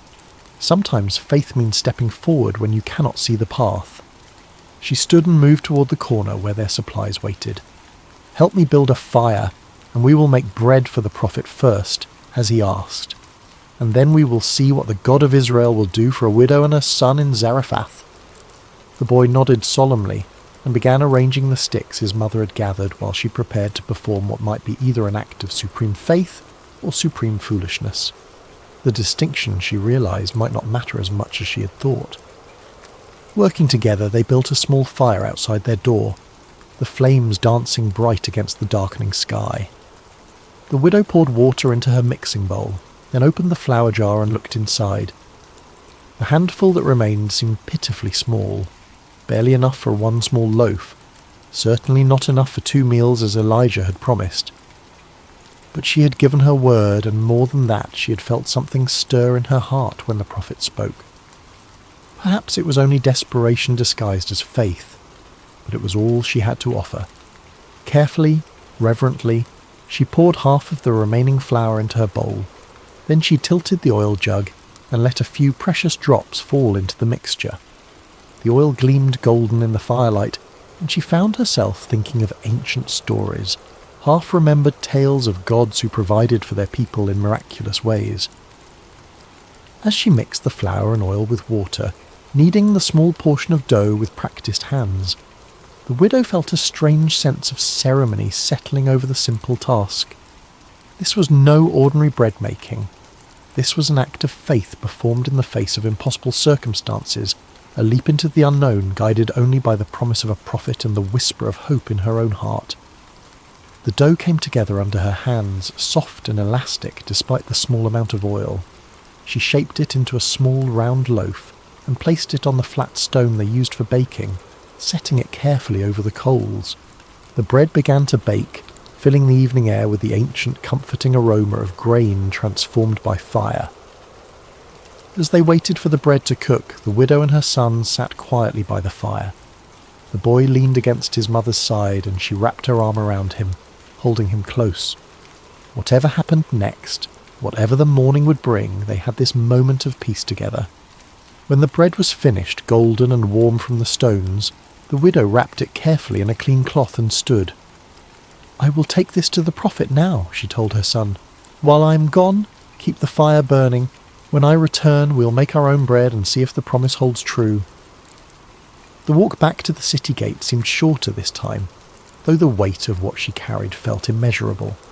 This small loaf represented everything she had left in the world, the last of her resources, the final hedge against starvation.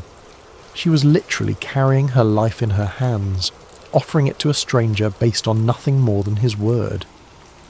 Elijah was waiting where she had left him, sitting quietly in the gathering dusk. When he saw her approaching with the wrapped bread, his face lit up with a smile that transformed his austere features.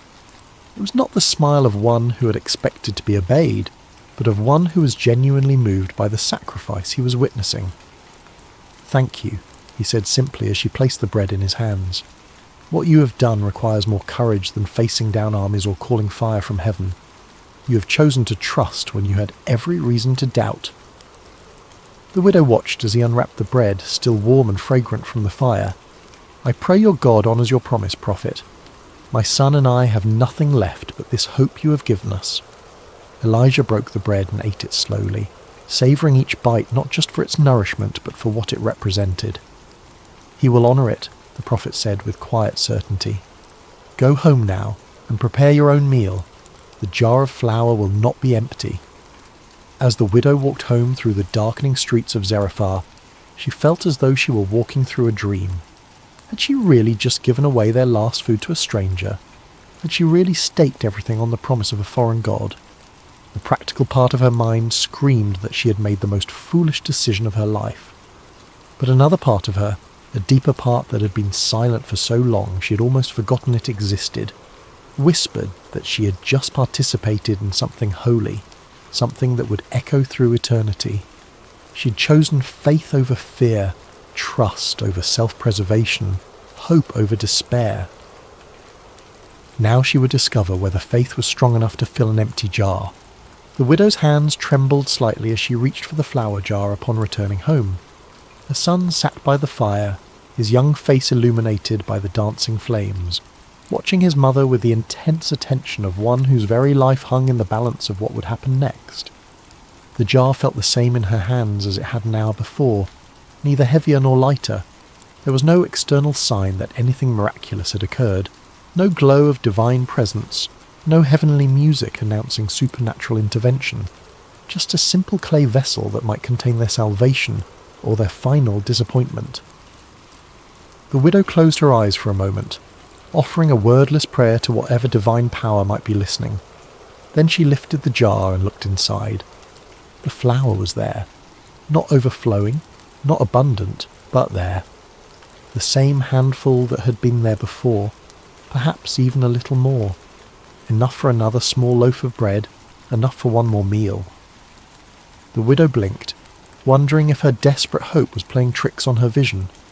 She reached into the jar with trembling fingers, feeling the soft texture of the flour, confirming that it was real and not some mirage born of starvation and desperation. "Mother," her son whispered, seeing the wonder in her expression. "Is it true? Is the flour still there?" "It's still here," she replied, her voice filled with amazement. "There's enough for our bread." With reverent hands she measured out flour for their evening meal, leaving what appeared to be the same small amount in the bottom of the jar. Then she reached for the oil jug, tilting it carefully to pour just enough to bind the flour into dough. The oil flowed golden and pure, and when she set the jug aside, it still contained what seemed to be the same small amount it had held before. As she mixed their bread, the widow felt as though she were participating in something beyond the natural order of things. Each movement of her hands felt sacred, each ingredient holy. This was not just food preparation, this was communion with the divine, a daily miracle made manifest through the simple elements of flour and oil and fire. The bread they ate that night tasted different somehow, though it was made from the same ingredients as countless other loaves she had baked over the years. It tasted of hope, of promise, of a future that extended beyond the next meal. As they shared the warm bread in the light of their small fire, the widow and her son spoke in hushed tones, as if they were in the presence of something too wonderful to fully comprehend. That night, as the widow spread their sleeping mats and prepared for rest, she found herself looking repeatedly toward the corner where the flour jar and oil jug sat. Would they still contain their precious contents in the morning? Or would she wake to find them empty, the miracle revealed as nothing more than a cruel dream? But when dawn broke over Zarephath, painting the walls of her small home with gentle rose-coloured light, the widow's first sight was of the flour jar sitting exactly where she had left it. With her heart pounding, she crept quietly across the room, not wanting to wake her son until she knew whether their hope would survive the night. The flour was there, the oil was there, enough for another day, another meal, another small victory against the spectre of starvation that had haunted their home for so long. And so began a rhythm that would sustain them through the long months of drought that followed. Each morning, the widow would check the jar and jug with a mixture of faith and anxiety, never quite able to take the miracle for granted, always amazed to find their supplies replenished. Each day she would measure out enough for their daily bread, always careful to leave something behind, always trusting that tomorrow would bring the same mysterious provision.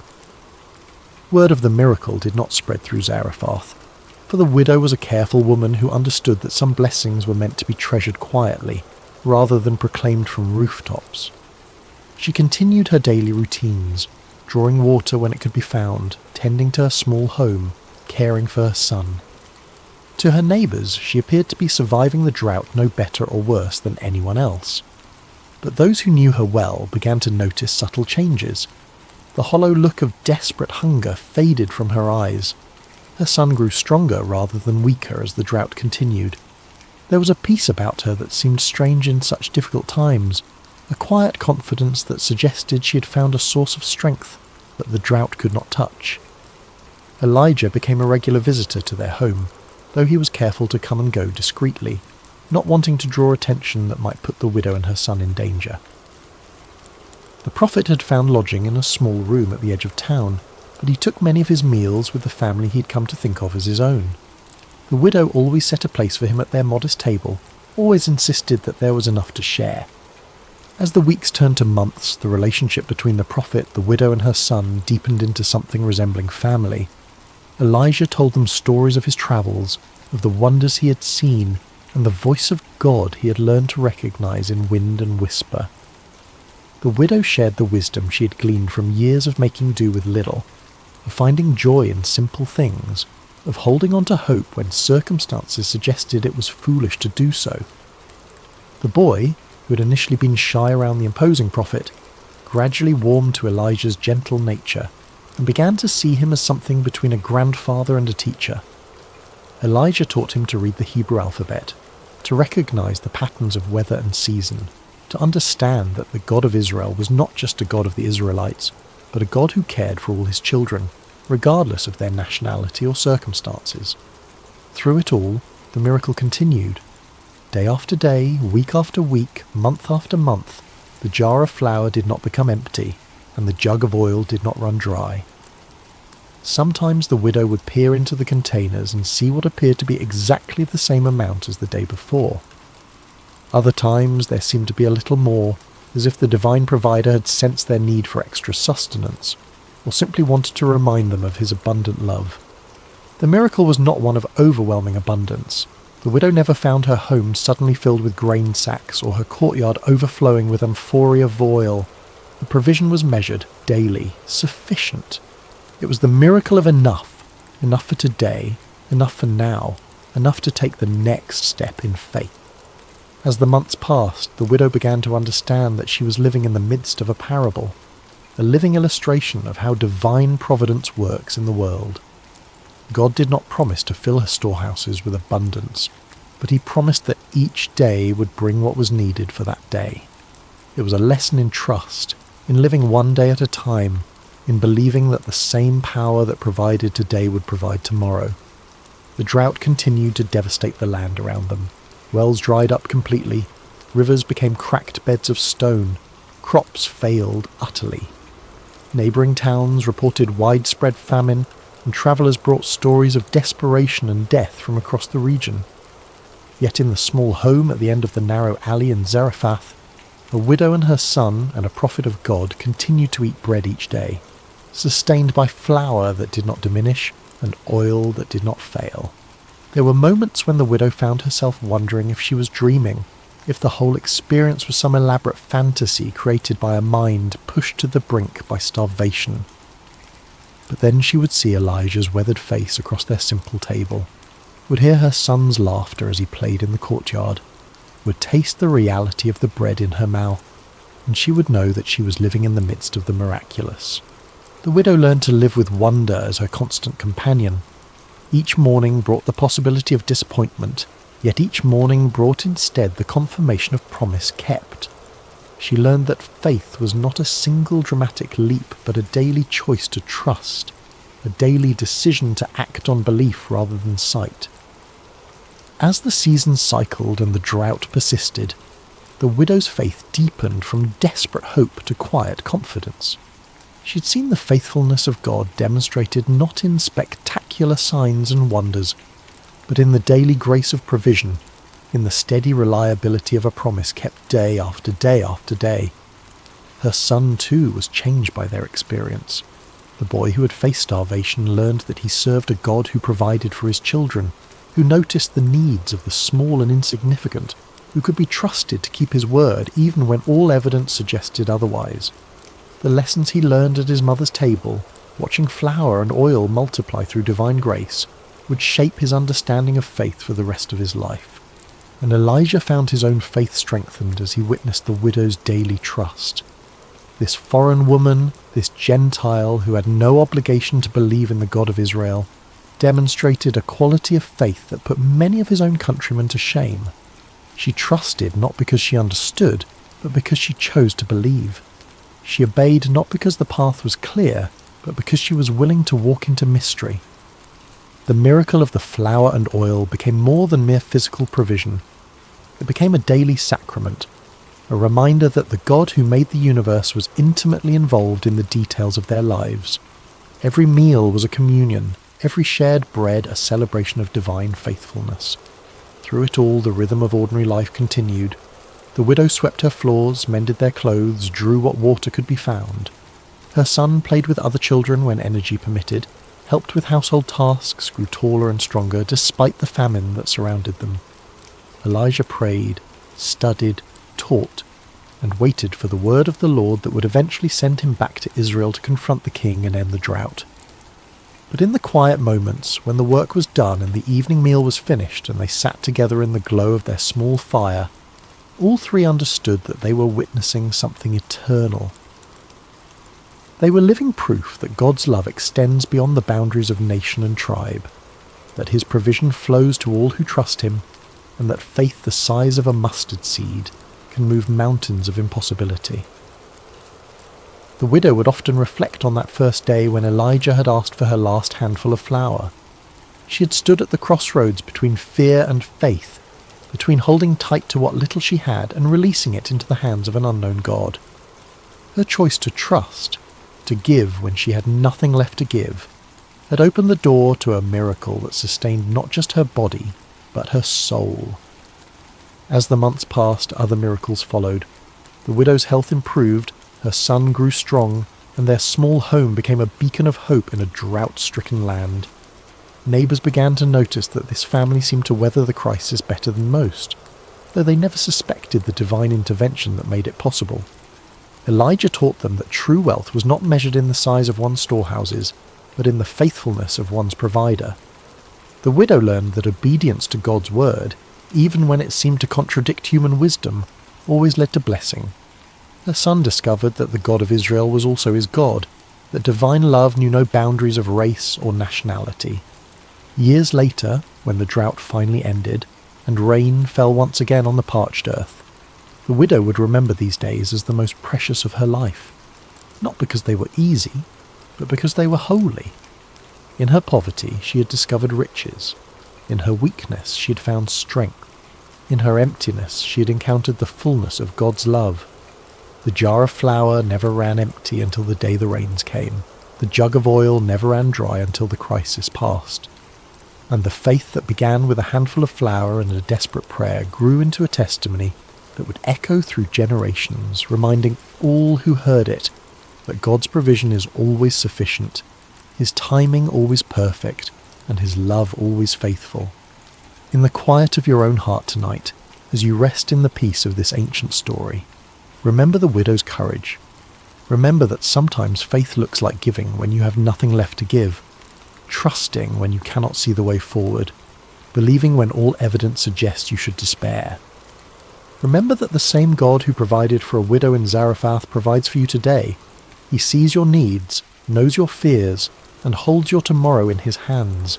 Sleep now in the assurance that His love surrounds you, His grace sustains you, and His faithfulness will carry you through every season of your life.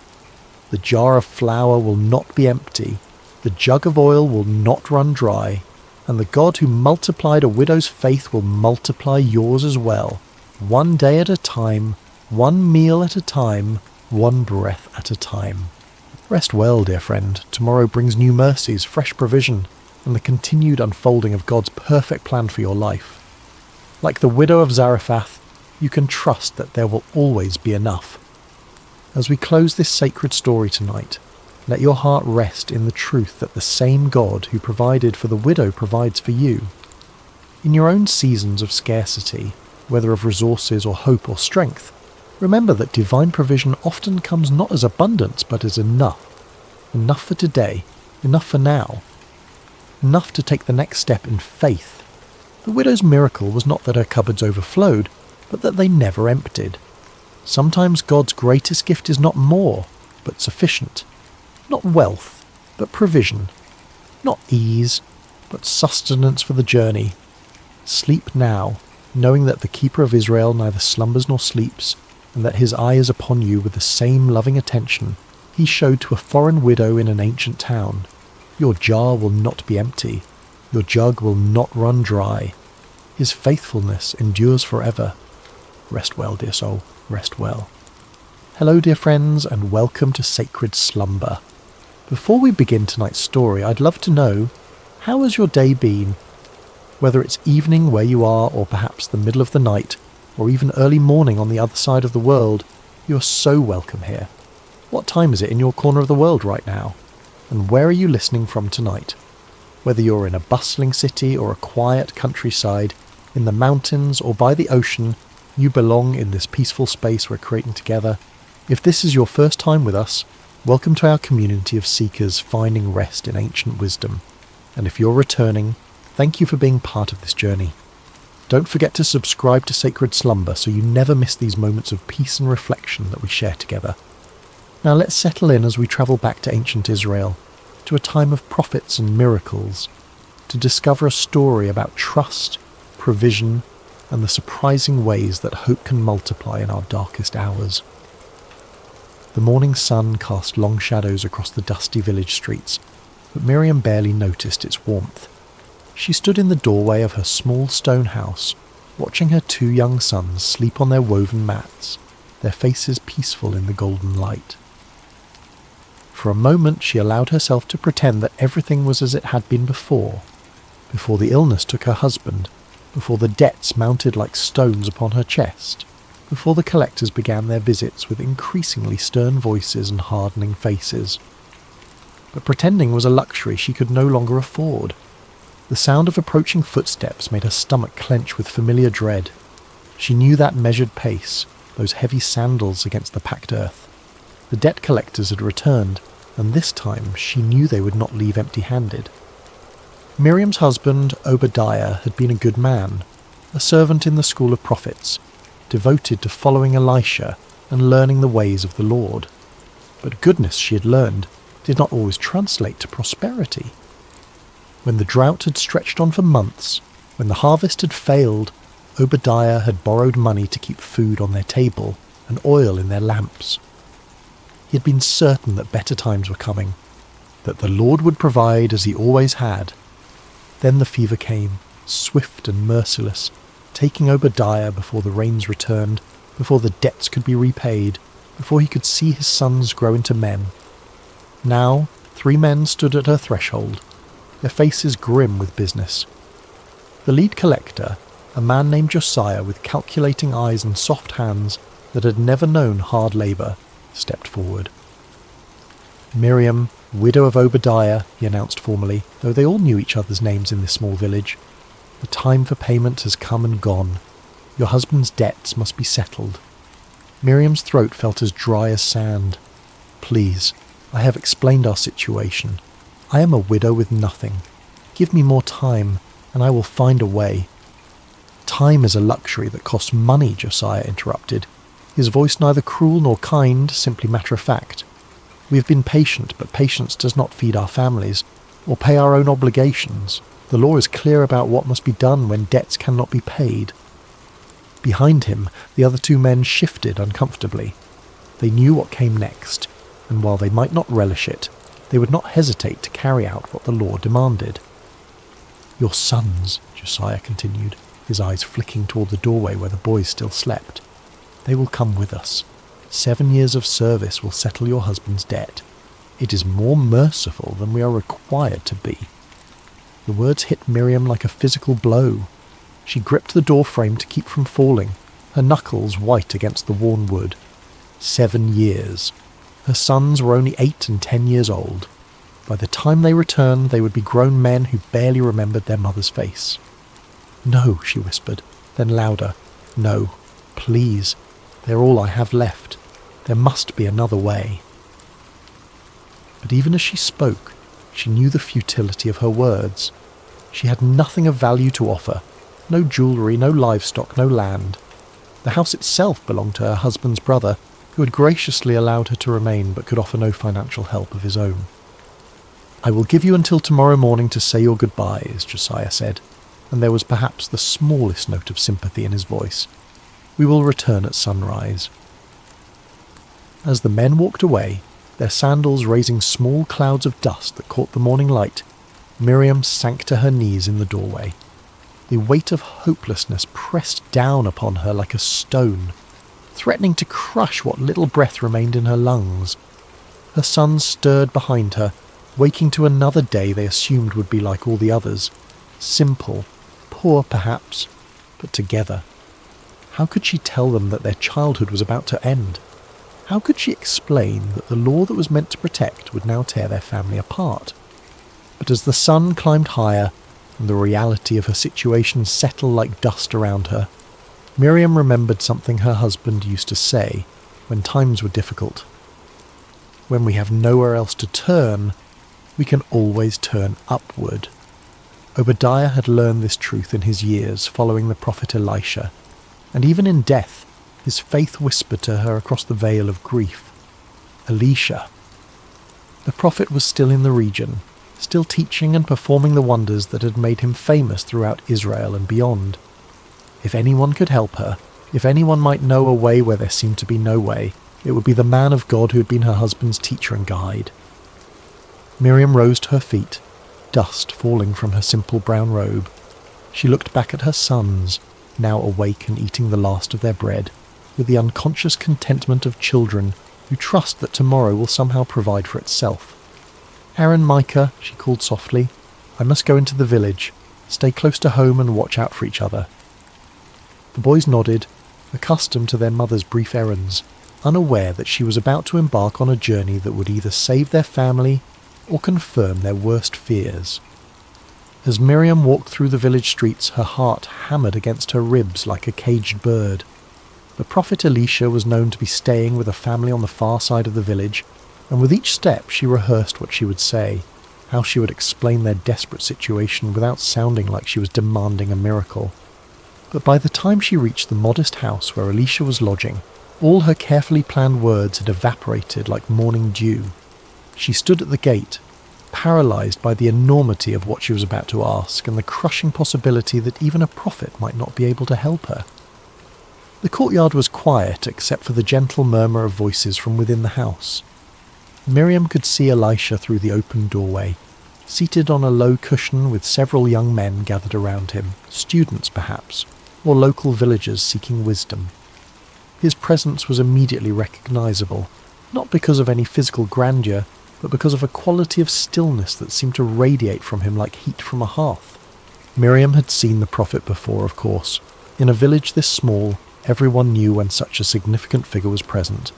She had watched from a distance as people brought their sick children for healing, their troubled hearts for counsel, their impossible situations for divine intervention.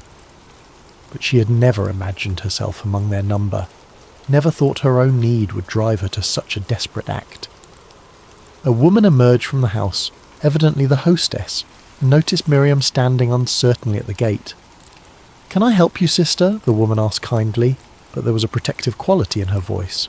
She had probably dealt with many people seeking the prophet's attention. Before Miriam could answer, Elisha's voice came from within. "Let her come. The Lord has brought her here for a reason." The woman's expression immediately softened, and she gestured for Miriam to enter. "Come, the prophet will see you." Miriam's legs felt unsteady as she crossed the threshold. The young men who had been listening to Elisha's teaching respectfully moved aside, creating a space for her to approach.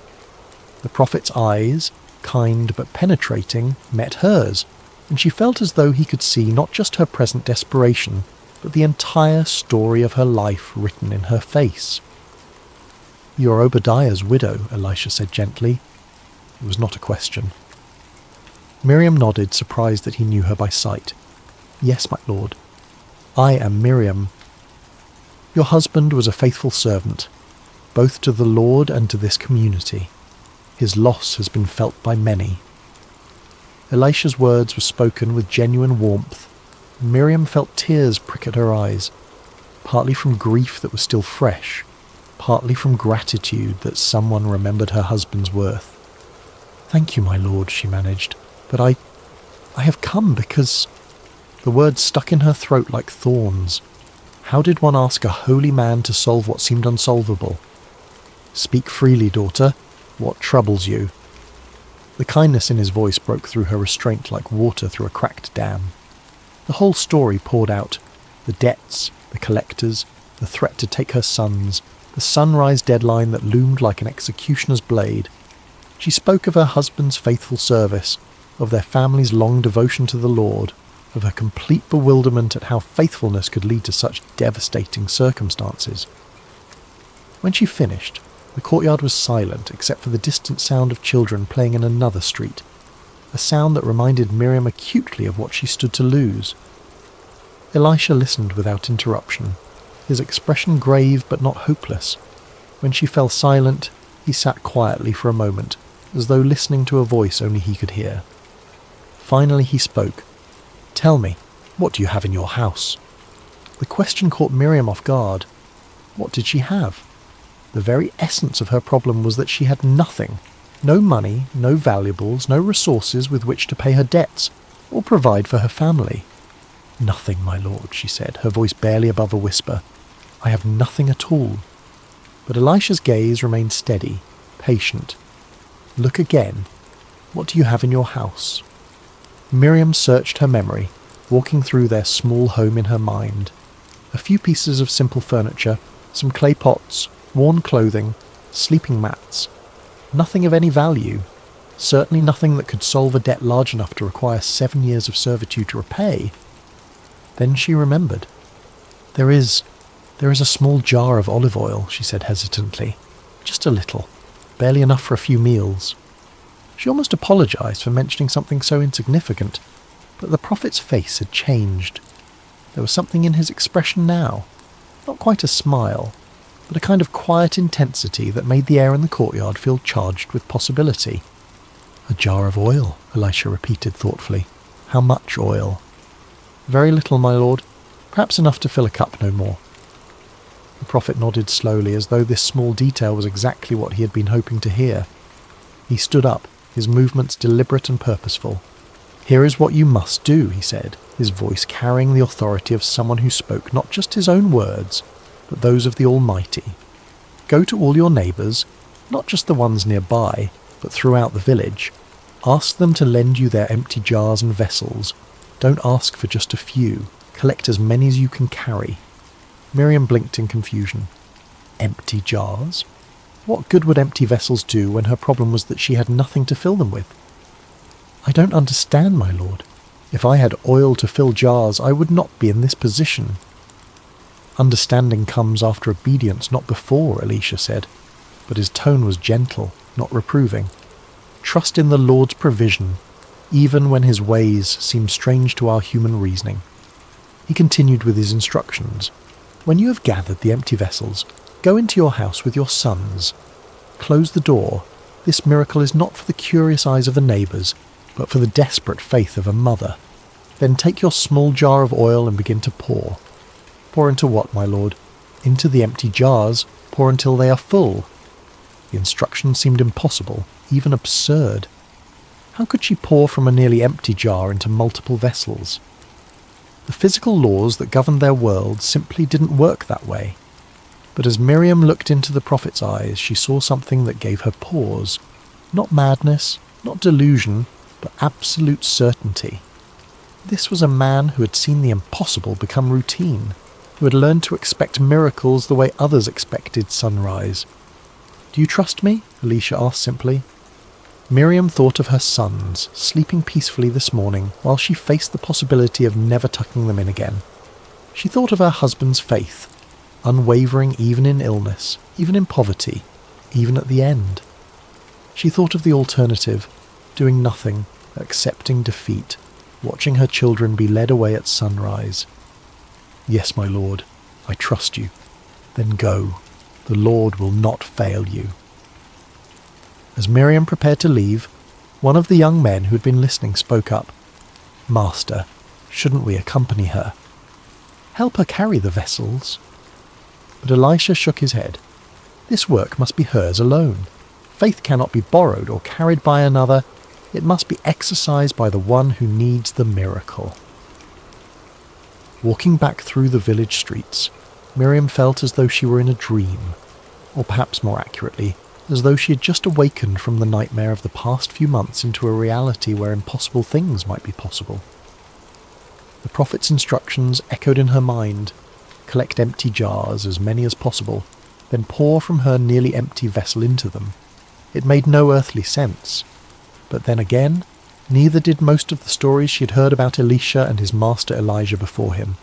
Prophets who had called down fire from heaven, raised the dead, and fed multitudes with meagre supplies. Perhaps the very impossibility of the instruction was itself a sign that she was about to witness something beyond the natural order. Her first stop was at the house of her neighbour Sarah, an elderly woman who had been kind to Miriam since Obadiah's death, often sharing vegetables from her garden when she had none to spare. Sarah, Miriam called softly at the gate, may I speak with you? The older woman emerged, wiping flour from her hands on her apron. Of course, child. You look different somehow. Is everything well? Miriam almost laughed at the question. Nothing was well, and yet somehow everything felt different than it had this morning. I need to ask a favour. Do you have any empty jars or vessels that I might borrow? Sarah's eyebrows rose in surprise. Empty jars? Whatever for? How could Miriam explain without sounding like she had lost her mind? The prophet Elisha has given me instructions. I need to gather as many empty containers as I can. To her credit, Sarah didn't ask for further explanation. In a community where prophets occasionally walked among them, people had learned that divine instructions often defied human logic. I have several clay jars that I use for storing grain, but they're empty now since the harvest was so poor. You're welcome to them. Let me help you carry them. As they loaded the vessels into Miriam's arms, Sarah's expression grew concerned. Miriam, the whole village knows about your situation with the debt collectors.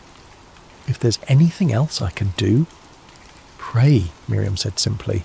Pray that the Lord remembers his promises to care for widows and orphans. Her next stop was at the home of Rebecca, a woman with several children who had always been friendly but not particularly close. Here, Miriam felt more nervous about making her request. Rebecca, I know this will sound strange, but I need to borrow any empty jars or pots you might have. Rebecca looked puzzled but not unfriendly. Empty jars? Are you planning to store something? I heard about your troubles. Surely you're not thinking of buying oil or grain? No, nothing like that. The prophet Elisha has asked me to collect empty vessels. I'm not entirely sure why, but I trust that he knows what he's doing. At the mention of Elisha's name, Rebecca's demeanour changed immediately. The prophet gave you instructions? Of course, take whatever you need. Children, she called into the house. Bring out all the jars and pots we're not using, quickly now. Soon Miriam's arms were full again, and Rebecca's children were helping to carry the additional vessels. Word seemed to be spreading through the village. She could see neighbours emerging from their houses, curious about the unusual activity. By the time she reached the house of David the potter, she didn't even need to make her request. He was already waiting with an armload of clay vessels, not his finest work, but good serviceable jars in various sizes. I heard you were collecting empties on the prophet's instructions, he said with a grin. I've got plenty of these. Consider it my contribution to whatever miracle is about to happen. You really think there will be a miracle? Miriam asked, suddenly feeling the weight of what she was attempting. So many people were now involved, so many witnesses to what would either be a tremendous demonstration of God's power or a devastating display of her own foolishness. David's expression grew serious. I've lived in this village for 40 years, and I've seen 3 different prophets pass through. Not once have I seen one of them give instructions that didn't lead to something remarkable. The real question isn't whether there will be a miracle, it's whether we'll have enough faith to receive it. As Miriam continued through the village, she was amazed by the response. People she barely knew were offering their vessels, and those who had no jars to spare were spreading the word to others who might. Children ran ahead of her, announcing to each household what was needed.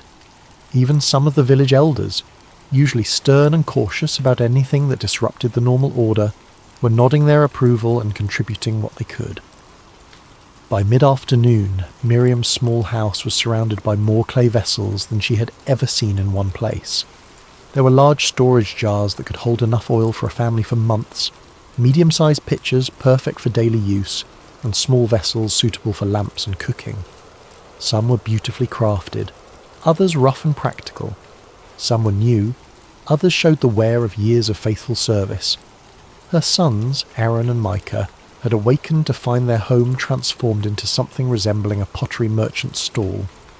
They helped carry the vessels inside, their eyes wide with excitement and confusion. "Mother, what are all these for?" Aaron asked. At 10, he was old enough to sense that something significant was happening, but young enough to find it more exciting than frightening. "We're going to fill them," Miriam said, the words sounding even stranger when spoken aloud to her children. "Fill them with what?" 8-year-old Micah wanted to know.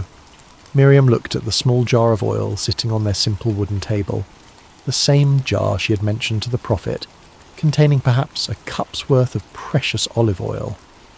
It looked impossibly small, surrounded by all the empty vessels now crowding their one-room home. "With oil," she said, and saw her sons exchange the kind of look children give when they're certain their parent has said something that makes no sense but are too polite to argue. As the sun began to sink toward the horizon, painting the sky in shades of orange and gold, Miriam stood in her doorway one last time before following the prophet's final instruction. The village around her looked the same as it had this morning, but everything had changed. This morning she'd been a desperate woman with no options. Now she stood on the threshold of either a miracle or a disaster. But at least she was no longer passive in the face of her circumstances. She could see a few neighbours lingering in their own doorways, clearly curious about what would happen next. News of the prophet's instructions had spread throughout the village, and while no one was bold enough to ask for details, there was a sense of anticipation in the air, as though the entire community was holding its breath. Tomorrow morning the debt collectors would return, expecting to claim her sons, but tonight belonged to faith, to the impossible, to the hope that a God who had parted seas and raised the dead might still care about one widow's desperate prayer. "Come, boys," she said, stepping back inside their small home. "It's time to close the door." The interior of their small house felt different with the door closed and the outside world shut away. The late afternoon light filtered through the single window, casting long shadows among the collection of empty vessels that now filled nearly every available space.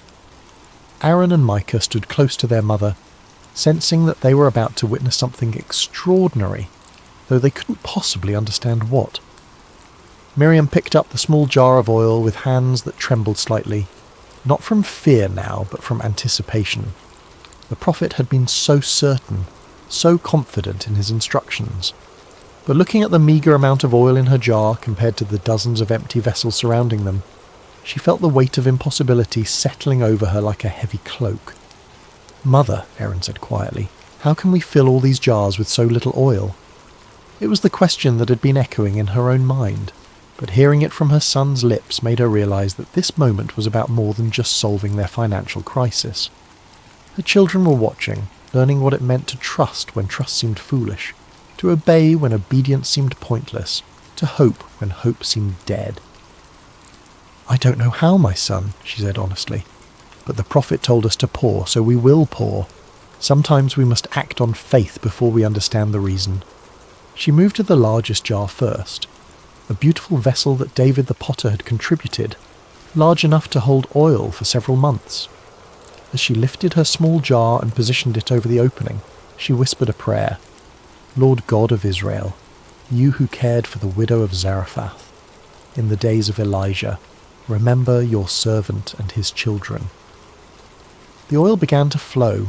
At first it seemed natural. The golden liquid poured from her jar into the larger vessel with the normal splash and gurgle of any liquid being transferred.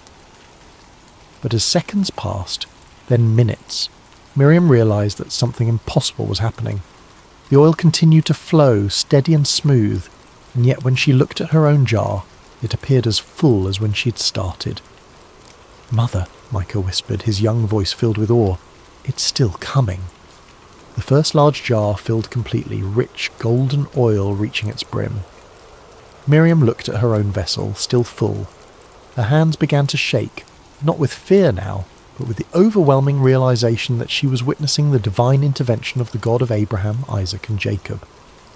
"Bring me another jar," she said, her voice barely steady. Aaron quickly positioned a medium-sized pitcher beside her, and Miriam continued to pour. Again the oil flowed freely, filling the second vessel completely, while her own jar remained miraculously replenished. "Another," she said, and now her voice carried a note of growing excitement. Micah dragged over a small storage jar, and the process repeated. The oil flowed, the vessel filled, and still her small jar remained full to the brim. As they continued, a rhythm developed. The boys would position each new vessel, Miriam would pour until it was full, then they would move it aside and bring the next one. With each jar they filled, their excitement grew, and what had begun as nervous obedience transformed into joyful celebration. "It's not stopping," Aaron laughed, no longer trying to whisper in the presence of miracle. "Mother, it's really not stopping." Miriam found herself laughing too, tears of relief and wonder streaming down her face as she poured jar after jar. The oil continued to flow, inexhaustible, impossible, absolutely real.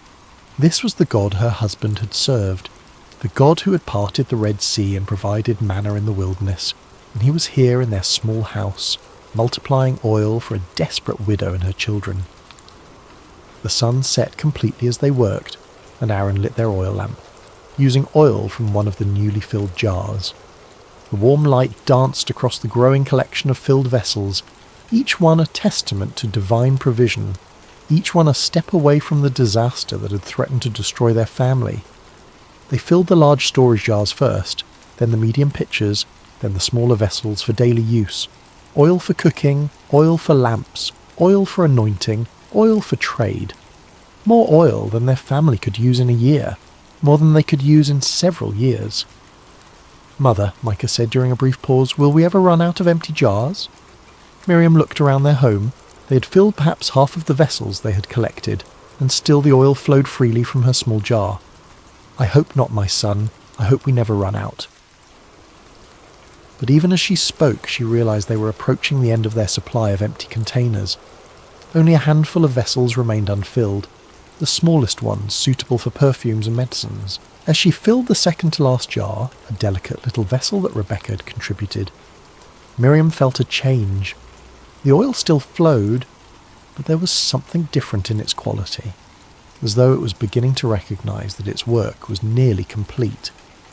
She reached for the final jar, the smallest one in the collection, barely large enough to hold oil for a single lamp.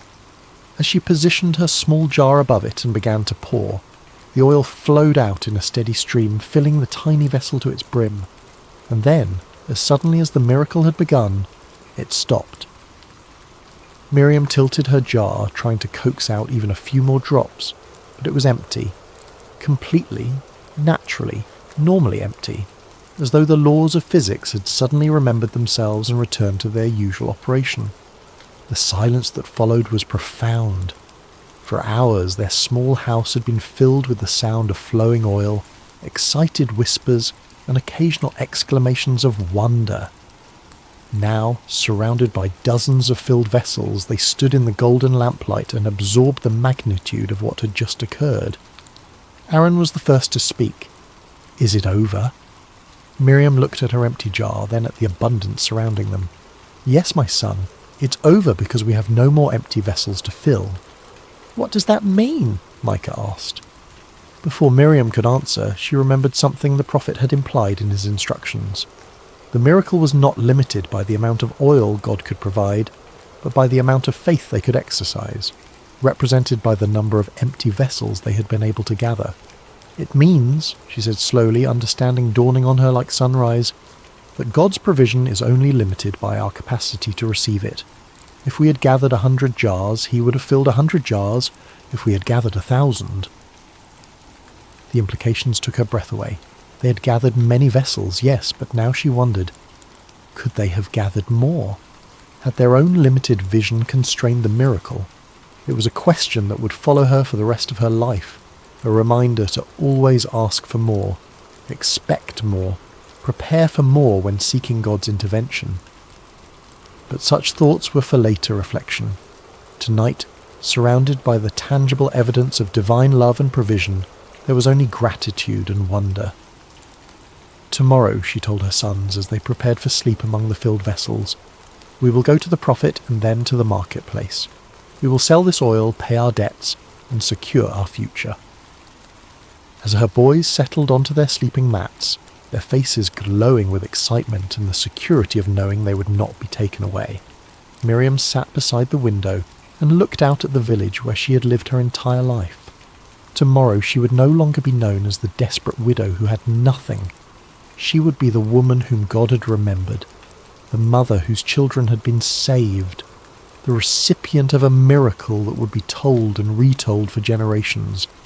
But tonight she was simply a woman who had learned that emptiness was not the absence of provision, but the presence of possibility, and that sometimes the most important thing you can bring to God is not what you have, but what you lack.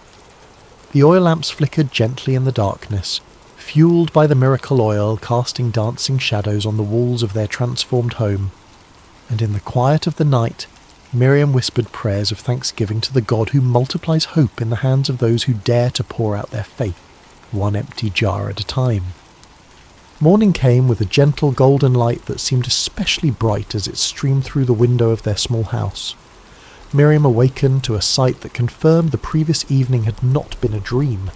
Dozens of clay vessels filled with rich golden olive oil crowded every surface and corner of their home. Aaron and Micah were already awake, sitting among the jars with expressions of continued amazement, as though they expected the oil to disappear with the sunrise. "It's still here," Aaron said wonderingly. "All of it." "Did you think it wouldn't be?" Miriam asked, though she understood his disbelief. Miracles had a quality of unreality about them, even to those who experienced them directly. "I dreamed about it," Micah said. "I dreamed that we were pouring oil forever and ever, and there were jars as tall as trees, and the oil turned into rivers that flowed through the whole village."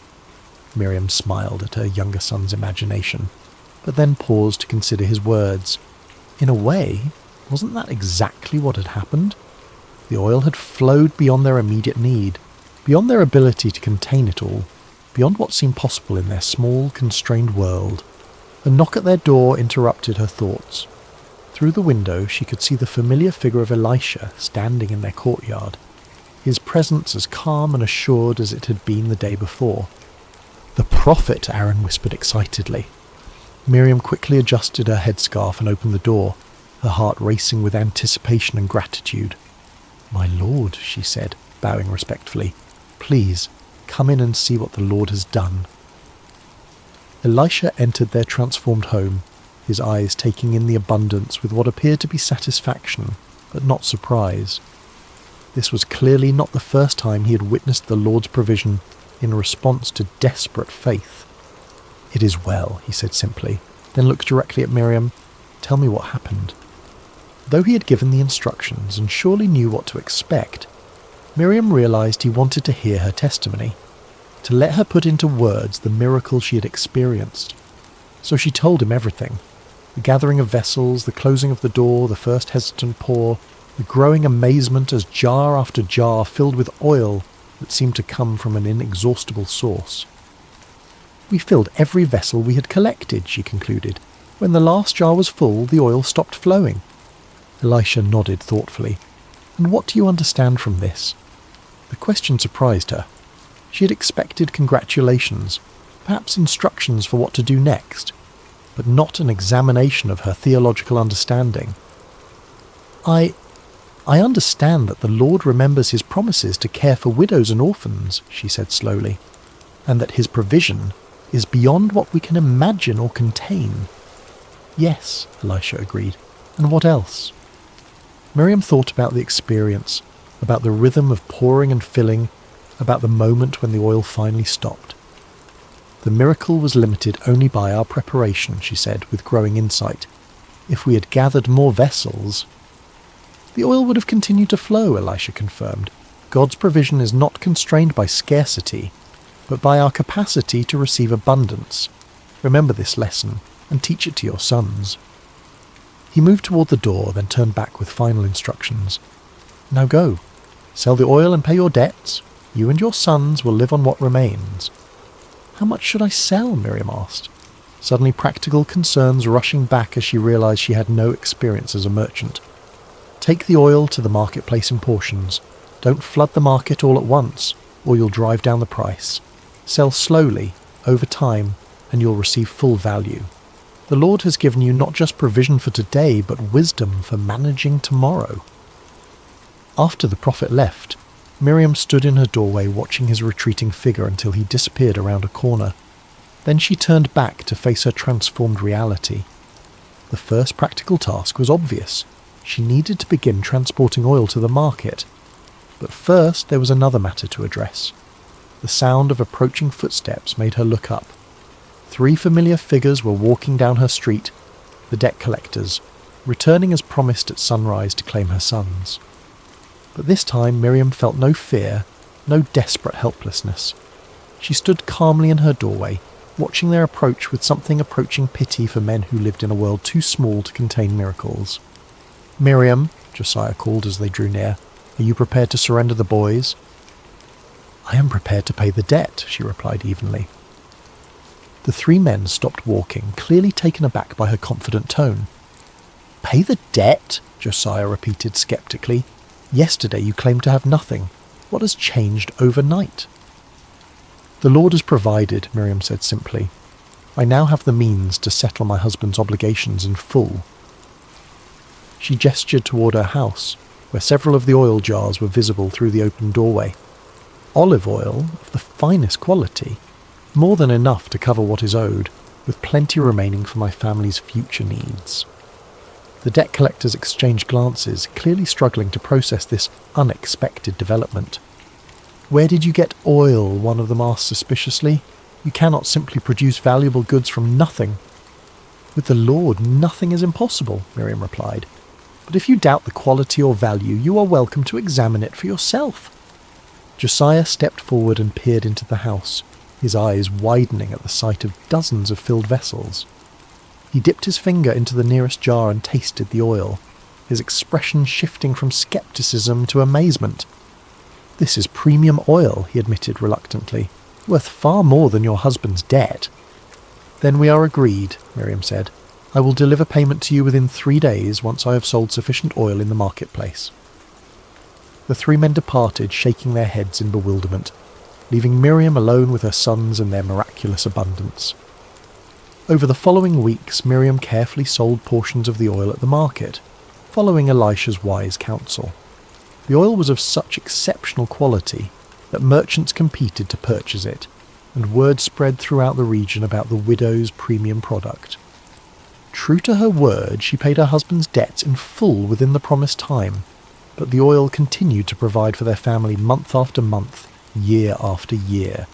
She was able to purchase their house from Obadiah's brother, expand their small business, and ensure her sons received proper education. Aaron and Micah grew into strong, faithful men who never forgot the night they witnessed their mother pour from an empty jar and receive abundance beyond measure. They told the story to their own children and grandchildren, how God had multiplied oil in the hands of a desperate widow who dared to trust when trust seemed impossible. Years later, when Miriam was an old woman surrounded by prosperity and family, people would ask her about the secret of her success. She would always smile and say, "The miracle was not in the oil that multiplied, but in the faith that dared to pour from an empty jar. God is not limited by what we lack. He's only limited by our willingness to bring him our emptiness and trust him to fill it." And in the evenings, when the oil lamps flickered in homes throughout the village, many still burning oil that traced its origins back to that miraculous night, the people would remember that sometimes the greatest abundance comes not when our jars are full, but when we have the courage to pour from what little we have, trusting that the God who created the universe from nothing can certainly create provision from our emptiness. The widow's oil became more than a solution to debt. It became a testament to the truth that faith, like oil, multiplies when poured out in trust, and that the God who notices empty jars is the same God who delights in filling them beyond our wildest dreams. For in the end, Miriam learned the most important lesson of all. We bring our emptiness to God not as a sign of our failure, but as an invitation for his abundance. And when we dare to pour out our faith, even from the smallest jar, we discover that his provision knows no limits except those we place on our own capacity to receive. The story of the widow's oil echoed through generations, a reminder that in the hands of the Almighty, even our deepest need can become our greatest testimony to his faithfulness.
Hello dear listener and welcome to Sacred Slumber.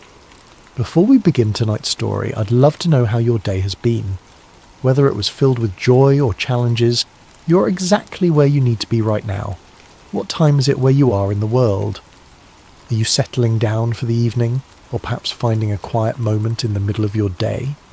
Wherever you are listening from, know that you are part of our global community of souls, seeking peace and spiritual connection.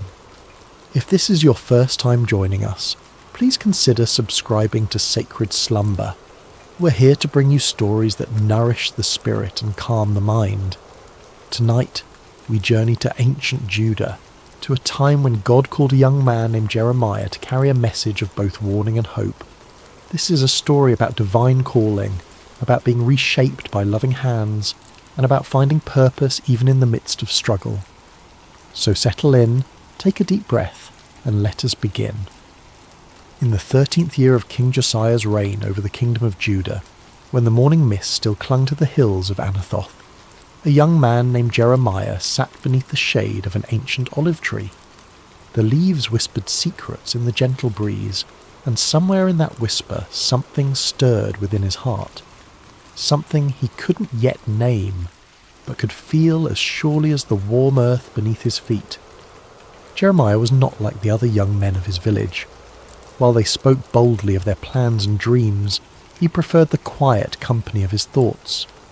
While they gathered in the marketplace to debate and jest, he found himself drawn to solitary places where he could listen to the deeper rhythms of life. His father, Hilkiah, was a priest, and perhaps that was why Jeremiah felt such a natural pull toward the sacred, toward the spaces where heaven seemed to touch earth. On this particular morning, as the sun climbed higher and cast dancing shadows through the olive branches, Jeremiah felt that familiar stirring grow stronger. It was as if someone were calling his name from a great distance, though he heard no voice with his ears. The sensation was both thrilling and terrifying, like standing at the edge of a vast ocean, knowing you were meant to step in but uncertain of your ability to swim. Then, as clearly as if someone had spoken directly into his ear, came the words that would change everything. Before I formed you in the womb, I knew you. Before you were born, I set you apart. I appointed you as a prophet to the nations. Jeremiah's heart raced. He looked around, half expecting to see someone standing nearby, but he was alone with only the olive tree and the endless blue sky as witnesses. The voice came again, gentle yet unmistakable. Jeremiah, I have called you to be my messenger.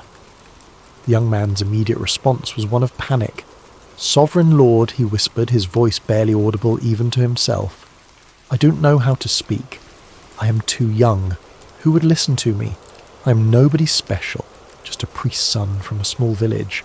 Surely you have made a mistake. But the presence that surrounded him was filled with such love and certainty that his fears began to quiet. Do not say you are too young, came the gentle correction. You must go to everyone I send you to and say whatever I command you. Do not be afraid of them, for I am with you and will rescue you. In that moment, Jeremiah felt something touch his lips. Not a physical touch, but something deeper, more real than anything he had ever experienced. I have put my words in your mouth, the voice continued. See, today I appoint you over nations and kingdoms to uproot and tear down, to destroy and overthrow, to build and to plant. As the presence gradually faded, leaving only the normal sounds of morning, birds singing, leaves rustling, the distant lowing of cattle, Jeremiah remained sitting beneath the olive tree, stunned by what had just occurred. His life had been ordinary just moments before, and now he was being called to something extraordinary. The weight of it should have crushed him, but instead he felt a strange peace settling over his spirit. He didn't yet understand what lay ahead, couldn't foresee the years of rejection and persecution that awaited him, or the deep wells of sorrow he would have to draw from.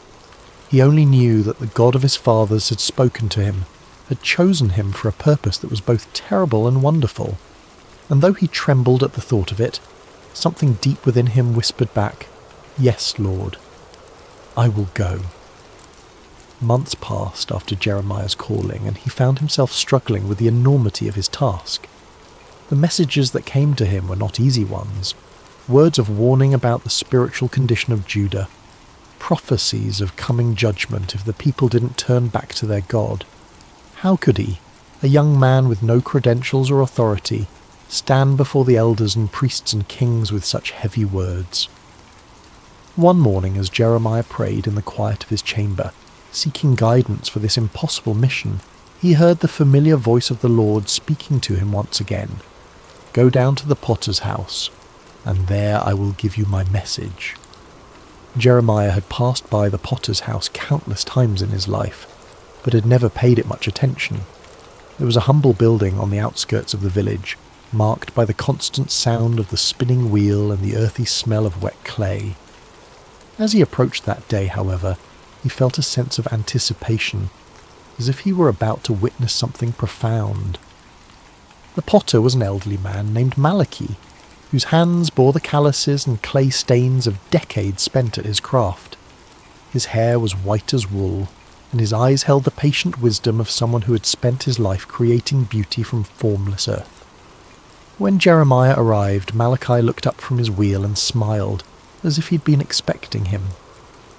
"Shalom, young prophet," Malachi said, his voice warm with genuine kindness. "Please sit and watch. I have work to do."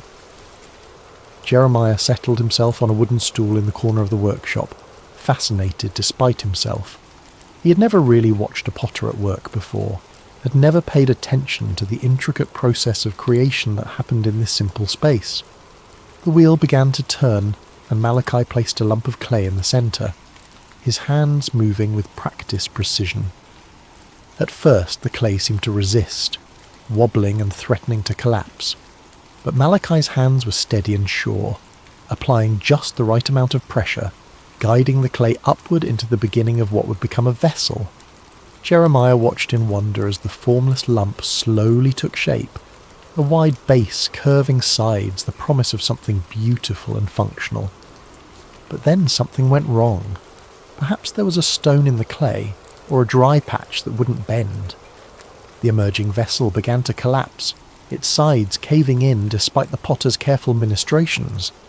Jeremiah expected to see frustration on Malachi's face, perhaps anger at the ruined work. Instead, the old man simply smiled and pressed the clay back into a lump, ready to begin again. "The clay has its own nature," Malachi explained, his hands already starting to reshape the material. "Sometimes it has hard spots, or air bubbles, or impurities that make it difficult to work with. But clay is forgiving. It can always be reformed, reshaped, made into something new." As Jeremiah watched, the potter began again, this time working the clay more thoroughly, removing the impurities that had caused the first attempt to fail. Slowly, patiently, lovingly, a new vessel began to emerge, different from the first but no less beautiful. In fact, this second creation seemed to have a character all its own, shaped by the very challenges that had destroyed its predecessor. It was then that Jeremiah heard the voice of the Lord speaking to him, as clear as if someone were standing beside him. "Can I not do with you, Israel, as this potter does? Like clay in the hand of the potter, so are you in my hand." The words hit Jeremiah like a revelation. He understood now why he had been sent to this place, why he needed to witness this simple yet profound act of creation. The people of Judah were like clay in God's hands, sometimes stubborn, sometimes marred by the impurities of sin and rebellion. But God was not a harsh taskmaster who would discard them when they failed to take shape properly. He was like Malachi, patient and loving, willing to reshape them again and again until they became the vessels he had always intended them to be. "The message I want you to carry," the Lord continued, "is not just one of judgment, but of hope. Yes, I must sometimes tear down what is corrupt and broken, but I tear down in order to build up again, in order to create something better and more beautiful than before." Jeremiah felt tears welling up in his eyes as he watched the potter's hands continue their gentle work. Here was a picture of God's character that he had never fully grasped before. Not the angry judge he had sometimes imagined, but the patient artist who sees potential in every lump of clay, who never gives up on his creation, who can bring beauty from the most unlikely materials. "Thank you," he whispered to Malachi as he prepared to leave. The old potter looked up from his work and smiled. "The clay thanks the potter by yielding to his hands," Malachi replied. "Perhaps that is all any of us can do, yield to the hands that know how to shape us into something beautiful." As Jeremiah walked home through the narrow streets of his village, he felt a new understanding of his calling beginning to take root in his heart. He was not just a bearer of bad news, but a messenger of hope. The God who had called him was not a destroyer but a creator, not a tyrant but a loving craftsman who would never abandon his work. The words came to him then, the message he would carry to the people of Judah. "If at any time I announce that a nation or kingdom is to be uprooted, torn down and destroyed, and if that nation I warned repents of its evil, then I will relent and not inflict on it the disaster I had planned. And if at another time I announce that a nation or kingdom is to be built up and planted, and if it does evil in my sight and does not obey me, then I will reconsider the good I had intended to do for it." It was a message of both warning and promise, of judgment and mercy intertwined. Like the potter's hands, God's discipline was always aimed at restoration, always working toward the creation of something more beautiful than before. Armed with this new understanding, Jeremiah began his prophetic ministry in earnest. But if he had hoped that his message of God's love and patience would be readily received, he was quickly disillusioned. The people of Judah, from the poorest peasant to the most powerful priest, seemed determined to resist the very hands that were trying to reshape them. His first major public appearance came during the reign of King Jehoiakim, Josiah's son, who had turned away from his father's reforms and allowed idolatry to flourish once again throughout the land. Jeremiah stood in the temple courts, his voice carrying across the stone courtyard as he delivered the message God had given him. "This is what the Lord says," he proclaimed, his young voice growing stronger with each word. "Reform your ways and your actions, and I will let you live in this place. Do not trust in deceptive words and say, 'This is the temple of the Lord, the temple of the Lord, the temple of the Lord.' If you really change your ways and your actions and deal with each other justly, if you do not oppress the foreigner, the fatherless or the widow, and do not shed innocent blood in this place, and if you do not follow other gods to your own harm, then I will let you live in this place in the land I gave your ancestors for ever and ever." The reaction was immediate and hostile. The priests, who had grown comfortable with their compromises and political alliances, saw Jeremiah's words as a direct threat to their authority. The wealthy merchants and nobles who had prospered by exploiting the poor and forming partnerships with pagan nations heard his call for justice as an attack on their way of life. "Who does this young man think he is?" they muttered among themselves. "He speaks of judgment and destruction like some kind of doomsday prophet. Where is his authority? Where are his credentials?" But Jeremiah continued, his heart breaking even as he spoke the words God had given him. He could see the spiritual adultery that had infected his beloved nation, the way they had turned from the God who had delivered them from Egypt and given them this promised land. They had made alliances with foreign powers, adopted their gods, and forgotten the covenant that had made them a people set apart. "My people have committed two sins," he declared, his voice now thick with emotion. "They have forsaken me, the spring of living water, and have dug their own cisterns, broken cisterns that cannot hold water." The imagery was powerful and heartbreaking. Jeremiah could see it so clearly. A nation that had access to the purest, most life-giving water imaginable, yet had chosen instead to dig broken wells that left them thirsty and desperate. They had exchanged their glory for worthless idols, their security for political alliances that would ultimately fail them. As the weeks and months passed, Jeremiah's message remained consistent, but the opposition grew fiercer. He was mocked in the streets, his words dismissed as the ravings of a madman. Children threw stones at him, and adults crossed to the other side of the road to avoid his presence. The loneliness was crushing, but what hurt most was seeing the people he loved rushing toward destruction, their ears closed to the voice of the one who wanted to save them. One particularly dark day, after being physically threatened by a group of priests who wanted to silence him permanently, Jeremiah found himself wondering if he had misunderstood his calling. Perhaps God hadn't really spoken to him at all. Perhaps he was just a deluded young man with an overactive imagination and a tendency toward melancholy. But then he remembered the potter's house, the gentle hands shaping and reshaping the clay, and he understood something profound about the nature of love. True love doesn't just tell people what they want to hear, it tells them what they need to hear, even when that truth is painful. The potter sometimes had to apply pressure to the clay, had to work out the impurities and air bubbles, and this process wasn't always comfortable for the clay, but it was necessary for the clay to become what it was meant to be. "I am not their enemy," Jeremiah whispered to himself as he walked through the quiet streets late one evening. "I am their friend. I am speaking these hard words because I love them, because God loves them, because we can't bear to see them destroy themselves." The revelation gave him strength to continue, even as the opposition intensified. He began to write down his prophecies, creating a record of God's words that could be preserved even if his voice was silenced.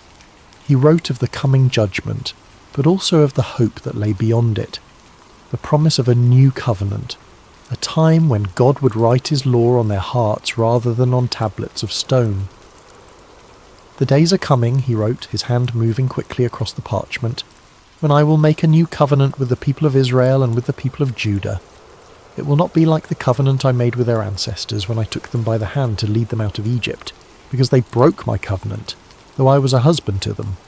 This is the covenant I will make with the people of Israel after that time. I will put my law in their minds and write it on their hearts. I will be their God, and they will be my people." Even in the midst of his loneliness and rejection, Jeremiah held on to this vision of hope. The potter was still at work, still shaping, still creating something beautiful from the clay of human hearts.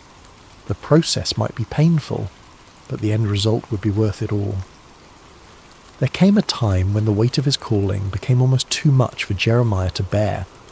The constant rejection, the threats, the loneliness of being God's messenger to a people who didn't want to hear from God. It all pressed down on him like a physical burden. He had been faithful to his calling for years now, and what did he have to show for it? A nation that seemed more rebellious than ever, leaders who actively opposed him, and a heart that felt like it might break from the strain. The breaking point came when Pashur, the priest who was chief officer in the temple, had Jeremiah beaten and put in stocks overnight for prophesying that Jerusalem would be destroyed. The humiliation was complete, displayed like a common criminal in front of the very people he was trying to save. When he was released the next morning, bruised and aching, Jeremiah's first instinct was to flee. He made his way to his favourite spot of solitude, a small grove of trees outside the city where he often went to pray. There, surrounded by the peaceful sounds of nature, he poured out his heart to God in words that were both complaint and lament. "You deceived me, Lord, and I was deceived," he cried out, his voice raw with emotion. "You overpowered me and prevailed. I am ridiculed all day long. Everyone mocks me. Whenever I speak, I cry out proclaiming violence and destruction. So the word of the Lord has brought me insult and reproach all day long." The words felt almost blasphemous as they left his lips, but they were honest words, torn from the depths of his soul. He had given everything to this calling. His youth, his dreams of a normal life, his relationships with family and friends. And for what? To be treated as a pariah, a madman, a troublemaker.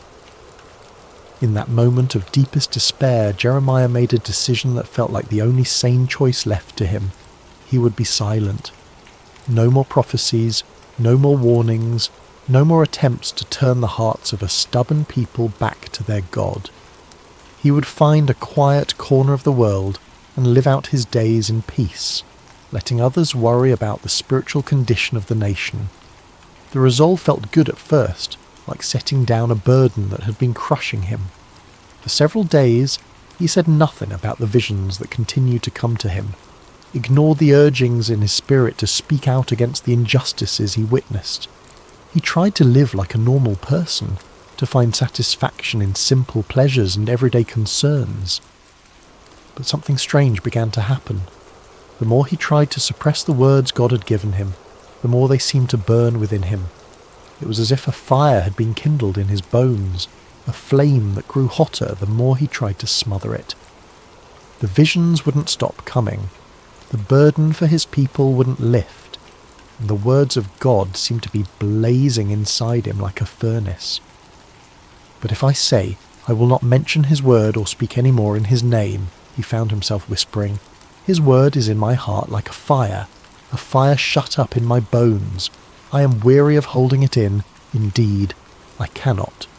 The realization came to him gradually, like dawn breaking over the mountains. He couldn't stop being a prophet any more than he could stop being human. This wasn't just something he did. It was who he was. God had formed him in the womb for this purpose, had written this calling into the very fabric of his being. To deny it would be to deny himself, to attempt to live as someone he was never meant to be. But more than that, he began to understand that his struggles and sufferings were not signs that he had failed in his calling, but evidence that he was fulfilling it exactly as God intended. The potter sometimes had to apply intense heat to the clay to make it strong and durable. The fire in his bones wasn't a punishment. It was the very thing that qualified him to speak for God. "The Lord is with me like a mighty warrior," he declared, his voice growing stronger with each word. "So my persecutors will stumble and not prevail. They will fail and be thoroughly disgraced. Their dishonour will never be forgotten." The change in perspective was revolutionary. Instead of seeing his sufferings as evidence of God's abandonment, Jeremiah began to understand them as proof of God's presence. The fire in his bones wasn't consuming him. It was refining him, purifying him, making him into the kind of vessel that could carry God's words to a broken world. He thought again of the potter's house, of the way Malachi had worked the clay with such patience and skill. Sometimes the potter had to put the vessel into the fire to make it strong, to burn away the impurities and set the shape permanently. The heat wasn't cruelty, it was love, the kind of love that was willing to do whatever it took to create something beautiful and lasting. "I will speak," Jeremiah said aloud, his voice carrying across the quiet grove. "I will speak because I must, because the words are like fire in my bones, because God has made me a prophet to the nations. I will speak not because it's easy, but because it's necessary. I will speak not because people want to hear, but because they need to hear. I will speak because the potter is still at work and I am his instrument." The fire in his bones had become not a burden, but a gift, not a curse, but a blessing.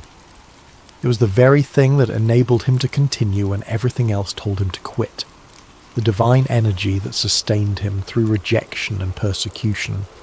He was not just a messenger, he was a burning message, a living embodiment of God's passionate love for his people. The years passed, and Jeremiah's prophecies began to unfold with heartbreaking accuracy. The Babylonian army, led by King Nebuchadnezzar, laid siege to Jerusalem just as God had warned through his prophet. The city that had been called the joy of the whole earth was now surrounded by enemy forces, its people trapped within walls that had once seemed impregnable. During the siege, Jeremiah found himself in an impossible position. His prophecies of judgment were being fulfilled before everyone's eyes, but instead of vindicating him, this only increased the hostility toward him. The leaders of Jerusalem accused him of being a traitor, of collaborating with the enemy by undermining morale with his gloomy predictions. "You're deserting to the Babylonians," they shouted when he tried to leave the city on a simple errand. They arrested him, beat him, and threw him into a dungeon where he remained for many days, forgotten and alone. But even in that dark place, the word of the Lord continued to come to him, and strangely it was not a word of judgment, but of hope. "Call to me and I will answer you," came the familiar voice in the darkness. "I will tell you great and unsearchable things you do not know." The message that came to him there in the dungeon was one of the most beautiful and hopeful prophecies he had ever received. It spoke of a time when the city would be rebuilt, when the people would return from exile, when joy and celebration would once again fill the streets of Jerusalem. It was a promise of restoration so complete and wonderful that it seemed almost too good to be true. "I will bring health and healing to it," God promised. "I will heal my people and will let them enjoy abundant peace and security. I will bring Judah and Israel back from captivity and will rebuild them as they were before. I will cleanse them from all the sin they have committed against me and will forgive all their sins of rebellion against me. Then this city will bring me renown, joy, praise and honour before all nations on earth that hear of all the good things I do for it." Even as the sounds of warfare grew louder outside his prison walls, Jeremiah held on to these words of hope. The potter was still at work, still shaping, still creating something beautiful from the broken clay of human hearts and human history. When the city finally fell, it was as devastating as Jeremiah had predicted. The temple was destroyed, the walls torn down, the leaders killed or carried away into exile. The sight of Jerusalem in ruins was almost more than the prophet could bear. This was the city where God had chosen to dwell, the place where his people had worshipped for centuries. Now it lay in smoking rubble, its streets filled with the debris of a civilization that had forgotten its God. In the aftermath of the destruction, Jeremiah sat among the ruins and wept. The tears came not from a heart that said, "I told you so," but from one that was genuinely broken for the suffering of his people. He had warned them, yes, but he had never wanted to see them destroyed. He had hoped until the very end that they would turn back to God and avoid this terrible fate. It was then that he began to write what would become known as the Book of Lamentations, a collection of funeral songs for a dead city, poems of grief and mourning that captured the full depth of the tragedy that had befallen Jerusalem. But even in the midst of this profound sorrow, hope refused to be extinguished. "Because of the Lord's great love we are not consumed," he wrote, his hand trembling as he formed the words, "for his compassions never fail. They are new every morning. Great is your faithfulness." The words seemed to come from somewhere deeper than his own understanding, as if the Spirit of God was using his human grief to express a divine truth that transcended the immediate circumstances. Yes, Jerusalem had fallen. Yes, the people were scattered and the temple destroyed. But God's love had not failed. His faithfulness had not ended. His compassions were indeed new every morning, even in the darkest of times. "The Lord is good to those whose hope is in him," he continued, "to the one who seeks him. It is good to wait quietly for the salvation of the Lord." As he wrote these words, Jeremiah began to understand something profound about the nature of hope. It wasn't based on circumstances or on the absence of suffering. True hope was rooted in the character of God himself, in his unchanging love and faithfulness. The potter might allow the clay to be broken, but he would never abandon it. He might permit the vessel to be shattered, but only so that he could create something even more beautiful from the pieces.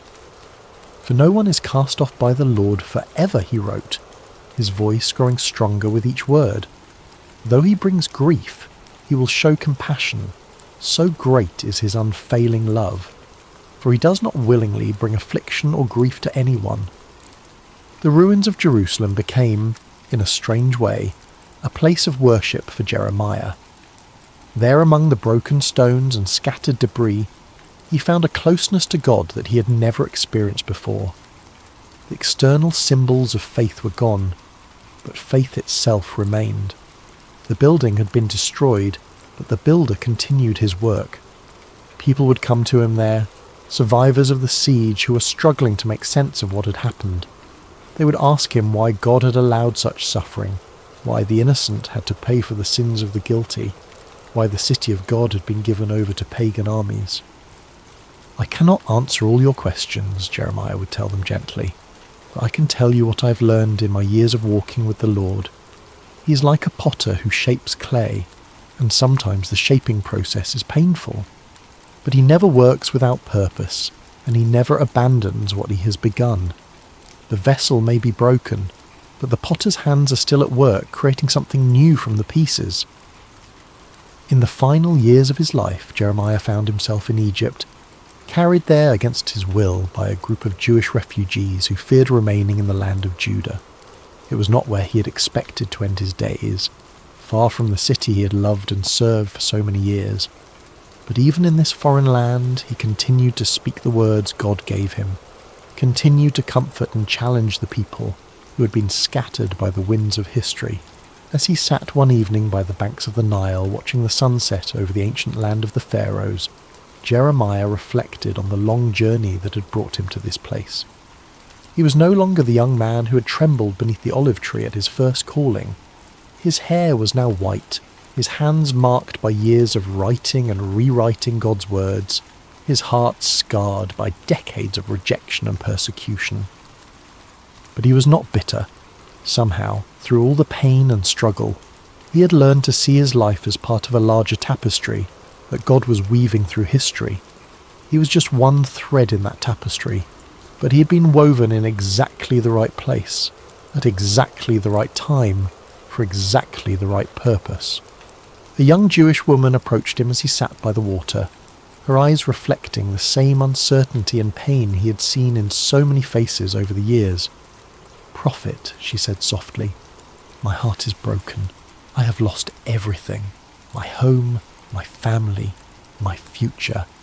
How can I believe that God still cares about me?" Jeremiah smiled and gestured for her to sit beside him.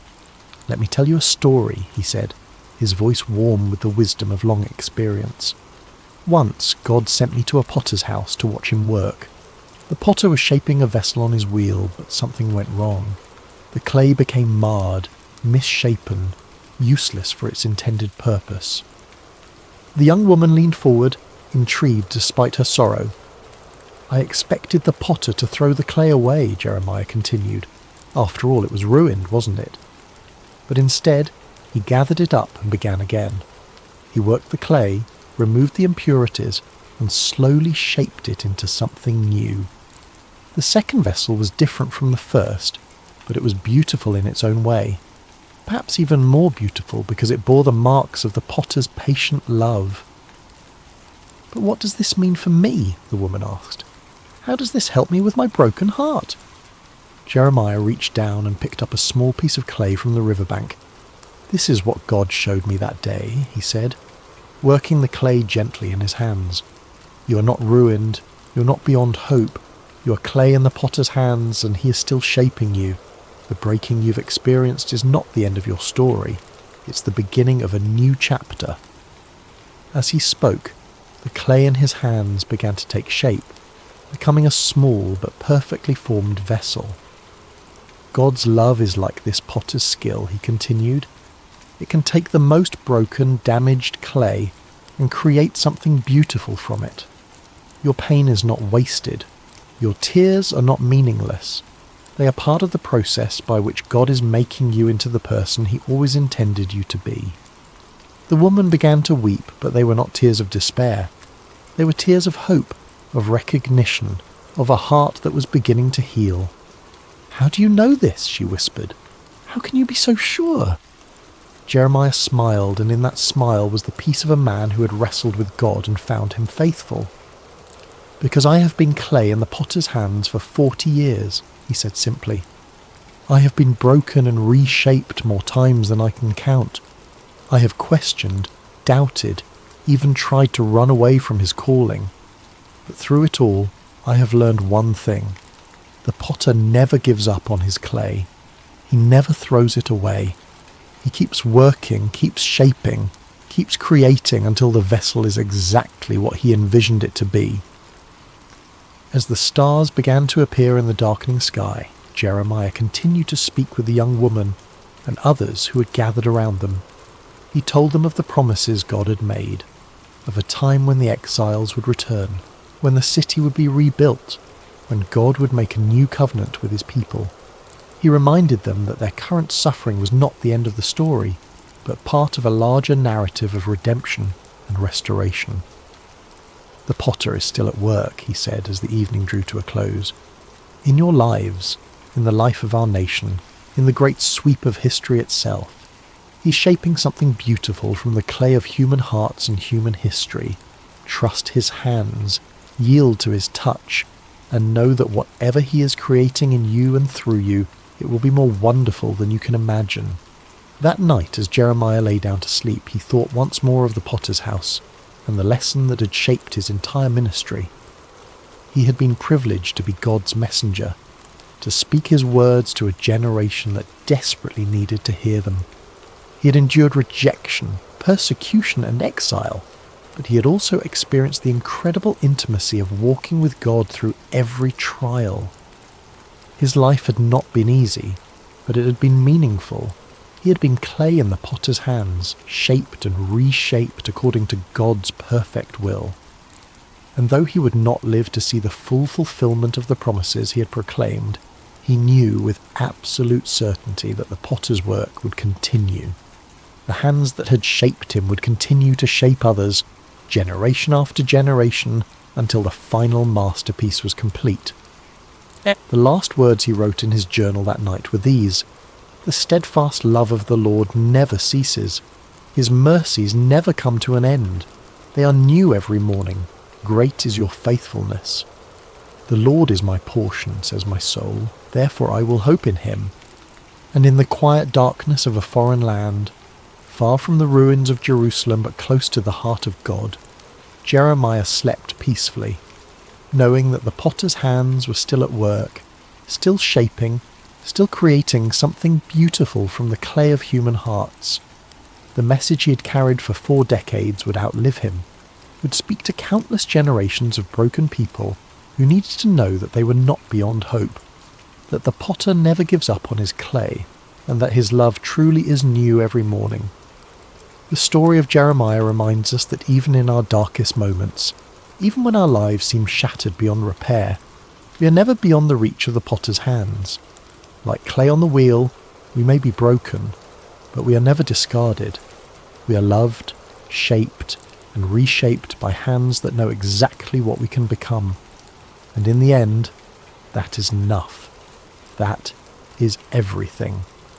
In the quietness of this story's end, may you find the peace that comes from knowing you too are clay in the potter's hands, being shaped with infinite love and patience into something beautiful beyond your wildest dreams. The potter is still at work, still shaping, still creating, and his love for you is new every morning. Hello, dear soul, and welcome to tonight's sacred story. Before we begin, I'd love to gently invite you to share. Where in the world are you listening from tonight? And what time is it as you begin to rest? It's always beautiful to see how far this quiet circle of peace and God's word stretches around the world.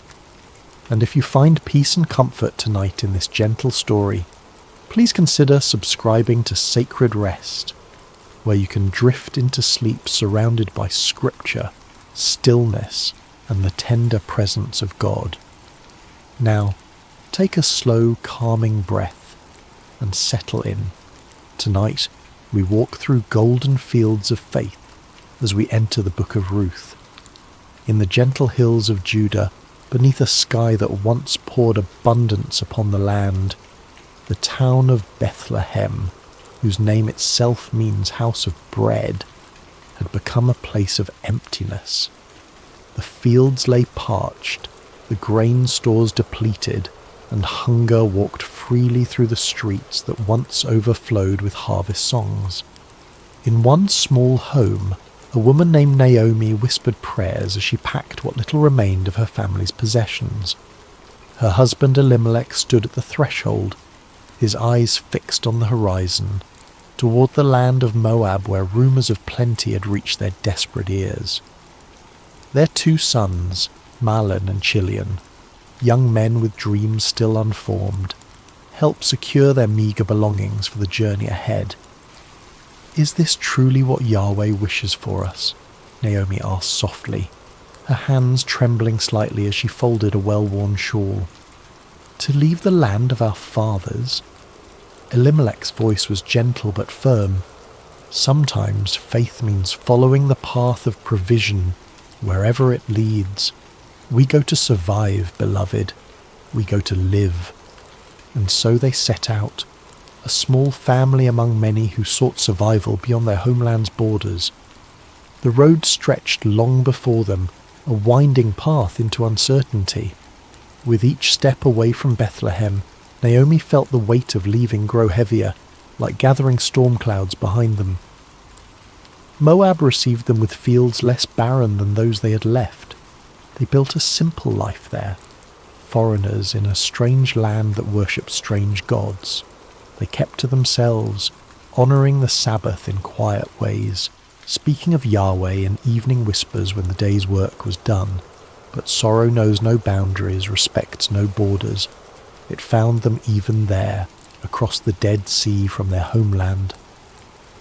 First came the quiet, unexpected night when Elimelech did not wake with the dawn. Naomi wept as they buried him according to their customs, as best they could in foreign soil. Her sons stood like slender reeds on either side of her, bending in the wind of grief but not breaking. Time continued its patient march. The sons found wives among the Moabite women. Mahlon married Ruth, a woman with gentle eyes and a voice like summer rain. Chilion took Orpah, whose laughter could brighten even their darkest days of longing for home. For 10 years they lived thus, not in abundance, but in enough, until enough became too little, and the shadows returned. First Mahlon grew ill, his strength fading like evening light. Then Chilion, as if unable to walk this world without his brother, followed him into that quiet night from which no traveller returns. 3 widows remained, their grief a shared language that needed no translation. When news reached them that the famine had lifted in Judah, Naomi's heart turned homeward. What remained for her in this land of sorrows? Better to die in the place of her birth, among her own people, than to continue as a stranger in a land that had taken everything she loved. "Go back," she told her daughters-in-law, her voice thick with both love and sorrow. "Return to your mothers' homes. May Yahweh deal kindly with you, as you have dealt with the dead and with me." She kissed them farewell, and the 3 women wept together, their tears mingling like rivers converging. Orpah's departure was a slow, reluctant walking away, her form growing smaller on the horizon, turning back once, twice, before finally disappearing around a bend in the road. But Ruth stayed. When Naomi urged her again to follow Orpah's path, Ruth's embrace tightened, her voice steady despite her tears. "Do not urge me to leave you," she whispered, the words flowing from somewhere deeper than thought. "Where you go, I will go. Where you stay, I will stay. Your people will be my people, and your God, my God. Where you die, I will die, and there I will be buried. May Yahweh deal with me, be it ever so severely, if even death separates you and me." Naomi, who had thought herself empty of all feeling save grief, felt something stir within her breast, small as a mustard seed, fragile as a sparrow's first flight. Not quite hope, but perhaps its distant cousin. And so they walked together, 2 widows on the road to Bethlehem, Naomi returning, Ruth arriving. The older woman's steps were heavy with memories, the younger's light with the strange freedom that comes from choosing one's path with complete clarity. They arrived as the barley harvest was beginning, the fields around Bethlehem rippling like a green sea in the gentle breeze. Women drawing water recognized Naomi despite the years and sorrows that had reshaped her face. "Can this be Naomi?" they asked, voices bright with surprise. "Do not call me Naomi," she replied, the name that meant pleasant now a bitter irony on her tongue. "Call me Mara, for the Almighty has made my life very bitter. I went away full, but Yahweh has brought me back empty." As the women of Bethlehem welcomed them with curious eyes and hesitant embraces, Ruth stood quietly by Naomi's side, her hand a steady presence on the older woman's arm. In this moment, On this threshold between past and future, neither could know what fields of possibility lay before them, what harvest Yahweh was already preparing, or how their names would one day be spoken with reverence across centuries yet unborn. They knew only this: the road behind them was empty, and the road ahead unknown, but they would walk it together, step by faithful step, beneath the watchful eyes of a God who sees even sparrows when they fall. The sun had barely lifted itself above the eastern hills when Ruth rose from her mat, careful not to disturb Naomi's rare peaceful sleep.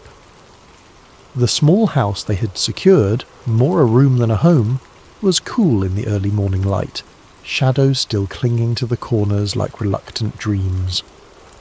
Ruth wrapped herself in a shawl, the fabric thin but serviceable, and tied back her hair with practiced movements.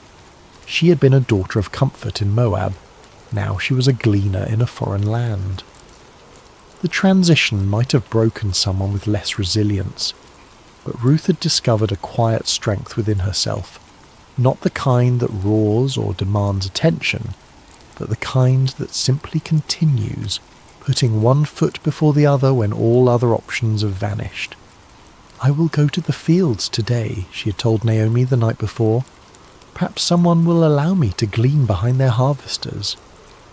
Naomi had nodded, gratitude and sorrow mingling in her tired eyes. "Go, my daughter," she'd whispered. "May Yahweh guide your steps." Now, as Ruth stepped into the awakening streets of Bethlehem, she carried those words like a small flame against the uncertainty of the day ahead. The law of Moses provided for the poor, the widow, the foreigner. They were permitted to gather what the harvesters missed or deliberately left behind. It was not charity but dignity, a way of working for one's bread even when one owned no land. But Ruth was doubly vulnerable, both widow and foreigner. Which field would welcome her? Would the law's protection extend to a Moabite woman? These questions followed her like shadows as she made her way to the edges of town where the barley fields began their gentle roll toward the horizon. She paused at the boundary of the first field she encountered, watching as workers began to form lines, their sickles catching the morning light with brief flashes of brilliance. The field's owner was not present, but the foreman eyed her with suspicion. "Move along," he called, not unkindly but firmly. "We have enough local gleaners already." Ruth nodded and continued, her heart sinking slightly but her resolve undiminished. The second field brought similar results. By the time she reached the third, the sun had climbed higher, and her throat was dry with thirst and unspoken prayers. This field seemed different somehow. The workers moved with a relaxed efficiency, and there was conversation, even occasional laughter among them. Ruth hesitated, then approached the foreman, her eyes modestly lowered but her voice clear. "Please, sir," she said, "might I glean among the sheaves behind your harvesters? I will be careful not to disturb their work." The foreman studied her for a long moment, noting her foreign accent, the quality of her garments that spoke of better days now past.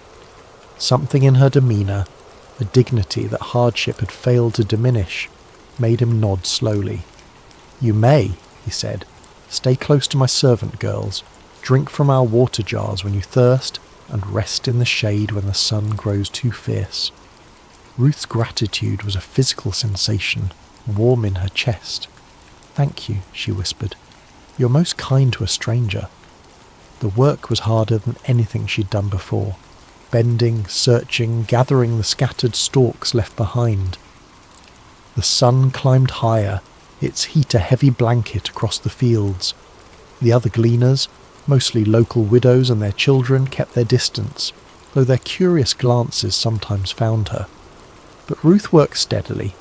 Her determination measured in each stalk added to her growing bundle. By midday she'd gathered enough to make the effort worthwhile, though her back ached and her hands were rough with new blisters. She was resting briefly in the shadow of a large sycamore at the field's edge when a commotion among the workers drew her attention. A man had arrived, tall, broad-shouldered, with the bearing of someone accustomed to respect. The foreman hurried to greet him, and the workers called out blessings. "The Lord be with you," the man responded, his voice carrying across the field. "The Lord bless you," they answered in unison. This, then, was the owner of the field where Ruth had found favour. She watched as he moved among his people, speaking to each, asking after families, offering words that brought smiles to weary faces. There was something different about him, a kindness that seemed as natural as breathing. When his circuit of the field brought him near where Ruth rested, he paused, his gaze falling on her with quiet curiosity. "Who is this young woman?" he asked his foreman. "She is the Moabite who came back with Naomi," the man replied. "She asked permission to glean behind the harvesters. She has worked steadily since morning, with only this brief rest." The owner, Boaz was his name, Ruth heard someone nearby whisper, approached her then. Instinctively she rose and bowed slightly, uncertain of the proper protocol but determined to show respect. "Listen, my daughter," he said, his voice gentle but firm.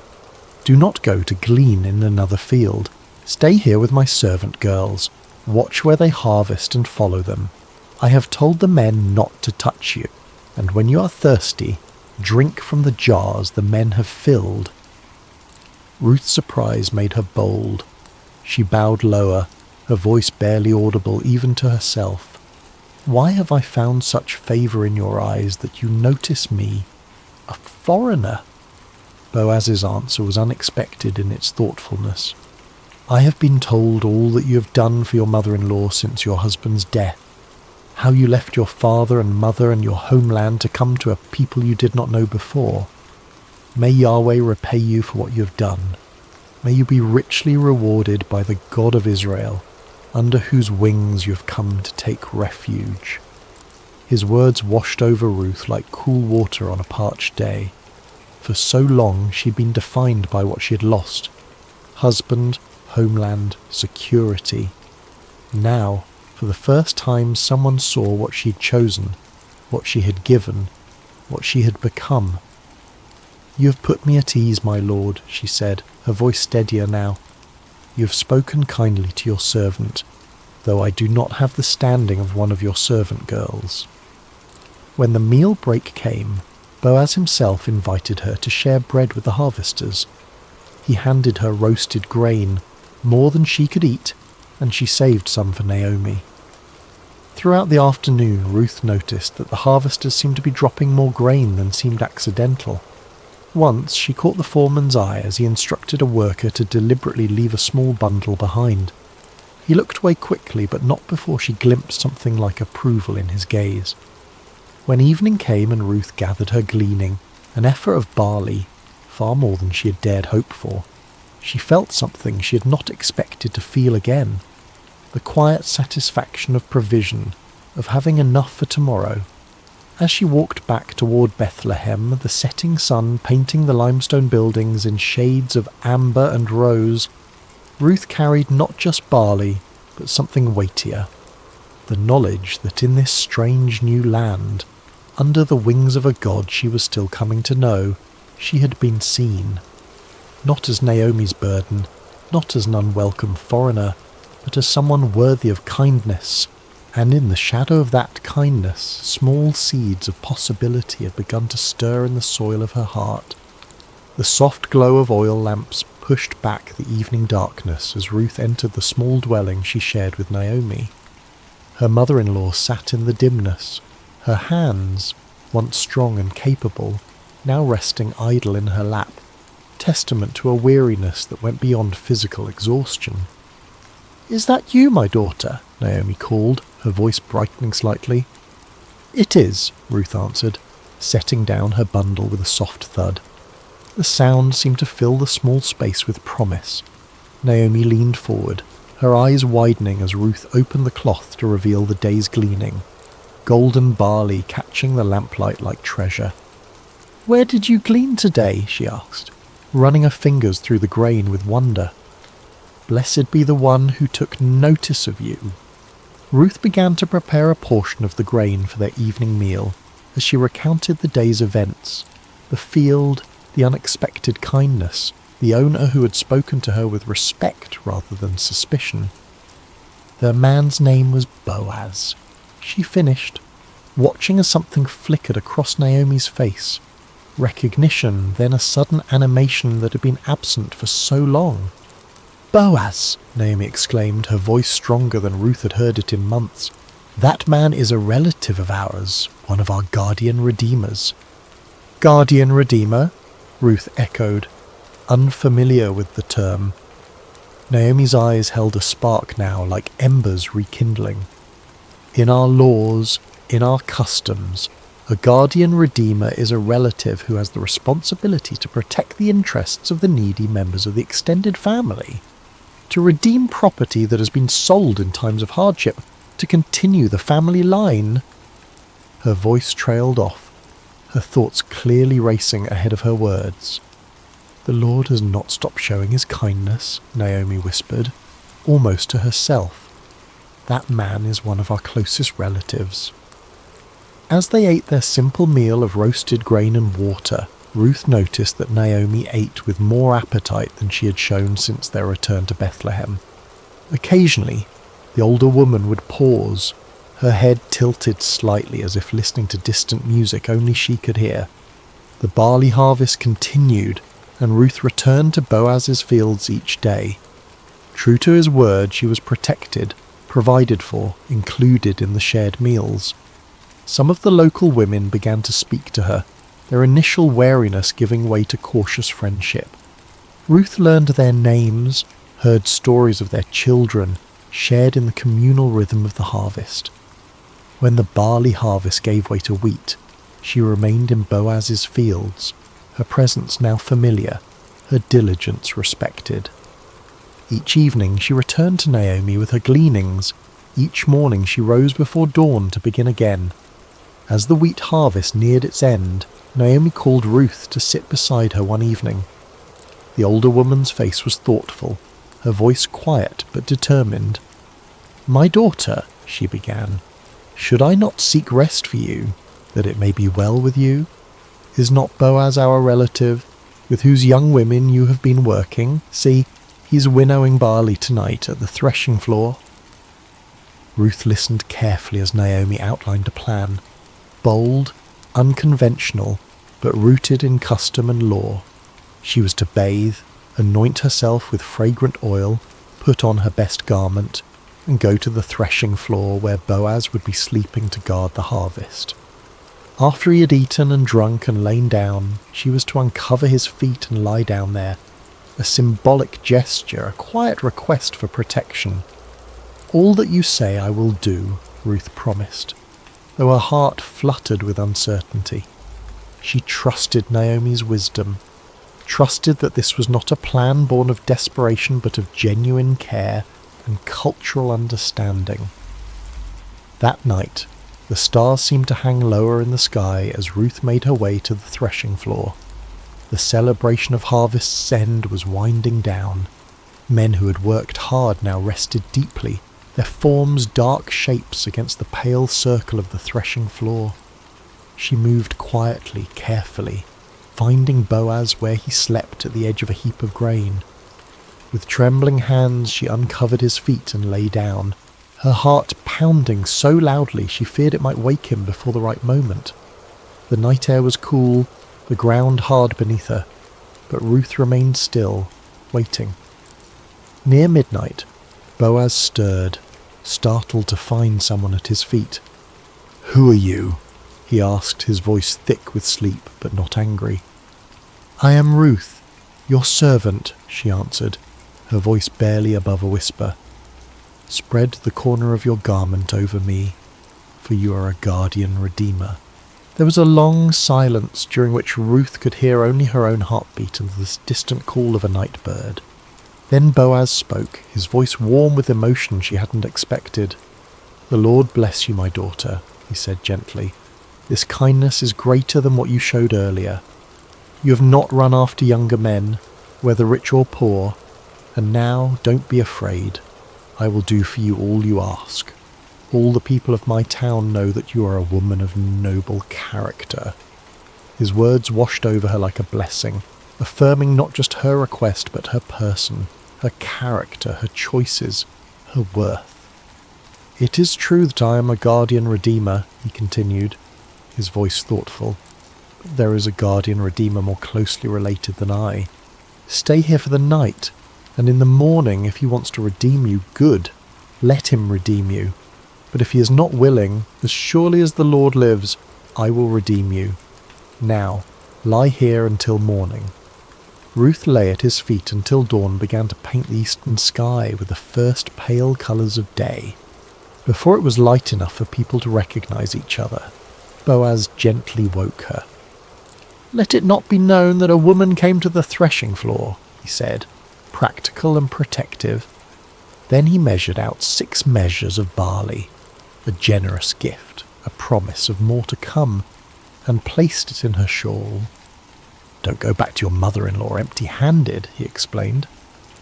When Ruth returned and recounted the night's events, Naomi's eyes shone with a mixture of tenderness and satisfaction.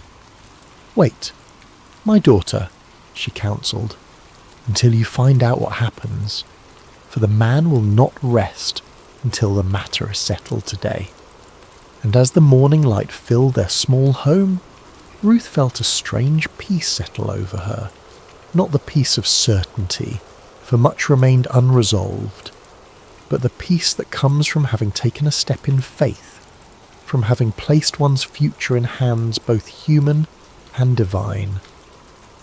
Outside, the streets of Bethlehem were coming to life. Somewhere in the town, Boaz was already moving toward the city gate, where matters of law and redemption were settled.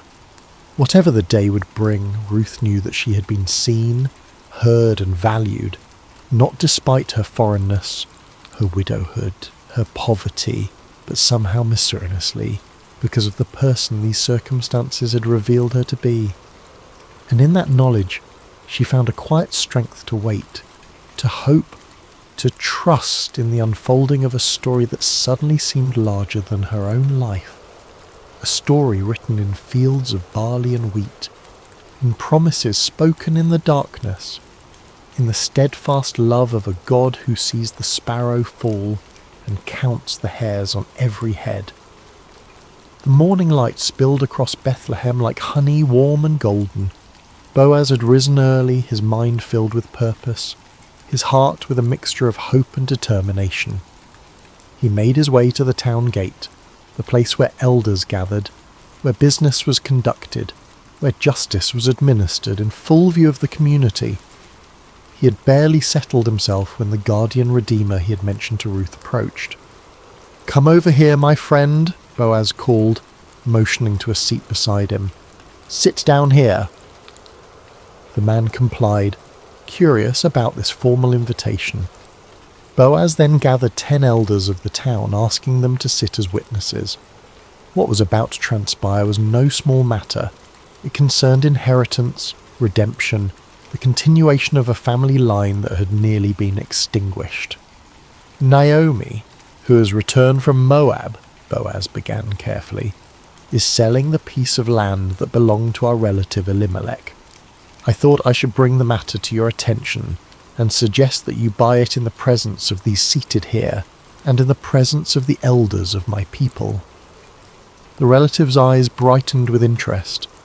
Land was wealth, security, legacy. "I will redeem it," he said promptly. But Boaz was not finished. His next words were measured, precise, laying out the full implications of redemption. "On the day you buy the land from Naomi, you also acquire Ruth the Moabite, the dead man's widow, in order to maintain the name of the dead with his property." The relative's expression shifted.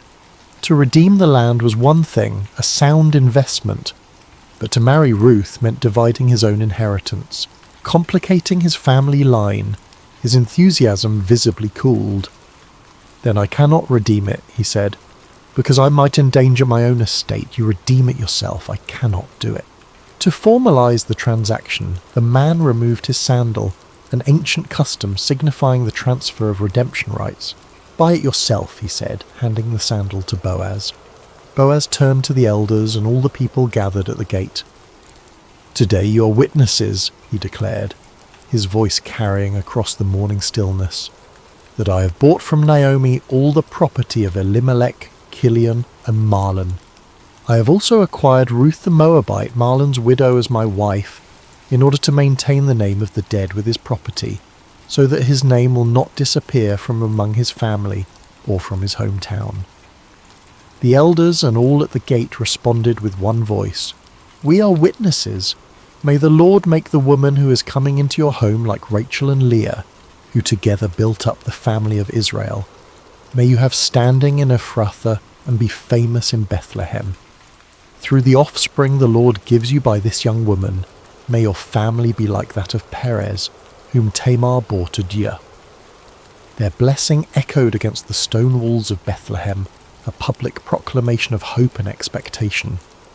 In that moment, among witnesses and with proper legal procedure, Ruth's journey from widow to wife, from foreigner to family, from gleaner to landowner was complete.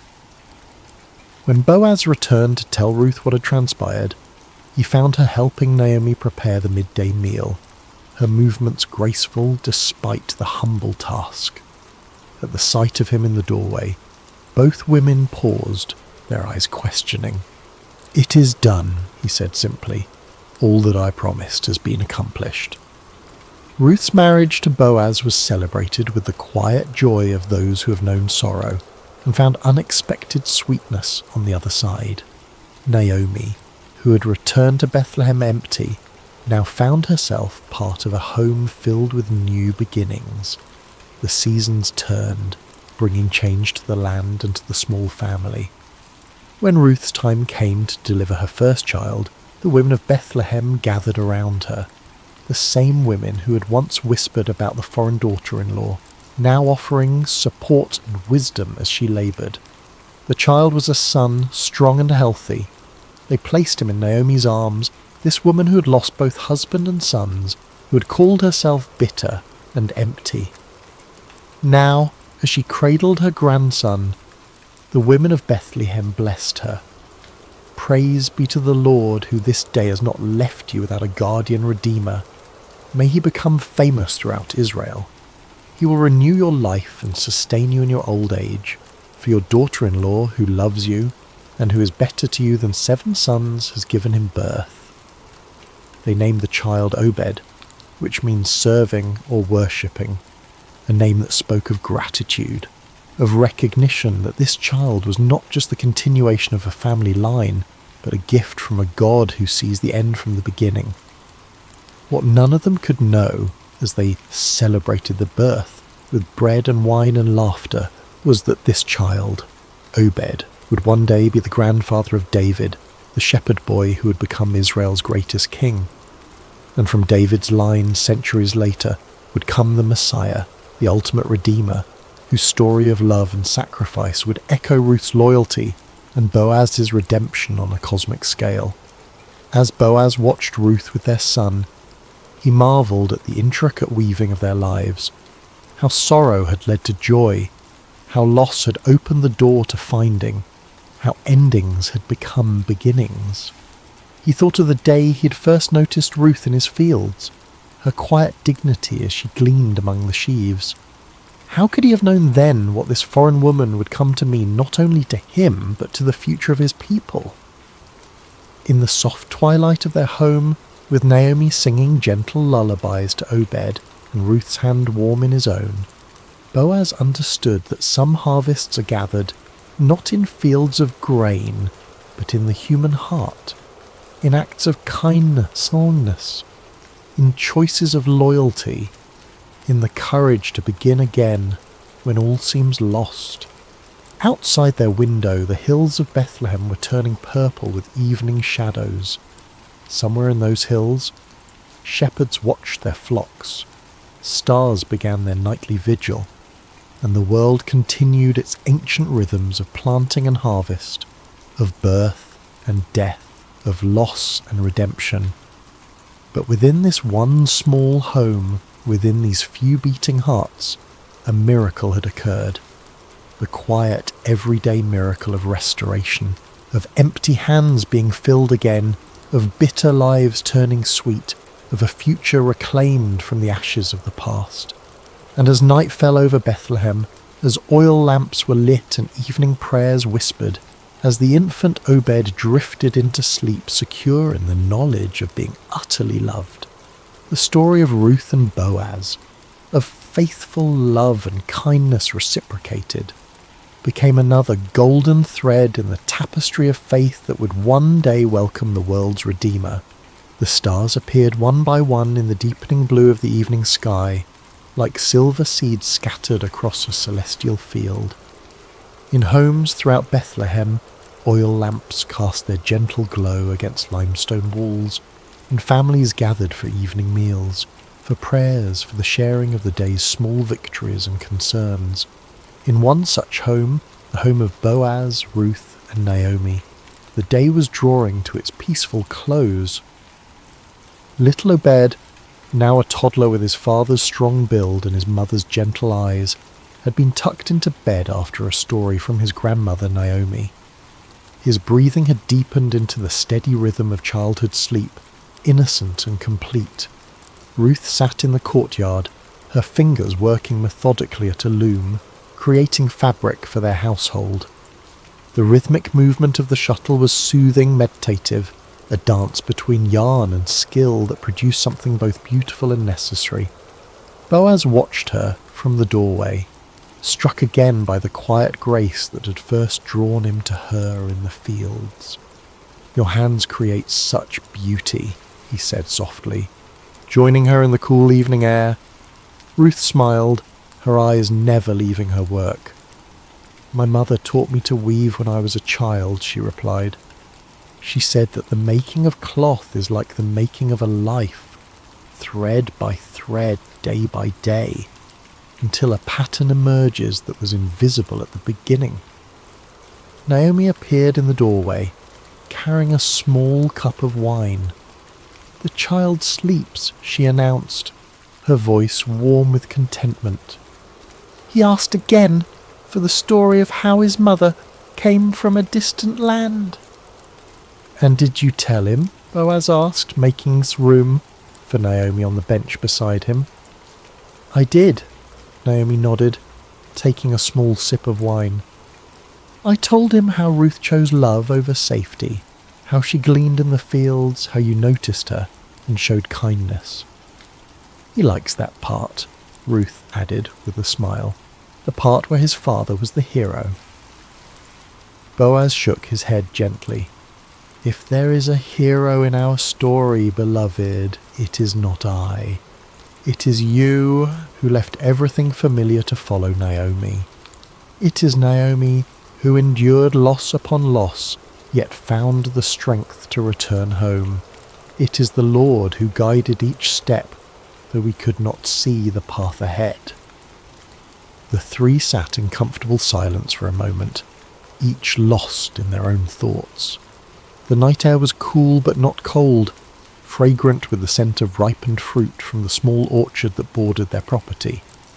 In the distance, a shepherd's flute played a melancholy tune, its notes drifting over the sleeping town like a blessing. "Do you ever think," Naomi said eventually, her voice thoughtful, "of how differently things might have unfolded if the famine had never come, if my sons had lived, if Ruth had returned to her mother's house as Orpah did?" Boaz reached for Ruth's hand, his calloused palm enveloping her smaller one. "I think of it often," he admitted, "how 1,000 different choices, 1,000 different circumstances might have led us all elsewhere. Yet here we are, brought together by both sorrow and joy." Ruth set aside her weaving, her eyes reflecting the first bright stars. "In Moab," she said softly, "we had a saying, 'The path to the garden often leads through the desert.' I did not understand it fully until I lived it." "And now?" Naomi asked. "Now I understand that sometimes the desert is necessary," Ruth answered. "Sometimes the empty road, the lonely field, the long night of waiting, these are not detours from God's plan, but the very path itself." Boaz nodded, his face solemn in the gathering darkness. "When I was a younger man," he said, "I often questioned why the Lord had not blessed me with a wife, with children. I watched my friends build families while I built barns and storehouses. I wondered if I had somehow missed the fullness of life." He looked at Ruth, his eyes soft with wonder even after these years together. "Now I see that I was waiting for you, though I did not know it. That each harvest I oversaw, each field I planted, was preparation for the day when a Moabite widow would come to glean among my sheaves." Naomi's laugh was gentle, without bitterness. "And I, who accused the Lord of emptying my hands, look what he has filled them with." She gestured toward the house where Obed slept, toward the small but thriving household that had grown around her. Sometimes emptiness is just the space God is creating for something new. As they sat together in the deepening twilight, a sense of reverent gratitude settled over them. Not the loud exuberance of those who have never known loss, but the deeper, quieter joy of those who have walked through shadows and found light waiting on the other side. The tale of their lives, this unexpected family, formed from fragments of broken dreams, would be told and retold through generations. Not because it was extraordinary in its outward circumstances, but because it revealed an extraordinary truth, that in the hands of a loving God nothing is wasted. Not grief, not loyalty, not kindness, not love freely given with no expectation of return. In the quiet darkness of Bethlehem, as the household of Boaz and Ruth prepared for sleep, they could not know how their story would echo through time, how the great-grandson of their son would be anointed king of Israel, how from their lineage would come the promised Messiah. They knew only this, that the God who had led them through famine and loss, through foreign fields and threshing floors, through legal proceedings and new beginnings. Hello there, dear friend. Before we begin this peaceful journey together, I want to know a little about you. How has your day been? Whether it's been filled with joy or challenges, busy moments or quiet pauses, you're exactly where you need to be right now. What time is it where you are in the world?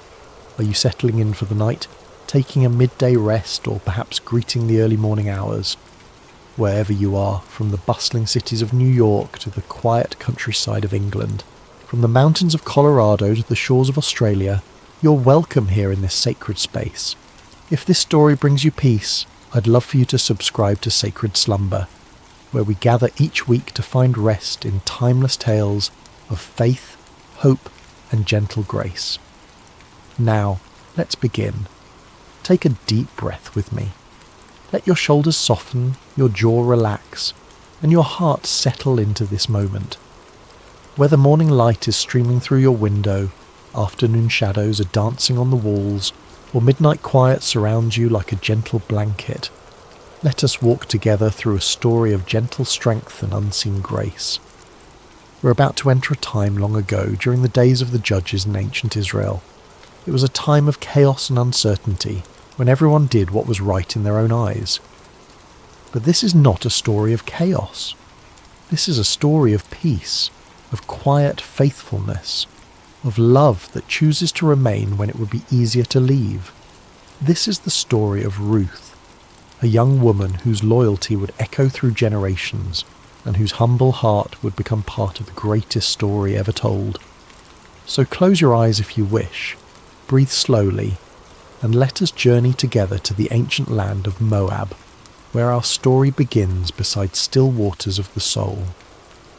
In the rolling hills of Moab, where the morning mist clung to the barley fields like a gentle prayer, lived a young woman named Ruth. She had married into a Hebrew family who had come to Moab during a time of famine in their homeland of Bethlehem. Her husband's name was Mahlon, and his mother was Naomi, a woman whose very name meant pleasant, and whose heart had once been full of joy. But sorrow has a way of finding us, even in the most peaceful places. First, Naomi's husband Elimelech died, leaving her alone with her 2 sons in a foreign land. The boys had grown into men and married Moabite women, Ruth and her sister-in-law Orpah. For 10 years they lived together, and Ruth learned to love not just her husband, but his faith, his God, and especially his mother, who had welcomed her with open arms. Then tragedy struck again, swift and merciless. Both Mahlon and his brother Chilion died, leaving 3 widows to face an uncertain world alone. In those days, a woman without a husband or sons had little hope of survival. They were vulnerable, forgotten, with no one to provide for them or protect them. Naomi sat in her small house, looking at the 2 young women who had become like daughters to her. The silence was heavy with grief, but also with decision. She had heard news from Bethlehem that the famine there had ended, that the Lord had visited his people and given them bread. Her heart longed for home, for the familiar hills of Judah, for the place where she had known happiness before sorrow came calling. "My daughters," she said softly, her voice worn thin by weeping, "I must return to my people. But you are young. You have your whole lives ahead of you. Go back to your mother's houses. May the Lord deal kindly with you, as you have dealt with the dead and with me." She kissed them both, and they wept together. How can you say goodbye to someone who has been your family, your comfort, your companion through the darkest days? Orpah, after much tears and embracing, finally agreed to return to her people and her gods. It was the practical choice, the safe choice, the choice that made sense to everyone around them. But Ruth clung to Naomi with a determination that surprised them all. When Naomi urged her again to follow her sister-in-law, Ruth spoke words that would echo through history, words that came from the deepest place in her heart.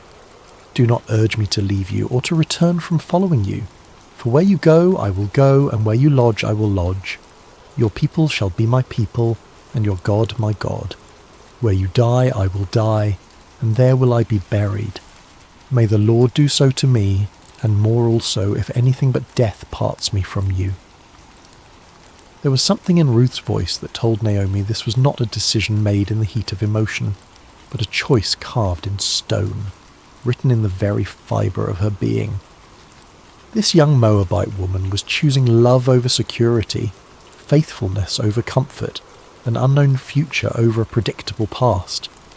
And so they began the long journey from Moab to Bethlehem, 2 women with nothing but the clothes on their backs and the strength of their love for each other.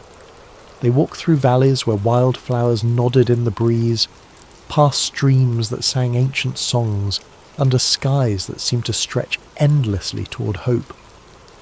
As they travelled, Ruth would gather berries and herbs along the way, always making sure Naomi had enough to eat. She would find the softest spot for them to rest each night, would share her cloak when the desert air grew cold. She had chosen this path, and she would walk it with grace and dignity, 1 step at a time. The journey took many days, and with each step toward Bethlehem, Ruth was walking further from everything she had ever known. She was leaving behind the gods of her childhood, the customs of her people, the language of her birth. She was choosing to become a stranger in a strange land, not because she had to, but because love had made the choice for her.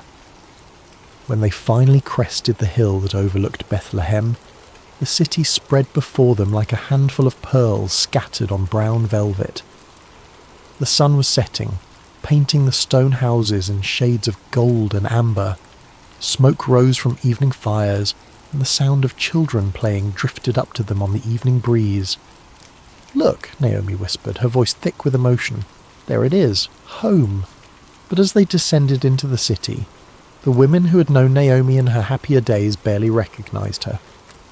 "Is this Naomi?" they asked each other, seeing how sorrow had aged her, how loss had bent her shoulders and silvered her hair. "Do not call me Naomi," she told them, her voice steady but sad. "Call me Mara, for the Almighty has dealt very bitterly with me. I went out full, and the Lord has brought me home empty." But Ruth, standing quietly beside her, knew that Naomi was not truly empty. She had brought with her the love of this young woman, who had chosen to forsake all for the sake of faithfulness. And though neither of them knew it yet, they had arrived in Bethlehem at the beginning of barley harvest, when the fields were golden and ready, when provision was about to unfold in ways they could never have imagined.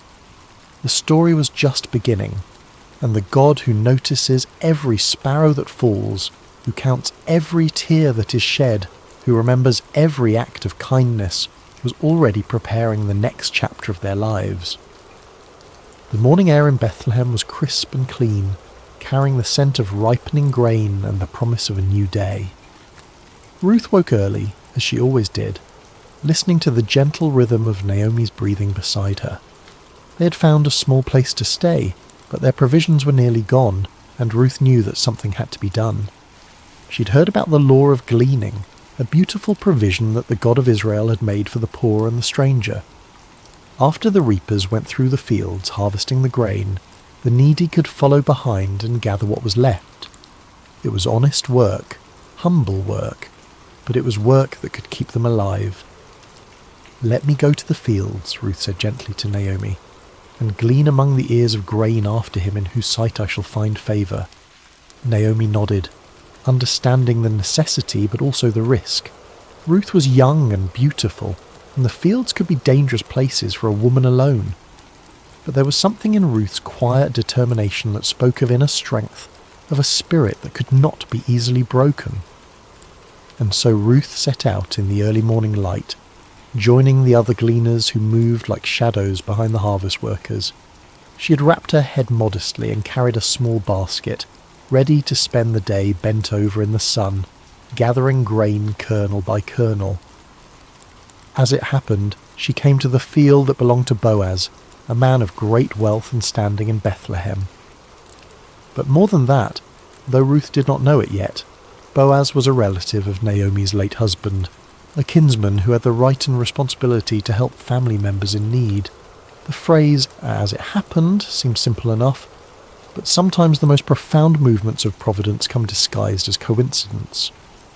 Ruth's feet carried her to that particular field not by accident, but by the gentle guidance of a God who was weaving a story larger than she could imagine. Boaz arrived at his field that morning, as was his custom, to greet his workers and oversee the harvest. He was a man in his middle years, with kind eyes and calloused hands that spoke of honest work. When he saw his reapers, he called out, "The Lord be with you," and they responded, "The Lord bless you." It was more than a greeting. It was a glimpse into the heart of a man who knew that all good things come from above. But his attention was caught by a young woman he had never seen before, working quietly at the edge of his field. She moved with grace and dignity, even in the humbling work of gleaning. There was something about her that drew his eye, not just her beauty, but the way she carried herself with quiet strength. "Whose young woman is this?" he asked his foreman. "She is the young Moabite woman who came back with Naomi from the country of Moab," the foreman replied. "She asked permission to glean and gather among the sheaves after the reapers, and she has been working steadily from early morning until now with only a brief rest." Boaz watched her for a moment longer, seeing how she worked without complaining, how she was careful not to take more than was rightfully hers, how she paused to help an elderly gleaner who had dropped her grain. His heart was moved by her diligence and her kindness. He approached her quietly, not wanting to startle her. "Listen, my daughter," he said gently. "Do not go to glean in another field, and do not leave this one. Stay close to my young women. Keep your eyes on the field that they are reaping, and go after them. I have charged the young men not to touch you, and when you are thirsty, go to the vessels and drink what the young men have drawn." Ruth was so surprised by his kindness that she fell on her face and bowed to the ground. "Why have I found favour in your sight," she asked, "that you should take notice of me, since I am a foreigner?" But Boaz had already heard the story of her loyalty to Naomi, how she had left her own people to care for her mother-in-law. "All that you have done for your mother-in-law since the death of your husband has been fully told to me," he said, his voice warm with admiration. "How you left your father and mother and your native land and came to a people that you did not know before. The Lord repay you for what you have done, and a full reward be given you by the Lord, the God of Israel. under whose wings you have come to take refuge." Ruth's eyes filled with tears at his words. She had not expected such kindness from a stranger, such recognition of her small acts of faithfulness. "You have comforted me and spoken kindly to your servant," she said softly, "though I am not one of your servants." As the day wore on, Boaz continued to watch over her. At mealtime, he invited her to eat with his workers, to dip her bread in the wine and share in the meal. He even made sure she had roasted grain to take home to Naomi. When she returned to her gleaning, he quietly instructed his workers to leave extra grain for her to find, to make her work easier and more fruitful. The sun was beginning to set when Ruth finally made her way home, her basket heavy with grain. She had gathered an ephah of barley, enough to feed herself and Naomi for many days. But more than that, she carried with her the memory of unexpected kindness, of a man who had seen beyond her status as a foreigner and a widow to recognize the faithfulness of her heart. When she showed Naomi all that she'd gathered and told her about the kindness of Boaz, Naomi's eyes brightened for the first time in months. "Blessed be he by the Lord," she said, "whose kindness has not forsaken the living or the dead. The man is a close relative of ours, one of our redeemers." Ruth continued to glean in the fields of Boaz throughout the barley harvest and the wheat harvest, always welcomed, always protected, always provided for. She would come home each evening with grain and with stories of the kindness she had experienced. And slowly, so slowly that neither of them noticed it happening, hope began to take root in their hearts once again. Little did they know that this was only the beginning of a story that would change not just their lives, but the course of history itself. For the God who sees every act of kindness, who remembers every sacrifice made in love, was already preparing the next chapter of their beautiful story. The harvest season was drawing to a close, and the grain had been gathered from the fields and brought to the threshing floor. It was a time of celebration and completion, when the hard work of the harvest gave way to the satisfaction of provision secured. The air was filled with the sound of winnowing, as the grain was separated from the chaff in the evening breeze. Naomi had been watching the growing affection between Ruth and Boaz with the wisdom of a woman who had lived long enough to recognize the hand of God in everyday circumstances. She had seen how Boaz's eyes followed Ruth, how he spoke to her with special gentleness, how he made sure she was always provided for and protected. And she had seen how Ruth, despite her natural reserve, had begun to smile more often, how she spoke Boaz's name with a special warmth.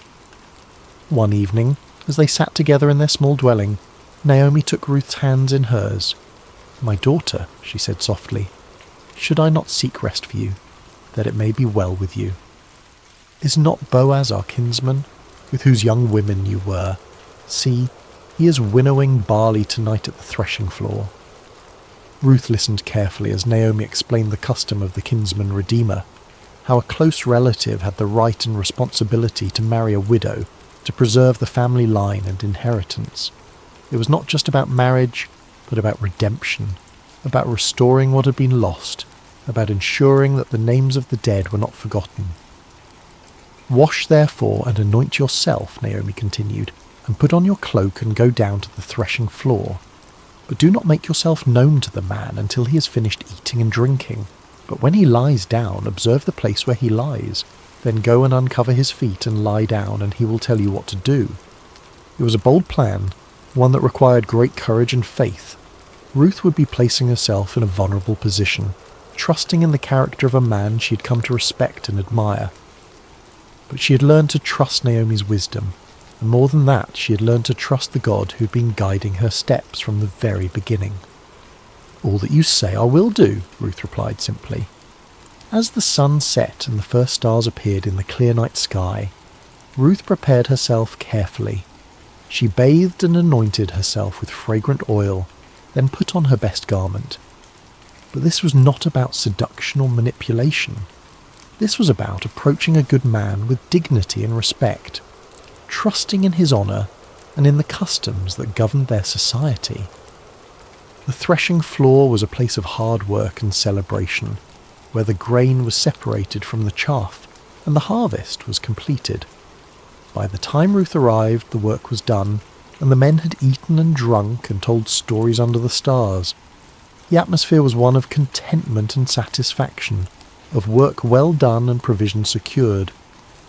Ruth waited in the shadows, watching as Boaz finished his meal and settled down to sleep beside the heap of grain. It was his responsibility to guard the grain through the night, to ensure that nothing was stolen or damaged. The night was warm and peaceful, filled with the sounds of crickets and the gentle rustle of the evening breeze. When all was quiet and Boaz was sleeping peacefully, Ruth approached with silent steps. Her heart was beating fast, but her movements were sure and deliberate. She gently uncovered his feet and lay down, then waited in the darkness for him to wake. It was midnight when Boaz stirred, suddenly aware of someone at his feet. He was startled but not afraid, turning carefully to see who was there. In the dim starlight he could make out the form of a woman, and he recognized her immediately. "Who are you?" he asked softly. "I am Ruth, your servant," she replied, her voice steady despite her racing heart. "Spread your wing over your servant, for you are a redeemer." It was a beautiful way of asking for his protection and provision, using the imagery of a bird sheltering her young under her wing. She was asking him to fulfill the role of kinsman redeemer, to marry her and restore the inheritance of her late husband. Boaz was deeply moved by her words, by the trust she had placed in him, by the way she had approached him with such dignity and grace. "May you be blessed by the Lord, my daughter," he said warmly. "You have made this last kindness greater than the first in that you have not gone after young men, whether poor or rich." He was older than Ruth, a man of substance and position, and he was amazed that she would choose him over the many young men who would have been eager to marry such a beautiful and virtuous woman. Her choice spoke of wisdom and character, of a heart that valued kindness and faithfulness over youth and passion. "And now, my daughter, do not fear," he continued. "I will do for you all that you ask, for all my fellow townsmen know that you are a worthy woman. And now it is true that I am a redeemer, yet there is a redeemer nearer than I." There was another relative who had the first right of redemption, and Boaz was too honourable to proceed without giving that man the opportunity to fulfil his duty. "Remain tonight," he said gently, "and in the morning if he will redeem you, good. Let him do it. But if he is not willing to redeem you, then, as the Lord lives, I will redeem you. Lie down until the morning." Ruth lay down again at his feet, comforted by his words and his promise. She had taken a great risk in coming to him, but she had found in Boaz a man of integrity and honour, someone who would do what was right even when it was difficult. When the morning came, before anyone else was stirring, Boaz quietly measured out 6 measures of barley and helped Ruth arrange it in her cloak. "Do not go back to your mother-in-law empty-handed," he said with a smile. Then he sent her on her way before anyone could see her and misunderstand her presence there. Ruth returned home with her heart full of hope and her arms full of grain. When Naomi saw her coming, she knew immediately that something significant had happened. "How did you fare, my daughter?" she asked eagerly. Ruth told her everything that had happened, every word that had been spoken, every kindness that had been shown. When she finished, Naomi smiled with satisfaction. "Wait, my daughter," she said, "until you learn how the matter turns out, for the man will not rest but will settle the matter today." And so they waited, 2 women who had learned that sometimes the greatest acts of faith happen in the quiet moments, when we trust in the goodness of others and in the providence of God. The next chapter of their story was about to unfold, and with it the fulfillment of promises they had hardly dared to hope for. The morning sun was just beginning to warm the stones of Bethlehem when Boaz made his way to the city gate. This was where the elders gathered, where business was conducted, where legal matters were settled according to the ancient customs of Israel. His heart was full of purpose as he took his seat and waited for the other Redeemer to pass by. He didn't have to wait long. Soon he saw the man approaching, and Boaz called out to him by name. "Come over, friend, and sit down here." The man, curious about what business Boaz might have with him, came and sat down. Then Boaz gathered 10 of the city elders to serve as witnesses, for what he was about to do would affect not just 2 people, but entire family lines and inheritances. Naomi, who has come back from the country of Moab, Boaz began, his voice carrying clearly in the morning air, is selling the parcel of land that belonged to our relative Elimelech. So I thought I would tell you of it and say, buy it in the presence of those sitting here and in the presence of the elders of my people. If you will redeem it, but if you will not, tell me, that I may know, for there is no one besides you to redeem it, and I come after you. The other man considered this carefully. A piece of land was valuable, an investment that could bring profit and increase his holdings. I will redeem it, he said confidently. But Boaz was not finished. The day you buy the field from the hand of Naomi, you also acquire Ruth the Moabite, the widow of the dead, in order to perpetuate the name of the dead in his inheritance. Suddenly the proposition became more complicated. To marry Ruth would mean that any children born to them would be considered the heirs of her first husband, not his own. The land would eventually pass to them, not to his existing family line. What had seemed like a good business deal now became a sacrifice that would cost him more than he was willing to pay. I cannot redeem it for myself, he said, backing away from the commitment, lest I impair my own inheritance. You take my right of redemption, for I cannot redeem it. It was exactly what Boaz had hoped to hear. According to the custom of the time, the man removed his sandal and gave it to Boaz as a sign that he was transferring his right of redemption. The sandal was a symbol of walking in someone else's place, of taking on their responsibilities and privileges. Boaz accepted the sandal and turned to address the elders and all the people who had gathered to witness this transaction. You are witnesses this day that I have bought from the hand of Naomi all that belonged to Elimelech and all that belonged to Chilion and to Mahlon. Also Ruth the Moabite, the widow of Mahlon, I have acquired to be my wife, to perpetuate the name of the dead in his inheritance, that the name of the dead may not be cut off from among his brothers and from the gate of his native place. You are witnesses this day. The crowd erupted in celebration and blessing. We are witnesses, they called out joyfully. May the Lord make the woman who is coming into your house like Rachel and Leah, who together built up the house of Israel. May you act worthily in Ephrathah and be renowned in Bethlehem, and may your house be like the house of Perez, whom Tamar bore to Judah, because of the offspring that the Lord will give you by this young woman. It was a beautiful blessing, invoking the names of the great matriarchs of Israel and expressing the hope that Ruth would become equally honoured in the history of God's people, and how prophetic those words would prove to be. Meanwhile, Ruth and Naomi had been waiting at home, their hearts full of anticipation and hope. When the messenger came running to tell them what had happened at the gate, they could hardly believe their ears. The legal proceedings had gone exactly as they had hoped. Boaz had redeemed not just the land, but Ruth herself, and they were to be married. The wedding was a joyous occasion, celebrated by the entire community. Ruth, the young Moabite woman who had arrived in Bethlehem as a poor widow, was now the honoured wife of one of the most respected men in the city. But more than that, she had found in Boaz a man who valued her faithfulness, who cherished her loyalty, who would love and protect her for the rest of their days. As the seasons passed, Ruth and Boaz settled into a life of contentment and purpose. Boaz was a generous provider, and Ruth was a wise and gentle wife. Naomi, no longer bitter but filled with joy, lived with them and was cared for in her old age. The house that had once echoed with sorrow now rang with laughter and love. And then came the greatest blessing of all. Ruth conceived and bore a son, a healthy, beautiful child who would be raised in the love and fear of the Lord. The women of the neighbourhood came to congratulate Naomi, saying, "Blessed be the Lord who has not left you this day without a redeemer, and may his name be renowned in Israel. He shall be to you a restorer of life and a nourisher of your old age, for your daughter-in-law who loves you, who is better to you than 7 sons, has given birth to him." They named the child Obed, which means servant or worshipper, and Naomi took him on her lap and became his nurse. The child brought healing to her broken heart, restoration to her empty life, and joy to her golden years. But the story doesn't end there. Little Obed grew up to become the father of Jesse, who who became the father of David, the great king of Israel, and through David's line would come the Messiah, the saviour of the world.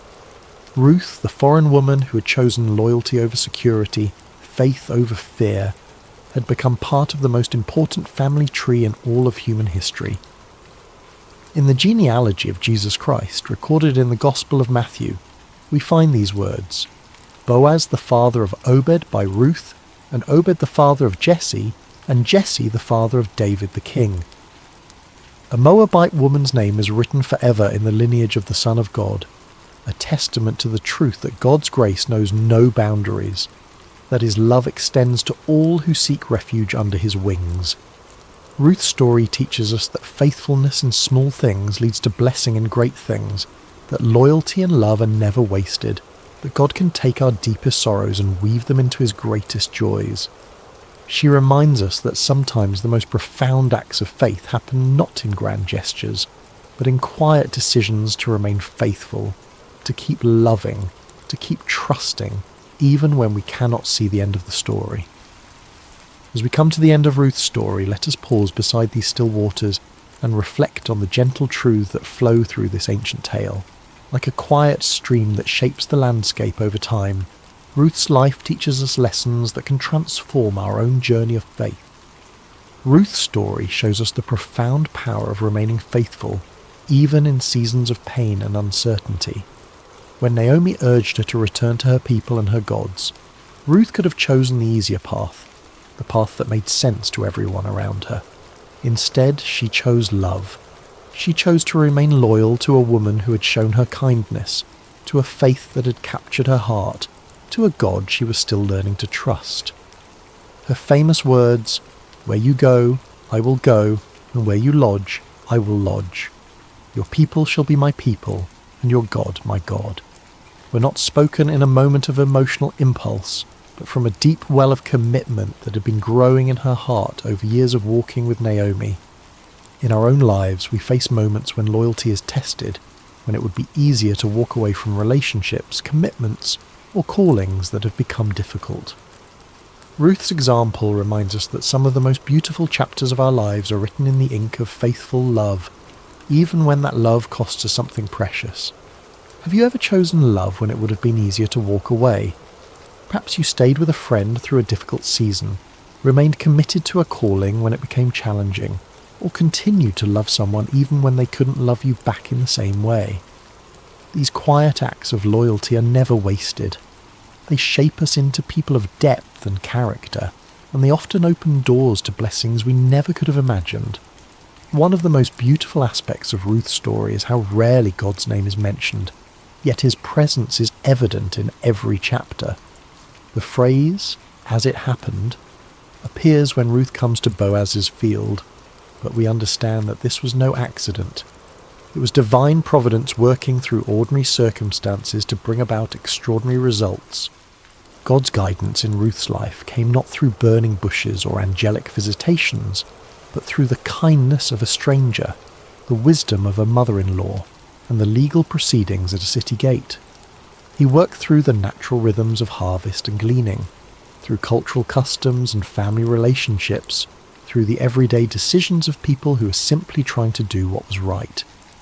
This reminds us that God's hand is often most visible in hindsight, in the moments when we look back and see how perfectly things came together, how doors opened at just the right time, how people entered our lives precisely when we needed them most. The God who numbers our days and knows our needs is constantly at work in the ordinary moments of our lives, weaving together circumstances and relationships for our good and his glory. Can you see moments in your own life where something just happened at the perfect time? Perhaps you met a lifelong friend in an unexpected place, discovered an opportunity through a chance conversation, or found help arriving just when you needed it most. These are not coincidences, but glimpses of a loving God who is intimately involved in the details of our lives.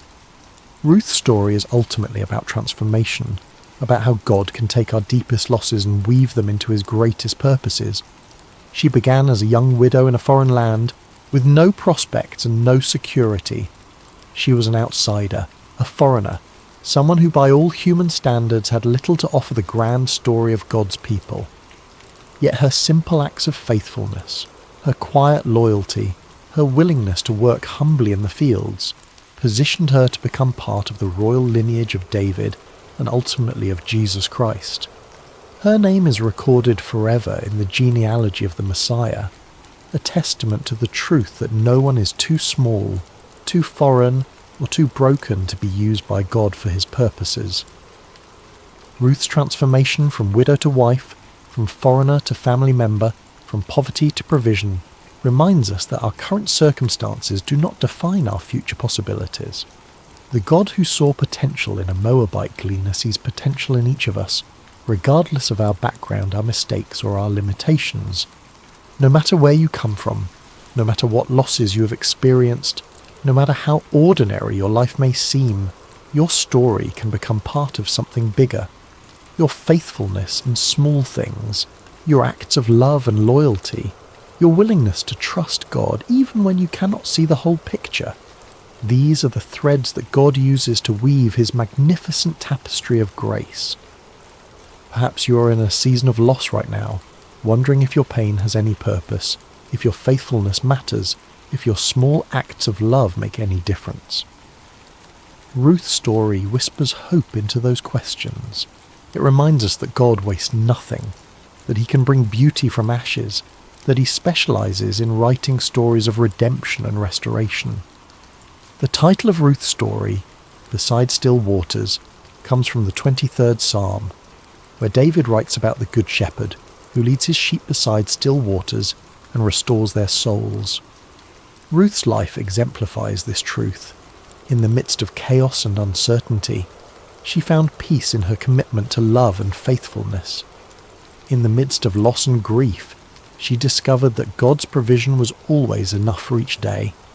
Her story teaches us that peace is not the absence of problems, but the presence of God in our problems. It is not found in perfect circumstances, but in perfect trust. Ruth faced real challenges, real losses, real fears, but she faced them with a spirit of quiet faith and humble obedience. The still waters of God's peace are available to us in every season of life. They flow not from our circumstances, but from our relationship with the one who is the source of all peace. When we, like Ruth, choose to trust in God's goodness, even when we cannot see his plan, when we choose to remain faithful even when the path is unclear, we find ourselves beside still waters where our souls can be restored. As you drift toward rest tonight, may you carry with you the gentle strength of Ruth's example. May you know that even in quiet places, even in fields of sorrow, even in long roads and sleepless nights, grace is never far away. The God who saw Ruth's faithfulness, who provided for her needs, who wove her story into his greater plan, is the same God who sees you tonight.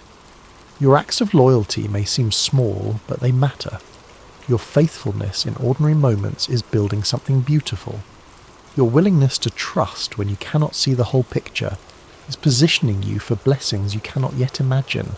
Rest now in the peace that comes from knowing you are held by a love that will never let you go, guided by a wisdom that sees the end from the beginning, and called into a story that is bigger and more beautiful than you can possibly imagine.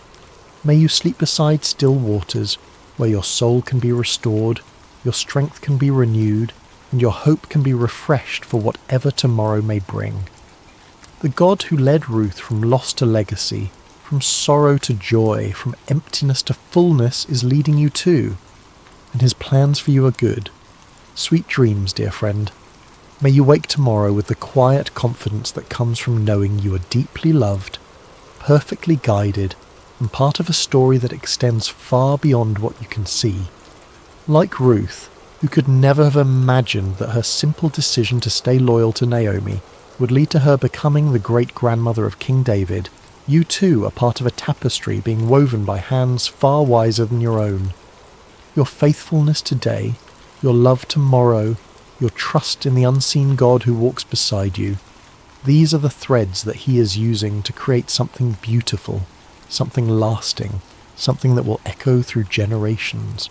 Rest now in the shadow of his wings, knowing that you are safe, you are seen, and you're more precious than you know.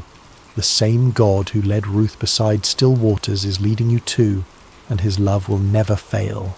Amen.